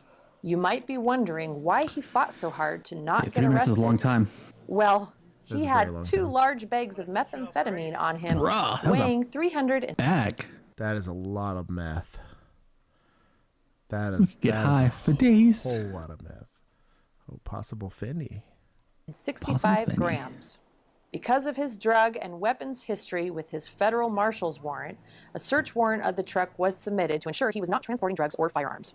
During the search of the truck, a .38 special revolver was located in a pair of pants that belonged to the suspect. Based. I see now why this guy didn't want to go to jail for his federal marshal's warrant. Great job to these deputies for recognizing the suspicious behavior and taking this guy off our streets. The editorialized part of this is so incredible. I like that. Give him points. Deputize. Nobody got hurt.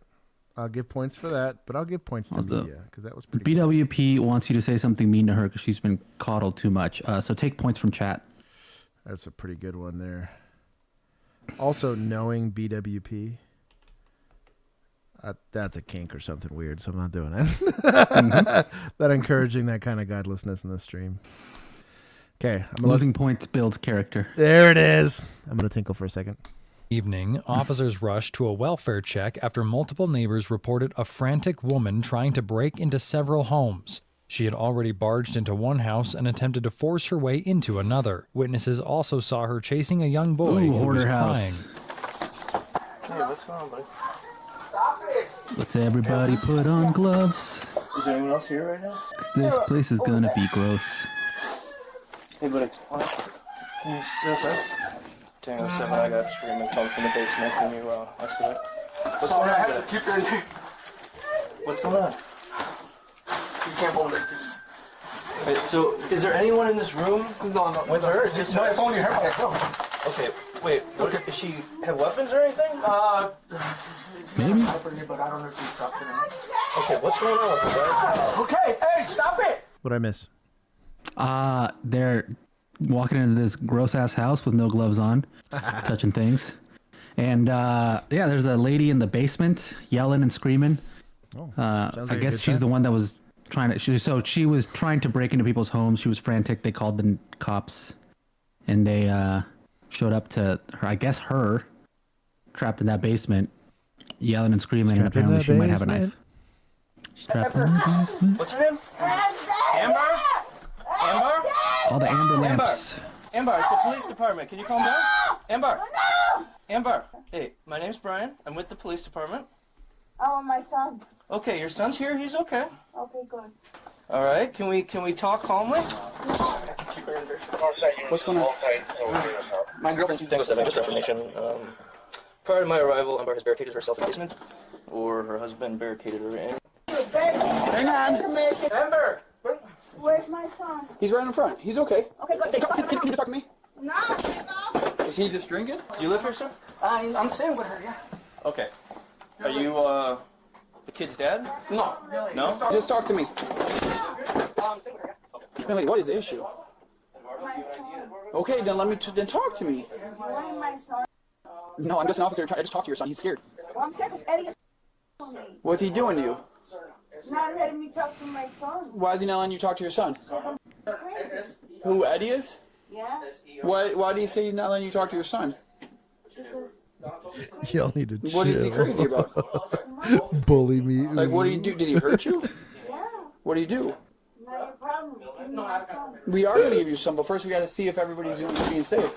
Have you been with her all day? No, she just got home. So this is an investigation, right? Likely a domestic, also a welfare check, because there's a lot of weird stuff going on here. You do owe it, at least from the safety sweep standpoint, to make sure that everybody's safe. I would, as a, just call me a paranoid cop, maybe do a quick safety sweep of the rest of the house, because what you don't want is a random crackhead to emerge from upstairs with an AK and you don't know about it. You don't want to find out when he's ghetto blasted Draco from the stairs. So, always if you get a chance, yeah, get on the safety sweep side of things for scene security's sake. This guy's being really chill, but we don't know who else is in the house. Okay, she just got home. Were you here when she got home? Yeah, I was here with him. I met on TV. And what's going on? Like, why is she... I don't know. She just came. I mean, she was cool out of nowhere. Yeah. Are you bleeding or anything? You look like you have blood on your hands. Okay, so you were home and you were watching her son. Yeah. Okay, and you live here? I'm staying with her. Yeah, you're staying here? Uh-huh. Okay. How long have you been staying here? Like a month. Yeah, but we've been going on for a while. You were dating? Yeah, yes. Okay. Did she barricade herself in the basement? No, I went downstairs. You went downstairs. And then she followed me. And she followed you. And then I wanted to keep away from her. Yeah. Come upstairs. I don't know if she had a knife. I don't know if she wanted to do something. Yeah. So I ran. And then I didn't know what to do. She's a real strong woman. Yeah. So I had to put that in front. It's the same strat I used to get my dogs in the backyard. Right? So are you injured or anything? No, I'm not. Oh, let me see your face, Amber. Because I'm going to get you an ambulance, all right? But we don't know. Let me see. You've been drinking. You know, you can lose a lot of blood like that. Let me see. Just give me a look, please. Turn your face. It's your bow, I see. Turn your face, young lady. Look at me. Look at me. Where are you bleeding from? Nowhere. On a welfare check, are there any limitations on when and where you can search the house, locked room? So it depends, right? So generally speaking, on a welfare check, I'm only going in places where I think there's possibly, so like I'm not opening drawers, I'm not opening, like, where there can't be people, I'm not searching, right? However, a welfare check in and of itself, like let's say, hey, I think that there's somebody hurt inside of a house, right? I show up, I knock on the door, there's no cars in front of this house. I knock, I don't hear anything. I look around, there's like mail in the mailbox. Like I have a lot of reasons to believe that there's maybe not somebody in here. I'm probably not even going in.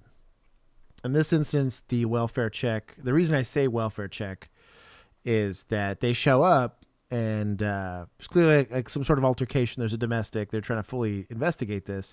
But even though he initially didn't claim anything was happening, you're like, well, there's a lady locked in a basement. I need to go like check this out. But there's going to be some limitation. It's a very gray area. And I think it's left legally gray because we don't want Uvalde, right? Where you're just never going to show up. I'm paying you to investigate stuff. But at the same time, I don't want on like a welfare check for you to find evidence of like a drug ring and that be remotely kosher to like find. But yeah, it depends. Generally speaking, on a welfare check, I'm going to need some level of exigency if I'm going to start actively searching in an area. But, yeah. I need you for please leave my home. I will. Hang on. No, you don't. Hang on. You are. Look at me. Where are you bleeding at? I am an American citizen. You are an American citizen. I have the right to bear arms, and I have the right for you to step out of my house. You said it. I am not. Stay right there. It's okay. I am safe. Okay. You are fine. And therefore, Mr. So currently we got ag assault, domestic ag assault, and then like we have BI at the very least. So we'll see. This is definitely getting investigated. You're bleeding from Larson. Larson, I need for you to step out of my home. Hang on. Larson, I need for you to leave out of my house. We're all calm. We're talking Larson, Miss, Larson. relax. Oh, you have beautiful green eyes. Thank you. Get out of my house, Larson. Relax. Listen. I am safe from my home. Larson, I need Also had a parent cut on her nose. for you to leave my home. As soon as you tell me what's going on, then I'll leave.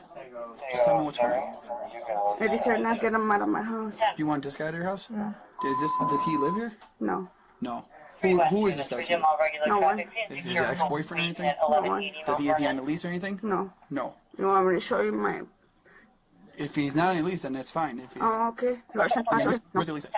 Am I safe? Larson, get him out of here. I will get him out of here. No. I will. You're here to protect and serve me. That's why I barricaded myself. Okay. So what I happened? have the right to bear arms. Get the Yes, now with the 5th Amendment. What, Oh, why did you, sorry. there you go. We're getting better. How much have you had to drink today? Not enough. Not enough. Not enough. Larson, bye. Good answer. Take my son while you wear it. I'm not gonna... Is he any relation to, your None. son? None. 2 weeks at the most. How much months? 2 weeks. 2 weeks? Just because he would like. Stop it. Stop it. Bye. Relax. Did she just fart? No, I am relaxed. Get him out of here. We're gonna say she did something, but I don't know that it was fart. What happened to your nose? He beat it up. He beat it up. All I see is a scratch. So did he scratch you on your place? I'm an American citizen. I'm You tired are. of it. Relax. We're just trying to figure out what's going on. We don't want anything. I got him. No, that's just the cops. He's showing what you did. He's showing what you did. He's showing what you did. He's just showing what you did. He's showing what you did. Stop. Your son's fine. Your son is fine. I promise. I promise you, your son. So, just as a thought exercise, don't get confirmation bias and start thinking you got what you got. A lot of times, people lie to you, right? Specifically in domestics, you're gonna get lied to a lot. He's claiming they're in some sort of relationship, that he lives there, whatever. We have some level of established residency. Clearly, an altercation occurred. She ran around with a knife. Maybe she's claiming she barricaded herself. He's claiming he barricaded her. Maybe a discussion for unlawful restraint or whatever. Something else to think about, especially in these like kind of weird situations like this, is that she's potentially under the influence of drugs. And there are sometimes exploitation going on, and the way that they maintain exploitation is through drugs. This is meth use. This is going to be stuff like GHB. There's some pretty serious drugs that get used here. And when you're dealing with somebody that's this, I'm not saying she's not just drunk and an idiot, because both of those things could be the case. But when you're heavily intoxicated, it's going to be hard for you to figure stuff out. And again, the brain's not going to all be there. Just try to key on what you can prove. You know for sure she's injured. You know for sure she lives here. So that's all you really know at this point. So you're trying to mine for information here, but it's definitely don't fall in. I think this is more complicated because now she could have been barricading herself and using a knife to defend herself against this random man that's in her house, or somebody that's been abusing her. You don't know, but you got to get information. I promise you. Stop it. Just talk to me. Just talk to me. Anybody talking to you? Just talk to me. I am an American citizen. Hey, talk to me. Look at me. Oh, your nephew? Look at me. Oh, Take it you have easy. beautiful eyes. Thank you. Listen to me. Relax. Your son is fine. He's outside, okay? He's outside. Your son is fine, okay? That's my neighbors. Are they friends with your son then? They love my son. They love your son? Hey, bye-bye. Get out of my house. Hang on. We're going to get your son. Hang on, take it easy. Get out of my house. I have the right to bear arms. You do. Yeah, Relax. get out of my house, sir. Relax, okay? I am relaxed. You're kind of getting loud. No, I'm not. A little bit. Soy americana. I'm Mexican. You are. I get it. Relax. Oh, you're handsome. How many times oh, that star is beautiful. Thank you. I'm 100. Yes, me. That's my badge number. Relax, okay? We just started. I mean, we know each other for a long time. Dating? Yeah, we dated. So how long have you been living here? A month. You've been here a month? Yeah, like almost a month. You get your mail here or anything? Yeah, I got mail here. Yeah? Where do you sleep? I sleep downstairs, right? Downstairs? Where's your mail at? I'm tired. I know. We're just gonna figure out what's going on. We're gonna get him out here. We're gonna get him out of the situation. We're gonna figure out what's going on. We're gonna get your son back, okay? She came home, she's freaking out at you. Yes. Then you went to the basement. Yes, Followed yes. you. And then you retreated up. They came up. I was actually down here. She called me. She wanted to talk to him, but he got scared. Yeah. So he left himself in the room. Okay. Basement's that way? Yeah. He's talking with sober. Good example is if you're looking for a person, you can not look inside the freezer portion of a refrigerator or a drawer or a nightstand. Agreed. Yeah. There's going to be a lot of limitations on that. And if you find anything, it doesn't matter because these are going to be Fourth Amendment violations on a lot of that stuff. Fifth Amendment. Mostly Fourth. I mean, she's real nice, but I don't know what happened. Okay. She's real nice. Has she been like Is she drunk? Has she been drinking, doing drugs? Lately, no, not drunk or nothing like that. I mean, Okay. we'll drink or like a 6-pack or whatever. But then she left like around 1 o'clock. I think she was gonna work on her resume. This chat's out of control. But then when she Yeah, when she came I stopped listening to everything you were saying because I just keeping track of that video. What's going on? I just know this lady's all over the place and apparently pooped on the floor. He's scared in front, so we just gotta tell him what's going on so we can calm him down, okay? Okay? We just want to calm him down, okay? You don't need to cry. You just need to relax. All right, relax. Can you sit down for me? No. Okay. She got a little cut on her. Well, I didn't touch her at all. Yeah, I don't know. I'm saying you did. Just wondering. No, I was I mean, just, they were tug and warring with the door. Yeah. Actually, when I came to measure, I stood in the door with my sister. Then the door was going back and forth, but then my sister's like, You scared me. I don't get scared. I'm not going to relax. I'm going to give you a seat. Ignacio. Grab in the bathroom? Of course, you think I was confident? I don't know what weird. No, here you go. What happened? Short version, please. He don't pay bills. Okay. Sure. Yeah. Not the one. How did you get the cut on your nose? Good question. How? Eddie? Huh? Eddie? How? Oh, take it easy. Are you sure it wasn't you? You asked. I didn't ask you to run to the wall though. I did. So what I'm asking is like, are you She Amber heard him. I mean, Wow. it's always a possibility. Mm-hmm. Amber heard hit you? And how? With what? Amber heard. ¿Qué quieres que te diga en español? English, please. Do you want me to translate it for you in English? I don't want any of them. What's that? I'm an American citizen. What does that have to do with our conversation? Sit down for me, Emily, please. I know. Please. We just want you to sit down. Larson, we've done had enough. What's going to happen if we leave here? Are you going to be okay? As long as I go to my room. Wow, I was really trying to leave this, Doug. Okay, look, listen, Linda. Like, you got bodily injury. I was gonna say you got visible bodily injury in a domestic. My dog. Maybe it's done differently here, but generally speaking, like we're interceding in some way, shape, or form. Also, send for the O-light. Lock myself in. Where's Gucci? Where's Gucci? No, that's Bacio. Where's Gucci? Where's Gucci? I said you. Where's Gucci? Gucci. Who is Gucci? And calm down. So you're saying that if you go to your bedroom and lock the door, I'll be you'll perfect. fine? All right, no, hold on. Stay here. Talk to me. Oh, Larson. Never had a real woman, have we? Yeah, maybe. I have many kids, so we'll see. Well, maybe I did. Take my shoe off. No, I'm not taking your shoe off. Why not, Larson? It's not what my job description is. What are you doing? Stop playing. Was she... Leonard, touch up on you? Do not let people touch, grab, pull, anything like that while you're on duty. One, to keep yourself out of getting in trouble, right? Yeah. Mm-hmm. Mm-hmm. Also, dog, from a scene safety standpoint, holy shit. She disarms you. They're both letting you get real close. And they're in a kitchen, which kind of makes the situations a little bit hard. But they've done nothing to enforce a boundary. That's my beef. Mm-hmm. Now, she's a victim, right? Potentially. But you haven't been swung on in a while, and it shows. Like... Mighty Dark, 100%. Yeah, dog. All the red flags. Why? Because I didn't want her to come out because she was going. Oh, so she was trying to come out. She was trying to come out. And she was hysterical. Why did she go down there? No, we were down there. I was here, and she stood right here. Okay. So I go down there to keep away from her. Okay. So I'm trying to keep away from her. I'm like, if I go outside, she's gonna lock the door in. I'm not gonna be able to come inside. Mac Daddy gets it. So I go downstairs. I should have just went outside. I should have just went outside. So you but went the thing downstairs, is, and then she tried to go downstairs. She held and the then door? we go down. I go downstairs, then she goes back again. Okay. And then she's the same thing. I don't know. She had something. I don't know if it was a knife or something, but she was going like this, and I'm like, sorry, excuse my language. No, you're fine. So I ran, and I heard her coming upstairs. So I'm like, no, she's knocking on the door. So you kept it closed. So Yeah, so at first I kept the first one closed. Okay. Come upstairs, and I did the same thing because I'm like, no, it's gonna, something is gonna happen, and you know, this and that. But I mean, she never liked this. She never liked this. She's really intoxicated. Let me see. Open your mouth. Open your mouth. Chill. Chill. She was doing job interviews. Bro. Job interviews she was doing today. That's where she was. You said, or working on a resume. She was. I didn't hit her. No, that's not what I said. Huh.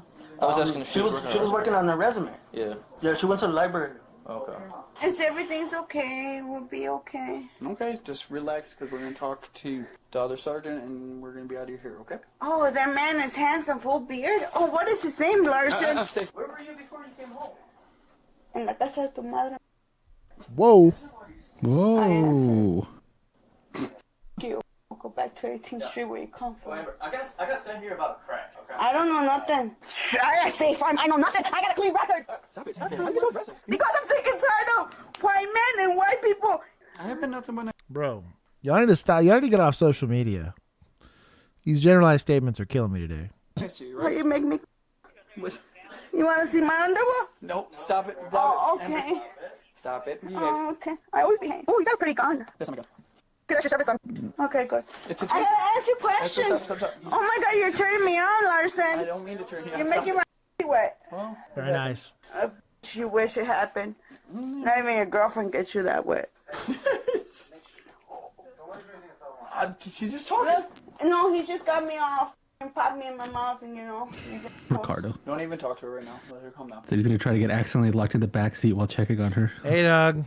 She's having a medical emergency. Well, and what I feel bad because the young fellas don't understand it, but how oftentimes you got to think in vice in general, right? These environments, specifically sexuality, gets weaponized. Prisons is a good example of this. Gets weaponized for power, right? And so let's say this body cam leaks and she makes a claim that something inappropriate happened. This is going to play out real well because you didn't do enough to try to distance yourself or de-escalate that or at least head off that discussion and be like, you're not going to talk to me like that, man. We're not like that. We don't do that. Whatever. Something. You have to shut that down. And as much as this is going to make people feel weird or uncomfortable about it, but like the idea that something inappropriate happens, they're going to say, I think that officer wanted it to happen. Example A. Be thinking about that. People lied to you. You were the government. You were consequences for bad decisions. If this woman is used to weaponizing said thing, right, against the homie that's trying to not get stabbed here, likely other people. So just be cognizant of that. It also goes the other way around for female officers, for that matter. I am calm down. I don't want him to talk to you right now. He gets you agitated. But the man is handsome. Oh, look at his. Amber Alejandra Gonzalez. Amber, okay, so listen. Right now we're investigating domestic and other things. If you don't listen to what we're saying, you're going to be arrested for obstruction. Do you understand? So when I tell you stay back, do not engage with him, do not touch my officers, okay? If you do, listen to me. If you do, I am listening. you will be arrested. I'm going away downstairs to my room. Go ahead for now. Bye. No. Do not get closer to me. I'm telling you stay back. Stay back. American citizen, complying and staying I back. appreciate that, but listen to what I'm telling you. Don't touch any of I us. know, no te entiendo, cabrón. Y si quiero que no te entiendo y hablo español, no te quiero entender porque I'm stepping back and I'm complying with your sense. I appreciate that. Good. And this is my home, and I pay bills, and I own this home. Okay. And as far as I'm concerned, he hit me. As far as you're concerned, he hit you? What he hit you? You see me bleeding, right? I see a cut on your nose. So, this side of the house right now is off limits, okay? Perfect. Because we're not going to go over there by him. We're going to finish what we're doing, Okay, right? good. Okay, fine. The reason I'm even here right now is you're getting far too comfortable and close to some officers, and that's why I'm doing that, okay? Mega based. Good job. That's probably saving that dude's career. Poor guy. The reason why you're here is because you were calm, not because you're getting comfortable. As far as I'm concerned, I'm an American citizen. I'm a this house, and Why is she I am here grabbing because stuff? I need you to protect and serve. Because technically she's the victim and they're kind of sussed out about the whole thing. She is disarming them with being inappropriate. Mm-hmm. Because I am about to be the arming owner of this herself place. if they're not careful. And I feel like I am in danger. I feel like I've been beat, and I feel like I need you to protect me. Well, we don't operate on feelings, we operate on facts, so I'll let you know what the facts determine, okay? And once we're at that point, you will know. My son, where's my son? Your son's out here. It's fine. Where's my son? He's right outside the door. He's fine. Also, a kitchen is not a great place to detain somebody, in case you're wondering. Get him away from me. Hey, Huh? relax. I am relaxed. Turn around, Sarah. Where's your son? Outside. You committed criminal trespass to residence. They are pressing charges against you. You're going to be placed under arrest for criminal trespass, okay? So, I need you to stand up. I appreciate that you're cooperating. Just continue to do so, and we'll get you... For criminal trespass? What? Do you have any shoes, miss? Hey, relax. Come on, be nice. Why are you being so mean? Because I don't know what's happening. No. So who trespassed her? I Like got the big apartment complex? You want me to then spin, Yeah, right? backwards, spin. Okay, hold my elbow so I could... I told you, baby. She was charged with 1 misdemeanor count of criminal trespass and 1 count of disorderly conduct. Hey everyone, it's Trent. Hi, Trent. So she just walked into some random dude's house and... Well, I guess they knew each other, but that's wild. I'm gonna take points for scene safety. How much you thought that was her house? Same. It also kind of susses me out a bit more that it's not her house. She's that intoxicated. Clearly an altercation happened. Especially if it was a third-party caller.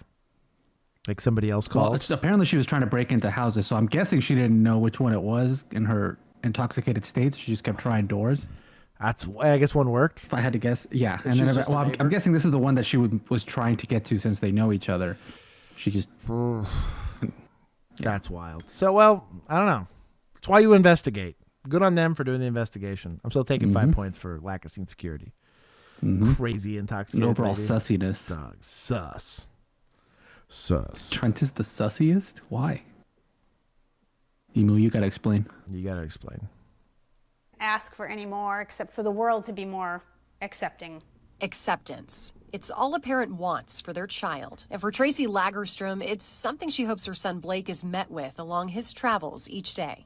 How I got through my certain experiences and challenges, and just to show that there is hope for not just people with autism, but other special needs people in general. And that message is something Blake shares often on his TikTok page. From movie reviews to conducting interviews, he's challenging stereotypes one post at a time. I am extremely proud of Blake. Blake is also an experienced driver. I mean, Blake passed his road test without an issue. He got his license in one take. Yeah, one try. But on his typical route home from work earlier this month, a road closure and some confusion led to a heartwarming exchange with State Trooper Jordan Burrell. You're okay. Look at me. Look at me. We're not in trouble. We're not in trouble. All right. Breathe, okay? What's your name? Blake. Blake, my name's Jordan, okay? Nice to meet you. It's nice. It's very nice to meet you. Underneath my uniform, I am a person just like Blake. So I just wanted him to know that I was She's an there FTO. to help him. And she calmed me down. There is no underneath the uniform while you're on duty. I'll just leave it at that. Saying everything was gonna be okay, and that all I had to do was just Turn around and come right back out, and I'll continue talking to you, okay? Okay. If you listen to the video, she says we're not in trouble, and I think that helps him it de-escalates the whole situation. Okay. All right, bud. Good job. Stay calm. Thank you. Made me feel relieved. Blake's family was so moved by the interaction. It was very heartwarming the way she handled it. And they encouraged him to post his dash cam video on TikTok. All right, thank you for your help. It now has over 1 million views. It makes me happy that, people understand about the kind of person I am, even from just that video. Having 2 young boys, this is just something that I do every day. Like, that's how I treat people. It's just with respect, and just very happy that our paths crossed that day. Well, good on y'all. I'll give you some points. You were nice to the kiddo. I'll give some points. Gibbs. Almost there. Last 4. This video from inside the Ackworth Walmart shows Patel walk in last month. Shopping for Tylenol for his elderly mother. As he walks the aisles, video shows him cross paths with this woman in a motorized wheelchair with a baby in her arms and a... Ricardo, I've been trying so hard not to make that joke. Been trying to be good. Y'all need to chill. A little girl under her feet. She's pointing to where the Tylenol is. Patel's back is to the camera, but as forgot the I made chair that moves comment. forward, he appears to lean in. That's when the mother says he picked up her son. She did not respond to requests to comment on the new video, but told us last month. He pulled him, I pulled him back. We're tug-of-warring. And this video is very clear that did not happen. She says her client thought the kid was going to fall, so he was helping her readjust. Video shows him back up. She points to something, and he moves in that direction. If you're in Walmart and you see someone in need, you're just going to have to let them fall, apparently. You're just going to have to let them, whatever happens, happens. We can no longer help handicapped people is what this is saying. The mom says she doesn't need the wheelchair, but her kids wanted to ride it.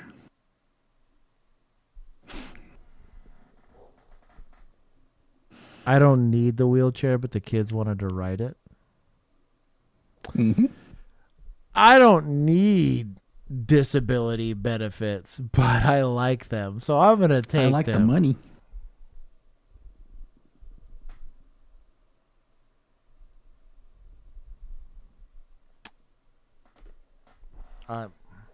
He has trouble driving it, backed into shelves, and appears to run over her child's foot with it. This man even jumped to help the child when the child fell. That's what people do. While that's happening, an employee helps Patel find the Tylenol. He holds it up as he talks to the mom on his way to the checkout counter. He's not fleeing, as the police have said. He's not fleeing. He's using his debit card. He's talking with an employee here, paying for it in his own name. He stops to talk to a worker before leaving, and police arrested Patel days later. Last week, a grand jury indicted him for attempted kidnapping, assault, and battery. He's been in jail nearly a month now. His attorney plans to ask for bond in 3 weeks. This kidnapping of a minor bell was rung. Once that bell is rung, it's really hard to unring it. It's really hard to get that back. Tweaky, you need to chill. Can get him a bond. Courtney Francisco, WSB Tonight. Countersue for damages. Mm-hmm. Bro, on the department? Because it wouldn't have been hard. You didn't arrest him till days later. Mm-hmm. Which means you had time to look at the... Because Walmart literally will provide it on the spot if it's a criminal investigation.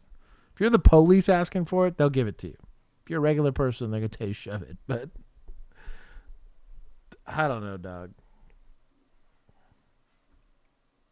Mom might have the tism like the boy. Dog. We're society. And then who was it that did the arrest? Surveillance video from inside the Ackworth Walmart shows Patel walk in last month. Shopping for Tylenol for his elderly mother. As he walks the aisles, video shows him cross paths with this woman in a motorized wheelchair. It's not going to tell us. They should have done a better job. Oh, no. Applebee's. Nothing good happened. Applebee's, okay. Half. Somebody coming with her. What's going on with her? She just had a little bit too much to drink. I don't want her to drive. Somebody's on the way to come get us. Oh, we've seen this one. Okay. She knows she can't drive. Where she left the kid in the car while she went to Applebee's. Why are you so mean for, man? Oh, maybe not. She needs to know that I have not been in occupation of this vehicle. I have not been in occupation of this vehicle. She drove. I witnessed you coming out of the driver's seat when I pulled up. You may have witnessed it, but she asked me not to get her because she doesn't have a license. So I have not drove. Okay. Other than from there to this far. I have not drove other than letting her drive. She told me she had a license. She told you she had a license? Yes, she did. Why did you drive? Because she told me ask to go to this place. Yeah. It was 3 freaking, yeah. I don't drive. I don't like driving. Okay, would you mind giving me your license? I don't have anything to give you, sir. Okay. So you're driving without a license as well? I don't drive. I just witnessed you coming from the driver's seat. Yes, but she asked me to move from there to there. 3 freaking parking spots to this spot. So why are you being so mean to me? I'm not being mean. Yeah, you are. Yeah, don't go back. I'm telling you, she asked me to move to this spot. That's it. Plus spot. No? Yes, sir. Who's the registered owner of the vehicle, man? His name Ray. Who's he to you? He is my master electrician, sir. Master electrician? Yes. Yes, sir. That's all he is to you? There's no personal I work relationship? for him, sir. Okay. I do indeed. Yes, sir. All right. I have not drove this vehicle other than that part to this part. So you drove from that parking lot to this parking Yes, sir. lot? Okay.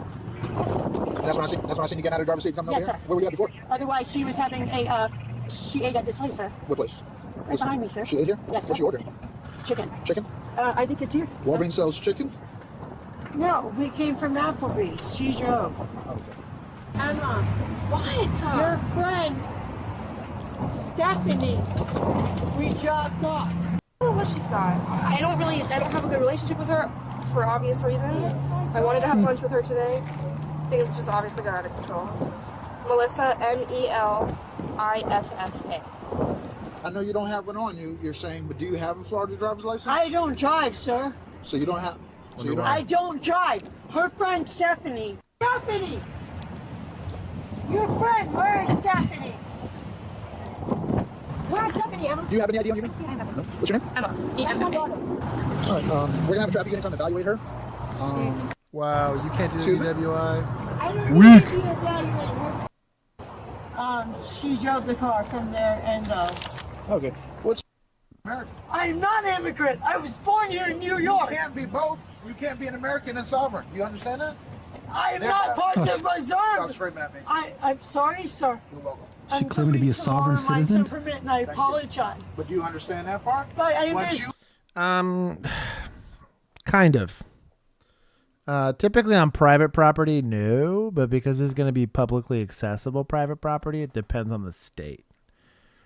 In Texas, I think I'd push for it. At the very minimum, you got PI. But I would push for the DWI mostly because she's clearly trying to drive. She got out of the driver's seat. She's able to do it. She admitted to moving the vehicle. You probably have. Or just go with PI. Call it a day.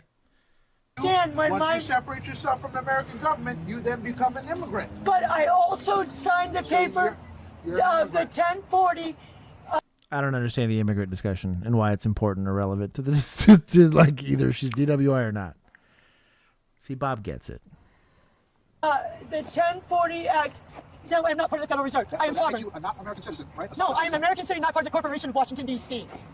Sir, I know where I am. That would make you an immigrant. No, I'm not an immigrant. I live here. I'm not a cattle. I don't drive, I travel. I was born in New York, Long Island, Port Jefferson. My mother signed a paper. She didn't know that she signed away from me. I took away from that right.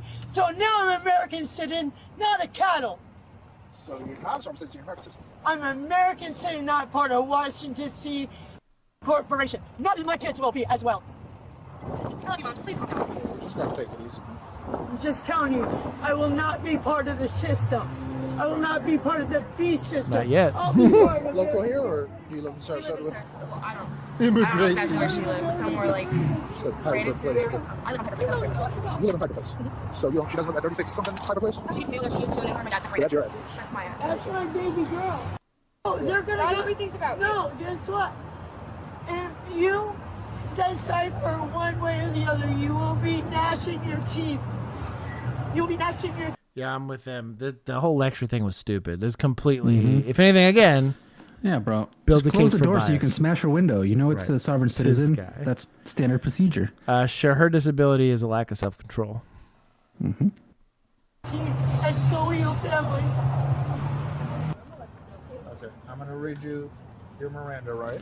She has disability to drink a You have the whole right lot to of remain alcohol silent. really, really fast. You have the right to talk to an attorney, have no questions before your question. If you can't afford to hire an attorney, one will be appointed representation at no cost to you before you question answer which. So decide anytime exercise the right to answer any questions or make any statements. You understand these rights I explained to you. Having these rights in mind, do you wish to talk to us now? No. I'm gonna leave here and have my friend pick up the call. Okay. Can you provide us more information on Stephanie? No, I have the right to remain silent. I understand that. So go. But we're trying to find Stephanie, correct? Yes, I know where she ran. So go find her. Well, we need some information. I don't have no information because I have no right to remain silent. I wish I could help you guys. I don't have his number. Besides, I know law. And I love you. I'm 48, sir. I should be a lawyer. That is a rough 28. I don't buy that. No. I'm asking Her you to daughter, look up maybe. 1040 But X. I'm asking you to show me that. I don't have to. Look it up for yourself. Don't hurt yourself. Nobody told me to ask you to ask But me. you're claiming that that's what you represent, so you have to provide that. I exempt myself from the federal. Please help me, Jesus. Let me explain to you. Just give me a second. I just need a friend. Jesus. Just, we're living a lie. You think he's trying to get answers out of her for his bingo card? Living a lie. I think it's the bingo. Is that- Is this for sure bingo card time? Yeah, he's got like 3 spaces that are all sovereign citizen. Listen to me. 1040 X. Wants her to say traveling. Show me. Beyond that, but I never got behind the wheel. Like I said, I was pulling in. What you want to do, sir? You don't want to walk over here? No. Okay, well, let me reach something real quick. Yes, sir. So you raised remain it. silent? No, he raised it. Well, apparently she said Mirandizing 48, twice. not 28. 69 yellow Joe. Take and will be Sir, used he against you before the law. raised it. He raised my Miranda rights. You have the right to I talk to don't an attorney, need to have do no it twice. hearing question. I have the right to not have to do it twice. I have the right to do it twice. I have the right to do it twice. In law. He already gave me. Did you not? Thank you, Or Abby. did you give me my Miranda rights, sir? No, sir. Did you give me my Miranda rights? Tell him that no, you don't have the authority 2 times. I know that Do you by law. understand each of these rights? Step out of the car, Melissa. I don't have to. What did I do? We're going PI. Miranda rights only apply to people who are part of the corporation of DC, so Exactly. I don't know what to tell you, girl. I didn't drive, sir. You never saw me drive. What? Right. I saw you in No, he did not. Stephanie ran. 7429, Ray 72, Robert Lodge, 46 He has nothing on video, he told me. He has nothing on video. He saw a girl run away. I don't know why I'm getting arrested. Sorry, I never drove the car. I've been in the past. She faces charges of DUI, refusal to submit to DUI testing, obstruction, and driving with a suspended license. Why is refusal a charge? Yeah, refusal should not be a charge, but that's a right. Some states just be making it up as they go. Looking at you, Tennessee. I'm gonna take points. This was just a bad invest altogether, to be honest. I mean, I'm sure they had every reason to go PI. I'm not saying they shouldn't have some sort of arrest there, but bro, what in the flex? Bougie. Several new people at work that I know have a pistol with a weapon light on it. And when they pull their pistol out on the job, on the street, I notice the weapon light's gone. But their duty holster allows them to have a weapon light. Why don't they have their weapon light? I ask them about this and they say, oh, well, my weapon gun doesn't fit in my off-duty holster when I'm going to and from work, so I don't put my light on when I'm at work. Besides, it's during the day. Do you know how dark it is inside an abandoned house that's been boarded up? Pretty dark. The majority of shootings that we're going to be in are going to be in low light. There's no excuse for not having your weapon light on your gun. There are solutions, though. Stop buying the holster from the gun shop that they have on stock, and so they try to sell you. There are holsters out there. All you have to do is Google whatever model pistol you have and whatever light that you have on it, and you can get outside the waistband holsters for it, or you can get inside the waistband holsters for it. This is a Glock 35 with a TLR2. This is a Glock 35 with a TLR2. Maybe this guy's cool and runs night vision or whatever, but kind of cringe. Sorry. Inside the waistband holster. You can do this. Stop buying junk. I've had several new people at work that I know have a pistol with a weapon light on it. And when they pull their pistol out on the job, on the street, I notice the weapon light's gone. But their duty holster allows them to have a weapon light. Also, there's not a lot of holster wear on this, so you lose respect. Says Sheriff, gonna take some points from Deputaz. My relatively baby 1911's got more wear than this thing does. And it's never seen a single day of duty use. It's carried inside the waistband. Cringe. Sorry. What is this trash? What in tarnation? It's graduation. These are hideous badges, by the way. As we go on, we remember.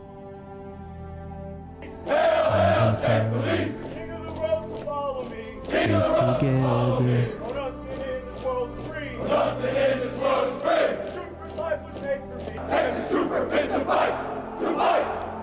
Texas Troopers.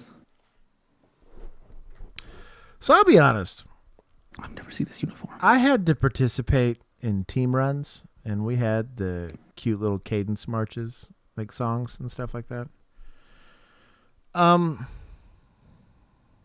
It's like a team building exercise. I kind of get it, I guess. We're just not the military. I don't know how to like in law enforcement. It's such an individualized thing. And though there are standards and sure there's some traditions and whatever, you know how many wars we've won? You know how many major conflicts we've participated in? In general, though there's a lot of things that we adopt. To be fair, the U.S. military also hasn't won a war in like 80 years. It's been a minute. So,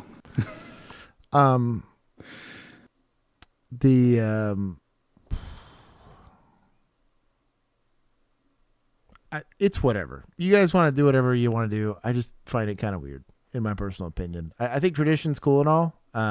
Obviously, like, I had things that I had to do that they did purely for tradition's sake, and I get it. But, like, this stuff's kind of goofy, I'll be honest. I totally see it, because you'll have some of these, like, cadences and stuff like that have been in the military for like well over 200 years or something crazy like that. That I kind of understand. There's also some like team building aspect to it because in the military everything's done as a group, like literally everything. You pee in a group, you eat in a group. Everything is a group thing, and especially when you start talking about even before you go to joint operations, just you can't exist anywhere in the military without having a big old gaggle of people around you, and you do stuff together, and I get it. But law enforcement, it's my personal belief, should be an individualized thing. One, you're going to be held accountable as individuals, right? But two, I do believe that we make an oath to people and to a document, the Constitution, and so on and so forth, right? It is not a us versus them thing. It shouldn't be, right? It is a us collectively, but troopers, but America. You need to chill. So I think it sets the wrong expectation, I guess, is kind of what I'm getting at for what the job's like. These troopers, this is the most troopers you'll ever see in your whole career in one place at one time. You know what I mean? Like, I don't know. It's just kind of goofy, but whatever. More power to them. Your ugly badges and uniforms. As the premier law enforcement agency in the country, you'll be held to the highest standards. Your conduct should always be guided by the department's core values. I will say this, though. The Texas State Troopers are pretty squared away. I'll give them that. Integrity, excellence, accountability. No, they're trash and petty. You just don't see, you don't see any fat troopers is what I'm getting at. They need to go enforce real crime instead of hassling people just trying to get home from a trip. If all I had to do was traffic stops, though, for real, no cap. Like, this would be pretty easy. Hassling. This would for be seven over, allegedly. Yeah. Class C 2024. These are your classmates for life. The bonds that you formed over the last 30 weeks of the DPS Training Academy, all that you've endured together, these special bonds truly are for life. We all believe in you and are confident in your abilities to protect and serve Texas. These kids. Troopers of C-24, you've been tested under pressure, faced uncertainty, stress, and moments of doubt. You know the harsh realities Josh, of the job. make sure your mud flaps are the correct size. That's true, my bad. I take it all back. The Squirtle, God bless it. They truly are heroes. Thank you for your service. Yet, with committed resolve, you've discovered strength from within. Through endurance, you found fortitude. With that, you can overcome any evil and accomplish every mission. Class 2024, are you ready? Yes, sir!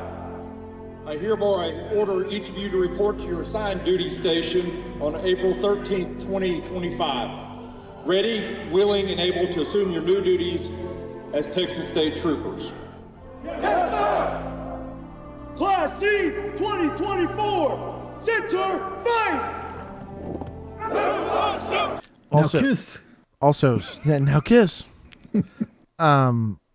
It's also kind of weird. So in the military, I'm not saying they don't do formation runs or whatever after basic or whatever, but this is the only time you ever do any of this. Like, you'll never utilize these skills ever again. And I kind of chuckled because I remember, literally, I made fun of some of the people, both in my academy, but also in staff. I was like, I learned more about military marching in marching band than I ever did as a cop. Like, I crushed marching. Like, as far as that was concerned for I still have formation. my little plaque for Marcher of the Year. Dude, it survived the tornado. I have one. Really? Yeah. It's one of the very few yeah. things that it's kind of messed up, but I have it still.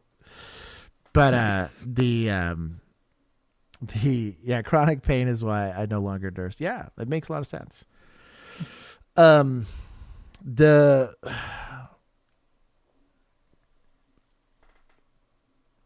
don't know, man. I'm happy for him. I'm just goofing from outside the club, right? I have an issue from a culture standpoint, right? That they look fondly back on their heritage and they look fondly back at a lot of this stuff, and they make uniform decisions and they make whatever decisions based off this legacy idea. When the reality of the job is completely different than what it was 50 years ago or 200 years ago or whatever, however far back you feel like going. It's just a different space, and it's just a weird thing. Versus the military, I mean, they haven't changed what they've been doing since their formation, right? Like, their job is to go over there and harass other countries, and they've gotten pretty decent at it. Dismissed! He said D's missed. D's missed. Yeah, it's whatever. We're going to take 10 for cringe. Is that better than Oh Girl that was laughing about the 10-foot snake? Yes, but not too much. But that is true. There will not be an after party. I let this stay too long anyways. I got to sleep. But there will likely be one for Thursday. We will have Thursday Stram. So guys, go check it out. We do every single Tuesday and Thursday at 7:30 Central Standard Time. We do a stream. Hopefully we have some produced content coming out for you guys soon. We really need to get on filming more. That's more on us. These missed. You did not. Did they hit the like goal? I don't think they did. 100? 101 is what they did. Wrecked. So did not make the like goal. Sad. Kid myself a situation.